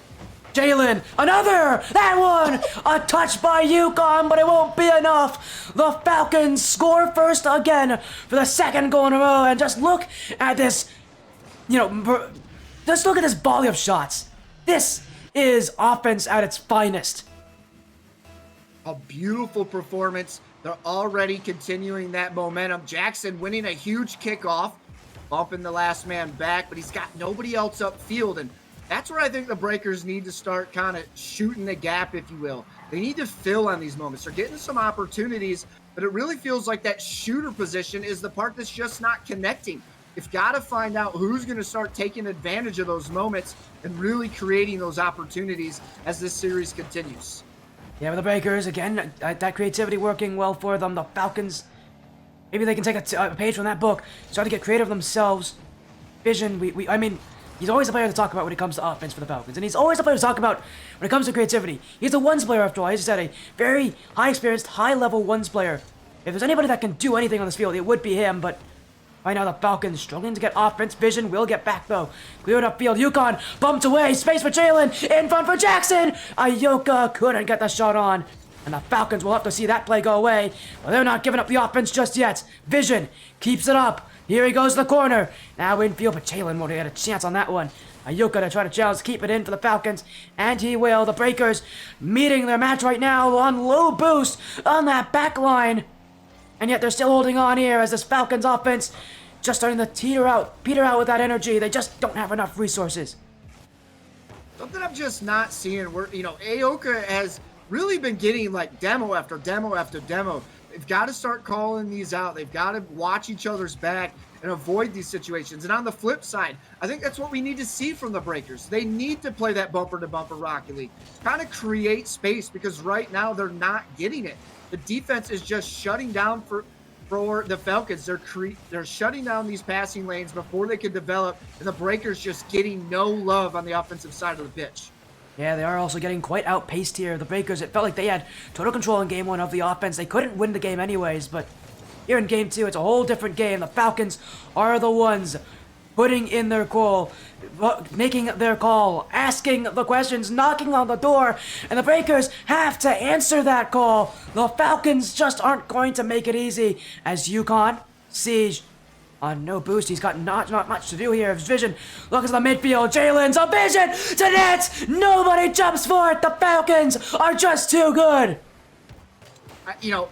If I'm the Breakers, the last person I want to leave with that kind of room is Vision. Nobody challenges. Nobody's there. He's upfield by himself, and a beautiful shot on target. Real quick, I do want to give a shout out. We see Elo Bandits in chat. For anybody that doesn't know, also known as Clixel, the one-man show when it comes to demos. I've never seen anybody put triple digits up in a 7-week season. 107 demos in a 7-week season. Of course he gets excited about the demos. Welcome in, Clixel. I hope this is everything you need it to be. Well, Jackson just got a demo there. I think he's trying to beat Clixel's score there. He's definitely looking to do his best for it. But the Falcons will clear it away. Both these teams already guaranteed a spot in that Cyclone Cup in the top division for next season of the Rocket League Splash Series, but they want more! And Jackson's looking to get it started! A little incidental contact with the Falcons, but it will go to his favor. 65 seconds to go, and the Breakers want to tie the series here. There's been so much dedication that I've been hearing behind Jackson. The amount of time he's been putting into Rocket League. He has been grinding away and really trying to create some additional kind of peak moments for himself. And we just saw it there, bringing them within 60 seconds remain, and they still trail. They need to start creating some additional space and start opening up some additional opportunities. Will it continue for them? Let's find out here as they go toe-to-toe against a brother-in-arms, the Falcons out in front. But they won't be for long if this kind of offense is happening from the Breakers. Falcons, though, will clear this ball away. Some space on offense now to waste out time to stop the Breakers from advancing. Vision in the midfield. All the Breakers in the same position. That's an awkward rotation, but they will survive there as Vision looking to just take them all on at this point. And honestly, I don't blame him for doing that. He definitely could, but Breakers won't give him the space. Now a clear field. Jackson by himself. The flip reset, the bump, going to net. Yukon trying to get that dunk. Gives space for Siege. The Breakers in the final seconds to get that opportunity. The Falcons trying to deny them. A demo, a 0-second drop down. And the Falcons now lead the series 2-0. The Breakers, another heartbreaking loss in the final seconds. This is starting to get out of hand for them. Yeah, they're playing well, man. They need to really kind of step up to the plate when we're talking about creating opportunities. The big thing that's standing out for me is just the amount of demos and the amount of bumps, the amount of aggression we're seeing from the Falcons. It's creating so much additional time on attack. We need to see that script kind of flip. We need the Breakers to kind of open up themselves on offense. They're just not getting that same type of breathing room. And with a team like the Falcons, how well they're playing, I think that's the only way they're going to find that kind of space. 7 shots for Jackson. Only 1 goal scored. It's been that kind of a series for the Breakers. It just feels like it's more quantity over quality for them. And it's just not working. You're not going to beat the Falcons. Their whole thing is they're going to bring quality offense. They aren't going to get many chances, but don't worry, those chances all will matter. Look at this from them. 6 shots on their own, 2 goals. They've won with less shots in the past, so we know how the Falcons are going to play. The Breakers, I actually think they need to take that knowledge from of the Falcons and use it in their own style. I need to see just better shooting, not more. Yeah, they got to, create those looks, create those opportunities. A fake, a bump. Something's got to happen to kind of create that offense because, like I've said before, the higher you climb in this game, the less opportunity you're going to get. These players just have the capability of getting up. They have the mechanical skill to kind of shut teams down and shut shooters down. You're not going to get the same looks that a lot of us at the lower levels get. You have to create those opportunities, and that's what we're seeing from the Falcons, and we need to start seeing from the Breakers. 40 viewers total. They're watching the grand finals, and they're watching this. What a save from Jackson. The Breakers keep that one going. And Jackson, again, has been instrumental in this series. He's going to continue to be instrumental in this matchup. It's going to be him who I need to see step up for his team when it matters most. He's been that MVP level has had that MVP level performance tonight. But the Breakers, they'll need a lot more from him. They'll need a lot more just in all from him. He just hasn't been good enough, and it's such a weird thing to say, to mention that top player for the Breakers, the player who's been playing the best, who's playing the most aggressive. And right now, again, it's all going to rely on him, I think, to see if the Breakers can make this comeback, because right now, the Falcons aren't trying to let him, are squeezing him dry, but Siege Jackson waiting back down for Siege, and he's missed the shot. That was his opportunity, but the Breakers won't get another one like it. Yeah, and those are the moments you don't get them every day. They're going to want that one back, a moment to not just, put a point on the board, but to take the lead. Somebody that I think I'm paying attention for on the Breakers is UConn. We saw a couple of highlight moments early on, and some other series that we're just not seeing that yet. I need to see UConn get back to his form. He needs to find what was working earlier and really get back to that final aspect of himself and really open up these opportunities, because it created a lot of additional time for the Breakers. And I think that's a player that's going to start creating space for him. And if he finds his rhythm, this could be some trouble for the Falcons. Right now, they've done a good well at managing UConn and not giving them those opportunities. Yeah, you don't give the mechanical players space. They're not going to find plays to do. They're not going to be able to get past you.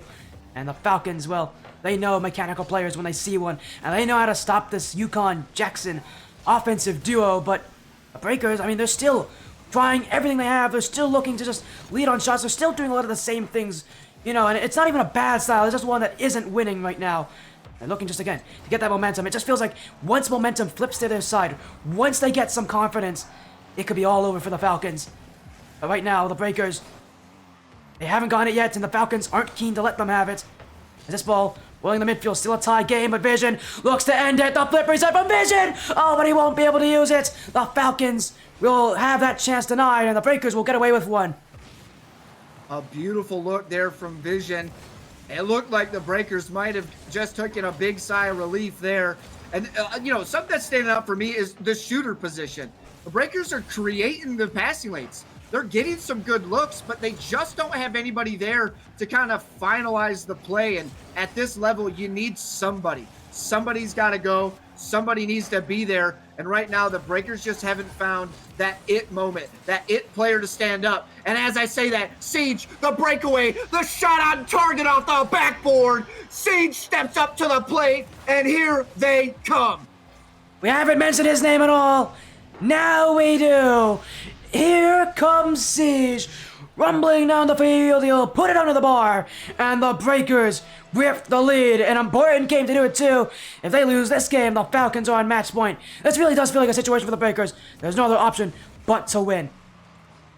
A big moment for them. Hopefully they can continue, find joy in what they're doing right now and continue to ride on and hold on to that momentum. And welcome to the proving grounds. This is where it's all about. Everything lies at your front doorstep, and you've got to want it. You've got to prove you're one of the best here, and they're out in front here in game number 3. UConn plays it to the corner. Wants a midfield play, a little weird here, and he runs out of boost. An unfortunate event to turn the ball over at the halfway point. Not something the Breakers want to find. The Breakers, they'll just send it away. A big clear downfield. They've been stuck on low boost for it feels like the entirety of this game so far. They hold the lead, but they may not hold it for long if the Falcons continue to do what they're doing. Jackson, though, giving his team some time, maybe a chance for a second. But Ayoka with the 50. Time running out for the Falcons here in game 3, but Vision early on front. Jalen couldn't put it in, and Jackson sends that one back to the blue side of the field. The Falcons now have to reset. Vision slowing this one down, trying to get that dunk on Siege. But it will be Siege who will keep that ball away. They want to score the only goal so far this game. But in comes the Breakers looking for a second as Jackson. Missed there. UConn! And it's 2 for the Breakers! I like to call him Yukon XL because that was a huge moment. He stepped up to the plate in a large way. I talked about it before. We needed to see the Yukon we've seen all night. The Yukon that has been making plays happen here for the Breakers. And there it is. Yukon steps up. They take a 2-point lead here late. Welcome to the big show. The Breakers are here. Took them 2 games to get to it. It took them 2 games to find their rhythm. But finally the Breakers have found it. And look at how they play. 5 shots, 2 goals. They took note of what we said. Quality over quantity, and that was a quality game from this Breakers side. Yeah, I'm still looking for that player on the Breakers to kind of be that shock and awe for the shooter position. We still saw a couple of opportunities that were just kind of left lane. A couple of great passes off the backboard that just didn't go their way. Realistically, I think in this particular game, the Falcons got a little lucky because the opportunities were there for the Breakers. They created looks that they weren't seeing early on. If they continue and they continue to find that momentum and find what works, we could start seeing this one go back the other way. I like what we're seeing. I like to see them kind of get that change of pace, but I still need to see that step up player. Somebody from the Breakers needs to say, hey, I've got this. When the opportunity's there, I'm going. And the rest of them just need to feed it, because I think that's going to be the difference maker. Yeah, so many times these teams are defined by single players and single actions. You ask who on the Breakers. The Breakers answer, we'll find one. And in Game 3, it wasn't really a one-player action. This was a team that found that's found its foothold. We're going to Game 4. It's still a series that's against the Breakers. I really need to see another strong performance. I need to see some consistency from them before I can truly, say this Breakers team is ready. Yeah, a good performance here, but they've got to continue that vision. A player that, in a blink of an eye, when you talk about a player that's got this skill in 1v1s that Vision has, you could be up by 1 with 8 seconds left, with 3 seconds left. When you got a player like Vision who can keep some strong plays happening, those are where scary things happen. Is those players can create space, they can create opportunities. The Breakers have got to keep their pedal on the metal here if they want to continue to stay in this tournament. The offense created in front. Oh, it's in! Vision with a final touch. But this play is started all the way back with that pre-flip off the sidewall from Jalen. You won't see it here, but that play, that's what started this. And now it is a Vision shot to end it. A good defensive stop, but it just didn't have enough power on it. Vision able to get a nice 50 out there in front of the net and able to kind of put things away. Now back out in the lead. This is where things could get scary for Breakers. When Vision, like I said, when Vision gets warm, when he starts finding his rhythm in a match, that's where things get scary. The more comfortable Vision gets, the harder it is going to be to stop him. And that is, I think, a scary, scary line to say. Vision has been terrorizing everybody so far tonight on the tournament. And he looks to make it more, but that's a big mistake. An overcommit from the Falcons, and it's Yukon to take it back. The Falcons send everyone, and the Breakers will send the ball right back into their cage. I gave him the nickname Yukon XL because he's got a way to step up in a big way. And there it is. He gives him the 2-1 lead in game number 3. And now here in game number 4, he ties it up 1-1. A big play here for the Breakers to keep this one tied. The Falcons, just one mistake. That's all it can take here to have a series completely change. And boy, that is a big error there from Ioka to have jumped in and try to take that shot from Vision. If he just left it, Vision scoring that was a guaranteed goal for him. Ioka took it away, and the Falcons, they got to recover from that quickly here, and Vision's not going to do it, the dribble! He's got both to jump, but the Breakers will keep it out, and now it's their chance for offense. Siege, Ioka with the stop of the midfield, Jackson sending it back up, the Breakers, Yukon jumping, but it will be a stop there as Vision with a pinch away. Siege will control this one back, the Breakers take their time to push out of defense.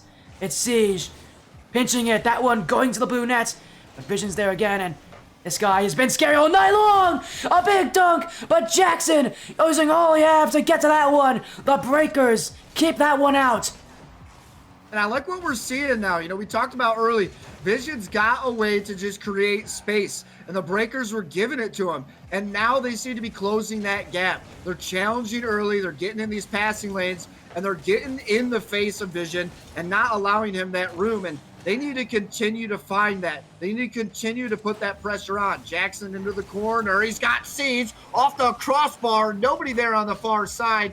Jackson now gathering, looking to keep the pressure on. They've got some additional time on attack here, hoping to open things up and get out in front. Siege collects the corner boost even. The cross, he's looking for Yukon. Here comes another center. Jackson, the shot off the crossbar and out. The pressure is there, but they're just not able to find the net. They're clear out to the midfield. Here they come. The Falcons are hanging on by a string right now. Yeah, there's not much that you can say about that. That's just some insane defense. It is going to be the Breakers who are looking to stay back now. They are the ones playing in the backfield. Jackson, what a double though! Ioka, no boost, leaves it for Jalen who gets bumped away, looking to recover. Now in comes Ioka, back shot by Yukon. Couldn't find the back post. And it will be the Breakers who will, well, they'll be glad to take this offense. The Falcons starting to fall apart here as this Breakers side trying to even the series up. Game 5 already secured, but they want to have at least Game 6. They want to have this series go back and forth, but right now the Falcons not so keen on that. The Breakers, Yukon, stopped by Jalen. Siege jumps into that challenge. In comes Ioka. Jackson keeps it high, gets past Vision, but he doesn't have boost. And the Falcons will just control this one, still on low boost as a shot comes in from Siege. He's faked it. Vision last one back. And man, that is a stressful point for Vision, but hey, he's doing well under that stress, and that's what these players are made for. Now, a big moment here for the Breakers. I think this is where they need to be. The drop-down shot gets stuck by Vision, and that's what we were talking about. Not only do 1v1 players have the capabilities and mechanics to make some kind of highlight plays, but what stands out for me is their defensive capabilities. They don't need much in the tank, and they can really shut down opportunities. And is it going to be enough? Jackson, the shot on target, stuffed by the defense. I mean, this is what you want if you're the Breakers. Don't let the Falcons kind of get that room. They're just not giving them any offense. Oh, there it is! They get the lead with 7 seconds on the clock. The Breakers are proving themselves in the proving grounds. Flip reset, double tap from Jackson. 7 seconds to go. The Breakers, have they done enough? The Falcons look to push, but they won't win the kickoff. No, they will. Vision down the field, but at 0 seconds, this will be the Breakers' game to win.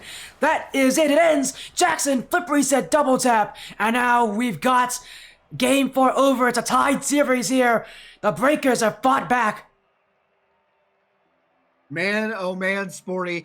I mean, I don't know if I was prepared for this performance. You got two teams, even from the same org, have never seen each other before in a game. Here they are in the grand finals of the Proving Grounds event. We looked at this coming in and we knew it was going to be some high-flying talent and teams were ready to put on a show.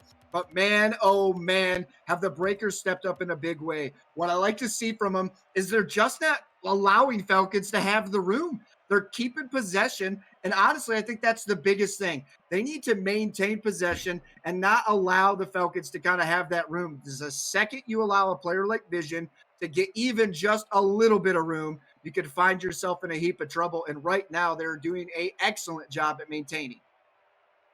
The series is far from over. There's still so much more to happen. The Breakers have found a way to tie this series up, but now match point on the line here in game number 5. This best of 7 series is going to go the distance, it feels, and well, I don't think anybody's complaining. The Falcons, the Breakers, it's an offense and an offense against each other.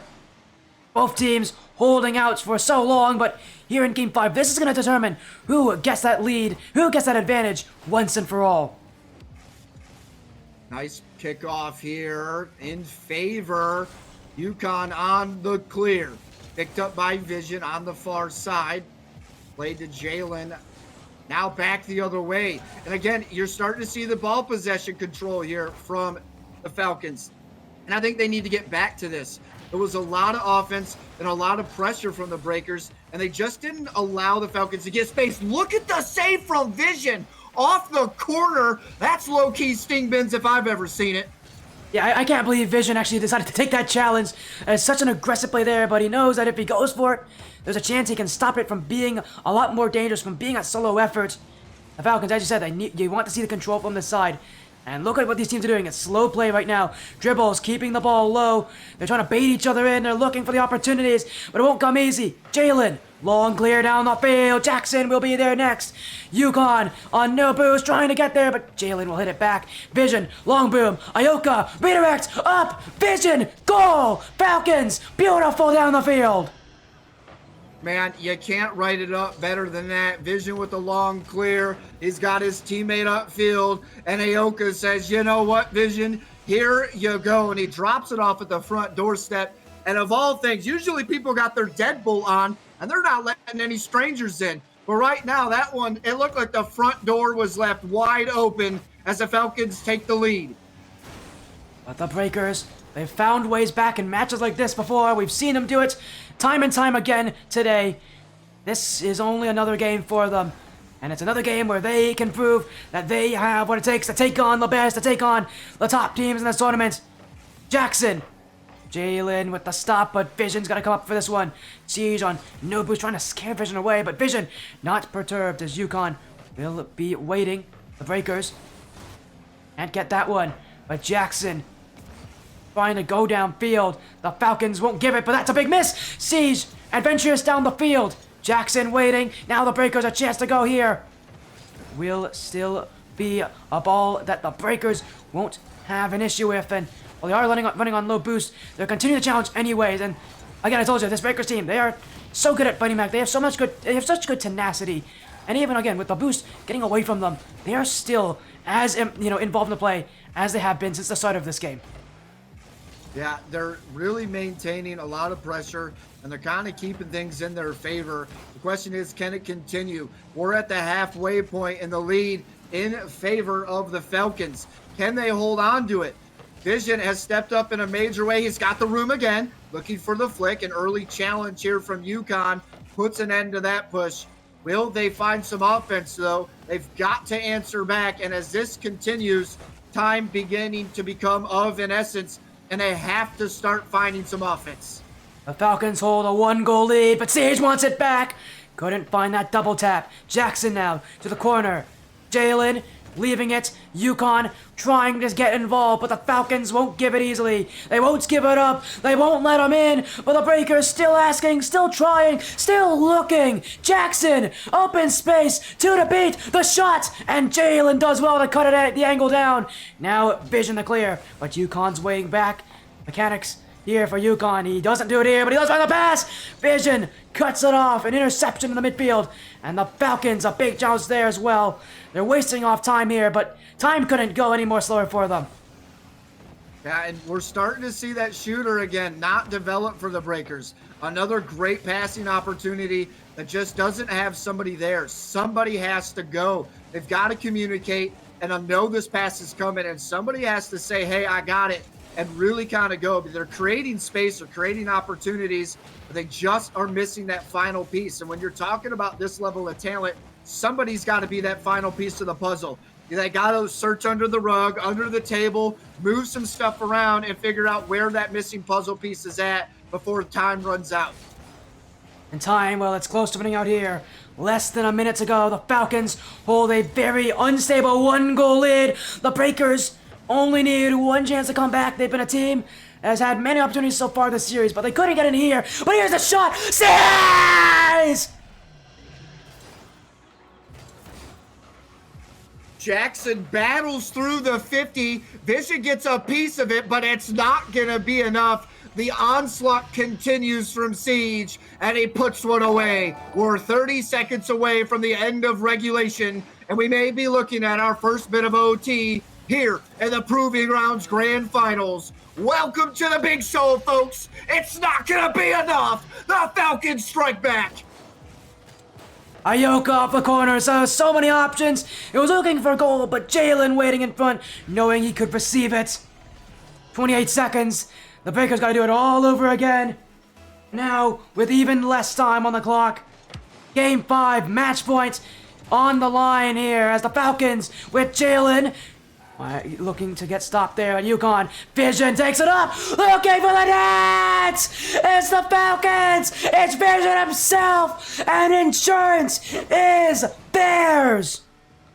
The 1v1 guru steps up in a big way. A well-placed shot into the top bins lands for a 2-point lead. Here with 18 seconds on the clock, the Falcons find themselves with a little bit of breathing room.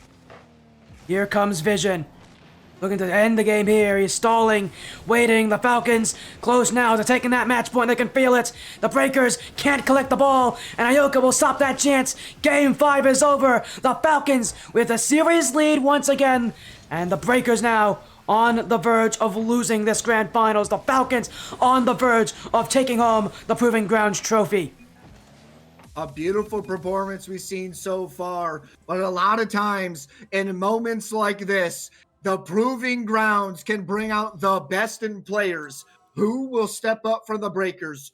Who is going to take the reins? And we talked about how big of a performance we needed to see from UConn. He stepped up in the win, but again, we see him a little lackluster here in this match. He needs to step up. They need UConn to be what he can be, to continue their reign and continue their terror here in the grand finals. If they want to see another match, they need everybody on their A game if they want to stand toe to toe with the Falcons.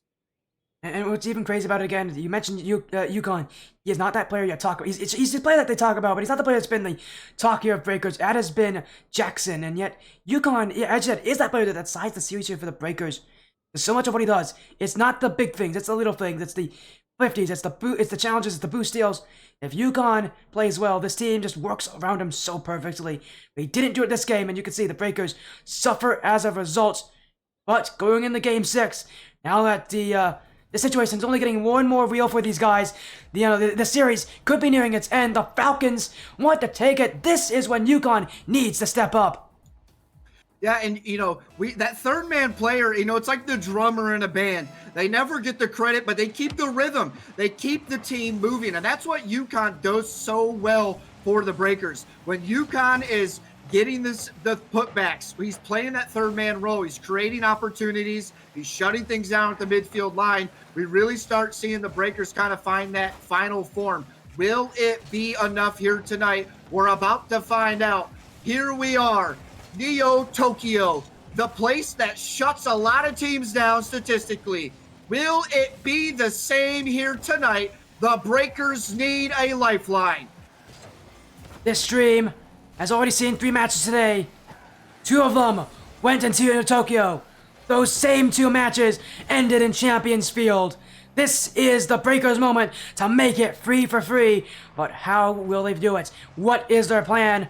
Right now, it just looks like it's a lot of midfield control. They're not really pushing up. They're not trying to take any control right now. It just feels like it's a team that's just not getting that groove. They're not vibing right now, and Falcons are there to capitalize, but the Breakers, you hold it close here. UConn, you said the player to step up, that needs to step up.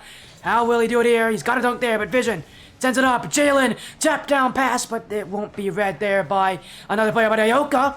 That one stopped by UConn on the back wall. Jalen, and now a flip reset. A double tap. Jalen, he's found it. Mechanics all over the place. And the Falcons have found a lead early. Talk about a read, and on top of that, Siege is there. And that's what I'm talking about at this level. You need to create opportunities, and right there, Jalen does it. A crazy play off the backboard, and he slots it into that bottom corner. A huge performance here for the Falcons as they look to put things away. Now it's time for the Breakers. They need an answer, and they need one quickly. And find that momentum, find that lifeline that we see. So look, and Jackson does it. UConn assists. There he is, folks. We talked about the assists. We talked about the third man. UConn sets up his teammate with Jackson putting it away. I told ya. This is the offense that the Breakers have wanted. This is the offense that they've been looking for. But time will tell if that offense strikes again. Ioka, the flip reset, is going for the 50. He's got caught by Yukon. And the Breakers look to get it away. Yukon, great challenge off the sidewall. Jackson jumping in. Oh, he almost got through Jalen, but it will stay wide and on the corner. Yukon, again with the ball. Vision with the early challenge. You won't get a second one as Jalen hits it away. The nerves falling for the Falcons. As here comes the Breakers, holding the midfield strong. You got fake! Jackson shot, save, saves! Bottom left is there! The Breakers flip the lead to their side! And 1, 2, 3, I mean, that's a play that even John Madden would be proud of. All three players got a piece. They set up the shot to the far side, and here they come.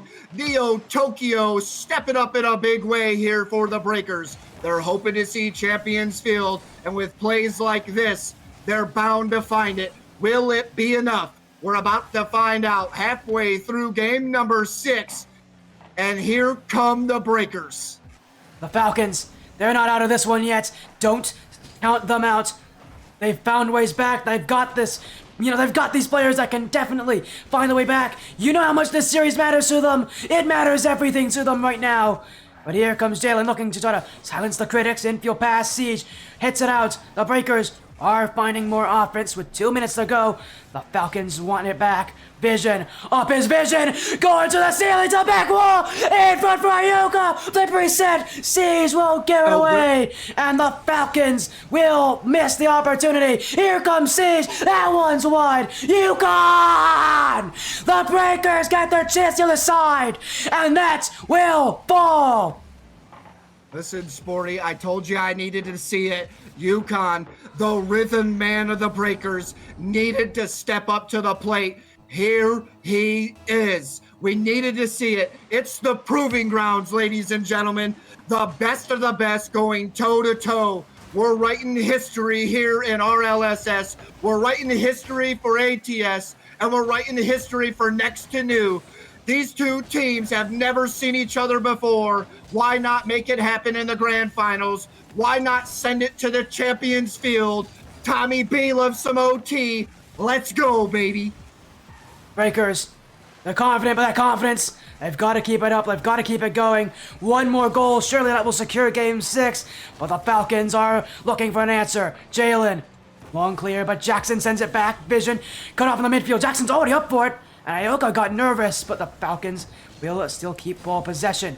Yukon, no boost, but he's got a pass. He's got a midfield. And the Breakers couldn't get the goal. Now Jalen, not able to get through Siege.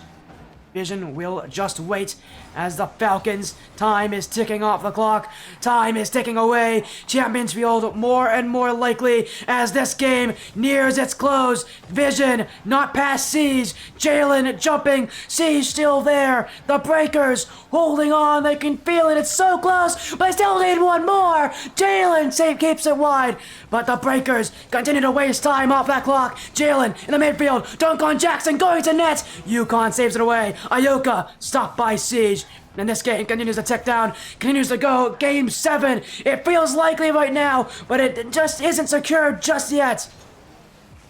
A nice touch here. Jalen on the clear. Siege up early. And I like to see this from the Breakers. Something we've been missing in these highlight moments from the Falcons is there's just nobody challenging these passing lanes. These shooters are just getting the room. They're getting the opportunities. And the Breakers are stepping up to the plate. There it is, folks. Welcome to Game 7. Welcome to Champions Field. And welcome to the Proving Grounds. You can hear it in his voice. That's how much this means to us. Guess how much it means to the players. We got a Game 7. A third one on the stream tonight of the 4 matches we've seen. Of the possible 28 matches, we will see 26. That's how big this line has been. That's how close these matches have found themselves. The Champions Field finale. End-to-end Breakers. End-to-end Falcons. All that's happened so far, it doesn't matter. There's only one game and one match to determine it. Man, oh man. I had a feeling coming into this that I was going to be absolutely blown away. And these teams from start to finish. Everybody from the round robin all the way to the grand finals have done some amazing things, but we are left with two teams standing. We're left with Champions Field in the wake. The Breakers, the Falcons. For me, it's Vision and it's UConn. Who can make it happen? Welcome to the big show, folks. And for everybody in chat, I want to see emotes from top to bottom. Let's show these players just how excited we are. The kickoff is underway. The names of the RLCS champions hang in the rafters. Proving Grounds will add a name to their championship, the first one of its kind, and one of these teams will be going home with a trophy, going home with their name set in stone. The Falcons on the blue, the Breakers on the orange. One game to decide it. Expect everything to happen here, and expect these teams to fight with everything they have left. Here we go, the pressure mounting. We are 4 minutes away from the end of one of the greatest moments we will see as Jackson sends one home. Let's go. The Breakers with an early start, and it's Siege to set him up. He's been more aggressive every single game tonight. And we're seeing that aggression come out in full form. The Breakers not letting go. A big play there. If I'm the Breakers, this is where I want to be. You know the Falcons got vision, and at any moment, a player with the capabilities that Vision has can just create space. He will always be a danger on the field. And the moment they bat an eye to Vision, that is the moment the Falcons will look to strike. Will they make it happen? Legends are foretold on Champions Field, and why not make it happen here? The proving grounds are here. Let's go, baby. Siege. Jalen, stop in the midfield. UConn looking for more offense. The Breakers want to add a second to this lead. Want to make this even better for themselves, but Vision won't make it easy. Siege to the corner. Still Siege. Infield options waiting for him, but he goes for the net. Ioka stops him short of that goal. The Breakers still hold. The Falcons want this one away. Jalen gets through. A big dunk on UConn. Jalen gets through Siege as well. UConn won't have it. Ioka beat though. And here comes Siege the other way. Vision the last one back. There is an infield play, but the Vision side will not let it happen. Vision left for Jackson to send it back. The Breakers. Jackson in space. Shot! Score! The Breakers with 2 up. UConn has been behind the scenes, being the heart and rhythm of the Breakers. But here on Champions Field, Jackson steps up to the plate. A 2-point lead with 3 minutes on the clock. Let's begin the action. For one moment, Vision needs to be everything he knows he can be. Champions Field and the Proving Grounds is where it gets done. Jalen. Siege waiting for the challenge, but it'll be left for UConn. Vision! Great block as a pre-jump there from Jackson. Ioka can't get through that back line. Vision challenges again. The Breakers bumped off the line. Vision with space. Another pre-jump, this time from Jackson. Ioka with boost, with space, with a corner to beat. But that's Jalen stuffed by Siege. And the Breakers keeping their net clean for now. Vision off to the corner. Siege hits it away. Jackson in some room. Siege 1-on-1 looking for Jackson, but he couldn't find the net. And the Falcons will get the ball right back. Jalen. Jackson there and waiting. Ioka challenged away. Vision. Pop up. Vision looking for the back wall. Siege won't let him. And this Breaker side unbreakable, unshatterable on the back line. They are magnificent here on Champions Field. They knew they needed to shut down Vision. A player who all night long has been a one-man wrecking show, if you will. And here he is getting shut down. They're not giving him the room. They're not giving him any pace of play. And that's exactly what we needed to see from the Breakers. They needed to start filling these gaps, and that's exactly what is happening. Welcome to the big show as Vision and the Falcons need to step up in a big way. We're down to the final 90 seconds, and as time dwindles down, they are running out of time. Siege gets through, open backfield, the Breakers could make it free, and Siege will do just that! An overcoming from the Falcons, and it makes this situation far more worse for them. It's time to lock in, Sporty. What do you need to see? What do you think is going to open the floodgates? We need to see something from the Falcons. It just seems like they're lost out here on Champions Field, and it does it to a lot of teams. You get here, the anxiety gets high. You know you got what it takes, but you've got to be able to capitalize. What is going to be the deciding factors if the Falcons can make it happen? But right now, the deciding factor for them is not giving up goals to Jackson. And unfortunately, they're doing just that. 6 shots, 3 goals, and the Breakers are running away with it. The Falcons, I mean, they had a player leave his little visions off the field. He's given up, and the Breakers, it looks already confirmed here. A series victory, a Champions Field victory. They won in Game 7 in the semis. Now they're here in the grand finals. A big performance here, and the Breakers may be solidifying the victory here in the Proving Grounds. And with how this night has gone, I have to say, this was not too unexpected. The Breakers did well under pressure. The Falcons did not. Game 7, it's over. It's done. The Breakers will take it. At this point now, it's time for them just to have their celebratory final moments on the field. Wow. What a performance we saw from the Breakers. We knew coming in they were in must-win territory, Sporty. They had to lock in, and they step up in such a major way. It was unbelievable to witness. And for the first time that they go toe-to-toe, I'm excited that it happened here on Champions Field. I don't know if I'm going to have a voice tomorrow. You say that, and you know, I can't disagree with you. What a night it has been, and what a night for the Breakers. The comment, they're one of the invited teams, but so many people, I mean, the chat fully expected the Falcons to take it. I've heard those rumors. Everybody said, watch out for the Falcons. No one ever said, watch out for the Breakers. Well, I'm gonna say it. Watch out for the Breakers. This team means business. They are your first RLSS ATS Proving Grounds champions. And listen, Curio, Blackjack, whoever we have out there as a manager, tell these folks to stick around because I want to know what the Breakers have to say. This was a performance, to say the least. That's it. The tournament, it's now confirmed. Wow. The Breakers are your champions. A Game 7 victory. And again, for your first time running a tournament like this, TommyBuckets, is this everything you wanted? Dude, it's everything. I don't know if it's everything I wanted, man, because it was beyond that. I don't know if I was prepared for this type of battle, man. We put on man, dude, I'm about to get emotional. But we put on a performance. I get to partner with some amazing people over at ATS. I can't give enough love for everything that's going on over there.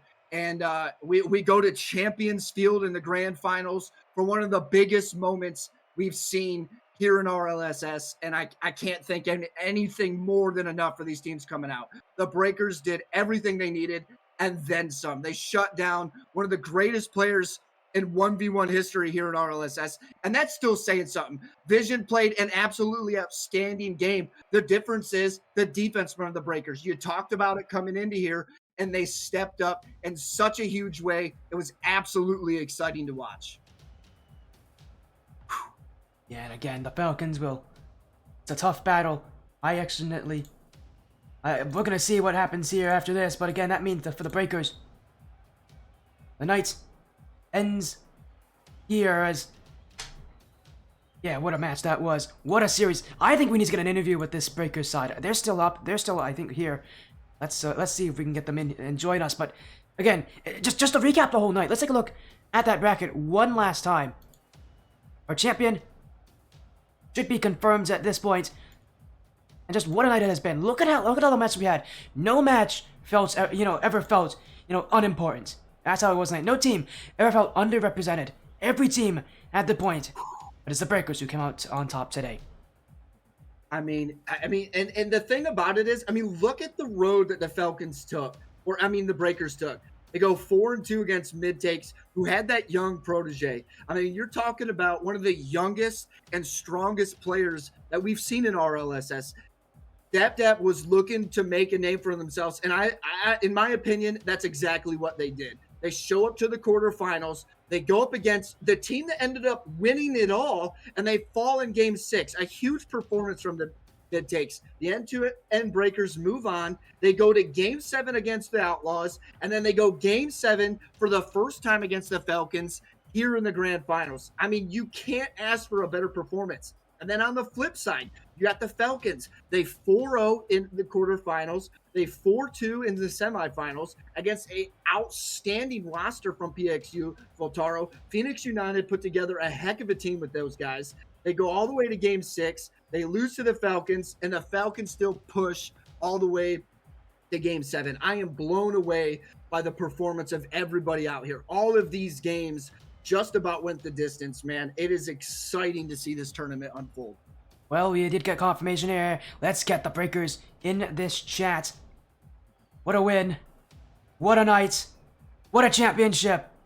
The Proving Grounds champions will be joining us shortly here. Let me make sure we get all of them in this chat. Welcome in here next to new Breakers. A win in the Grand Finals, the first ever RLSS ATS Proving Grounds champions. And man, that is a big match. Siege, as captain, how does it feel to be able to lift the trophy? Honestly, it feels amazing. Every single series was just like a sweater. We just start off slow and we just progressively just kept getting stronger and stronger. It just showed throughout the tournament that we finally prevailed as the winners. What does it mean for you guys, man? You've never played each other before. You knew the talent that existed on both sides. What does it mean for you guys to not only take home the championship in the Proving Grounds, but to do it against the Falcons and do it on Champions Field? Kind of walk me through that moment as things kind of closed out and you knew you were taking home the championship. What did it mean for N2N? What did it mean for you guys to kind of seal that deal? Well, there was a lot on the line, especially with the tension between our own org, especially since we kind of know each other's strats a bit, and we knew how everyone was hyped to watch the series in our server, so we knew there was a lot of dice on the table here. But having a bad start as well definitely added to the nerves of how like we need to change something and we need to change it quickly, and that change, I think, was just playing much faster, being more confident on offense, and ultimately, we just kept putting shots on target, and eventually, some of them went in. Yeah, it's one of those things where you just kind of push. You keep pushing, you keep attacking, and you keep fighting through. This night has been a long night for you guys. Just to talk about your first series coming on.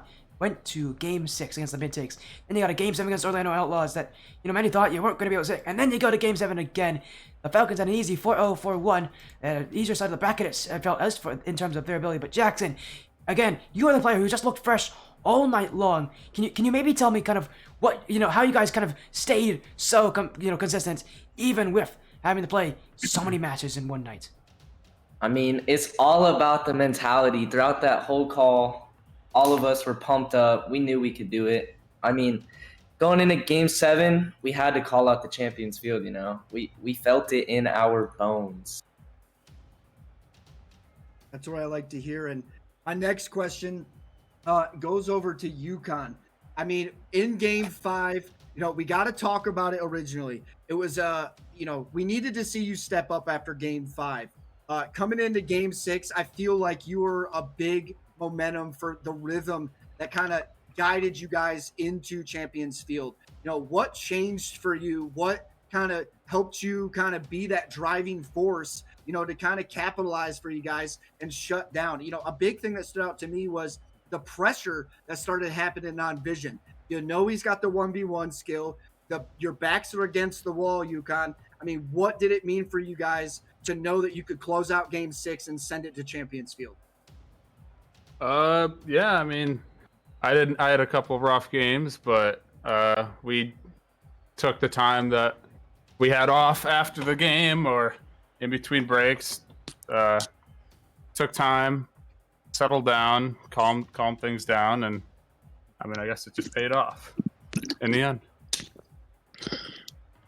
We also knew that we had the offense there after game one, realizing it. So we kind of tried to play. We outplayed them on offense, essentially try to outspeed them.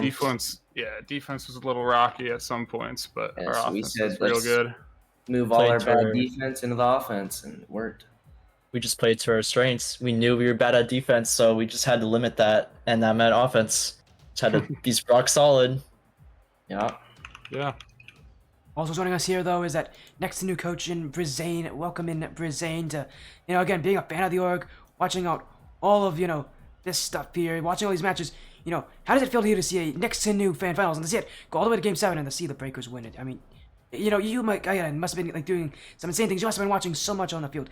How does it mean for you as a member of Next to New to just see, your org show up immensely well tonight? It's just what we were talking about, like all the time. Just play as a team, just like keep it solid, keep the comms, keep it up, be loud and clear, just keep it going, no matter what's going on. Just keep the mental fun, and I mean, I just said what I thought. They took it. They did what they executed, and that's why we won. Now, without further ado, for the first ever Proving Grounds event, we go to Champions Field, and for the first time, we get to announce the MVP here, and that goes to none other than the one and only, everybody's favorite, their top 100, Jackson. Oh my. Welcome to the MVP. Let's go, Jax. section. Nice job, Jackson. Good. Nice. Love to hear it, man. I feel like we need an MVP speech from Jackson here. The real MVP is the whole team, man. Wouldn't be anything without him. All throughout, even when I was a little frustrated, they kept me going too. It's group effort all around. That group found a way to make things work, and well, it's been a long night. This stream is almost 5 hours long, so we're gonna be wrapping things up very soon here. But we'll get some shoutouts. We'll go with every single one of you. Let's start with Coach Brizane, and then we'll go to that starting roster. So Brizane, is there any shoutouts you have? Any final messages you have for the stream, or for anybody out there that's supporting you? I just want to thank Next to New for bringing me on, and just want to thank Jackson Siege and Yukon. I mean, they did all the work on the field. I just want to shout those guys out. Shout the org.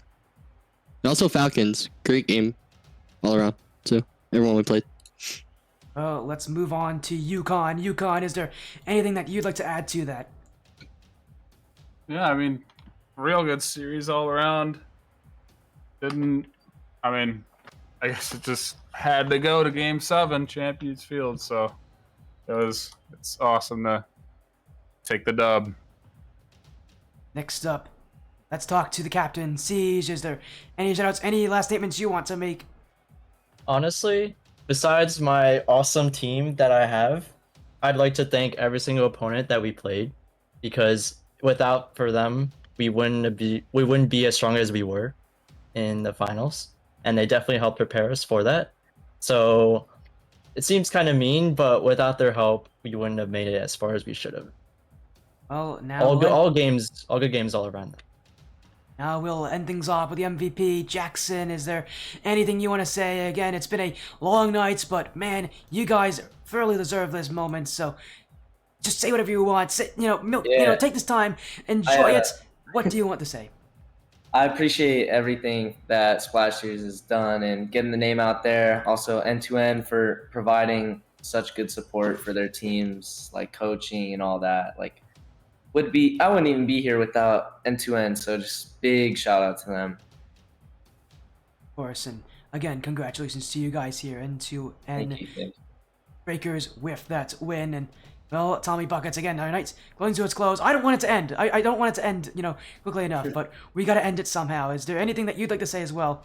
I mean, you've been kind of joining me. We haven't, you've only been by my stream once, but man, you and I, we've been, building this tournament up, and I'm so happy to see it kind of executed so well. Dude, I'm just full of emotion, man. Like I've always said, RLSS doesn't exist if teams don't sign up, if these orgs don't bring these teams here, if the players don't want to come play. I can't express enough how much love I got to give back.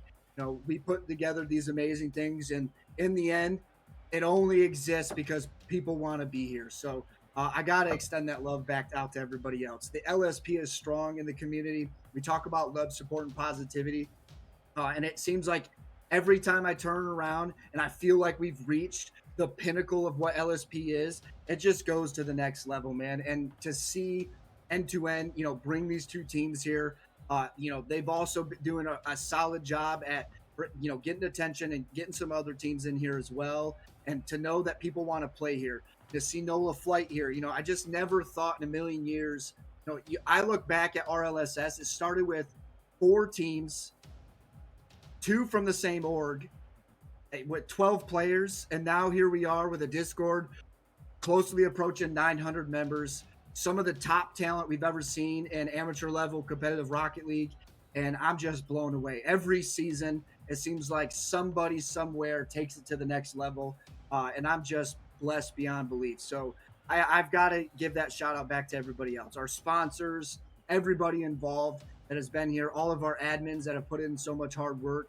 everybody that has put in the hard work behind the scenes, Penguin doing his job in the social media, Soj absolutely killing it on the back end with a lot of our admin stuff, our team sheets, all of that going on. I mean, it has just been an absolute blessing to be a part of, and it wouldn't happen without everybody here. This isn't a one-man show. All of our casters here, I mean, just to have the type of love that everybody has for RLSS and ATS at this point, it absolutely blows my mind. So I've got to dedicate my shout out to everybody that's been here along the way from start to finish.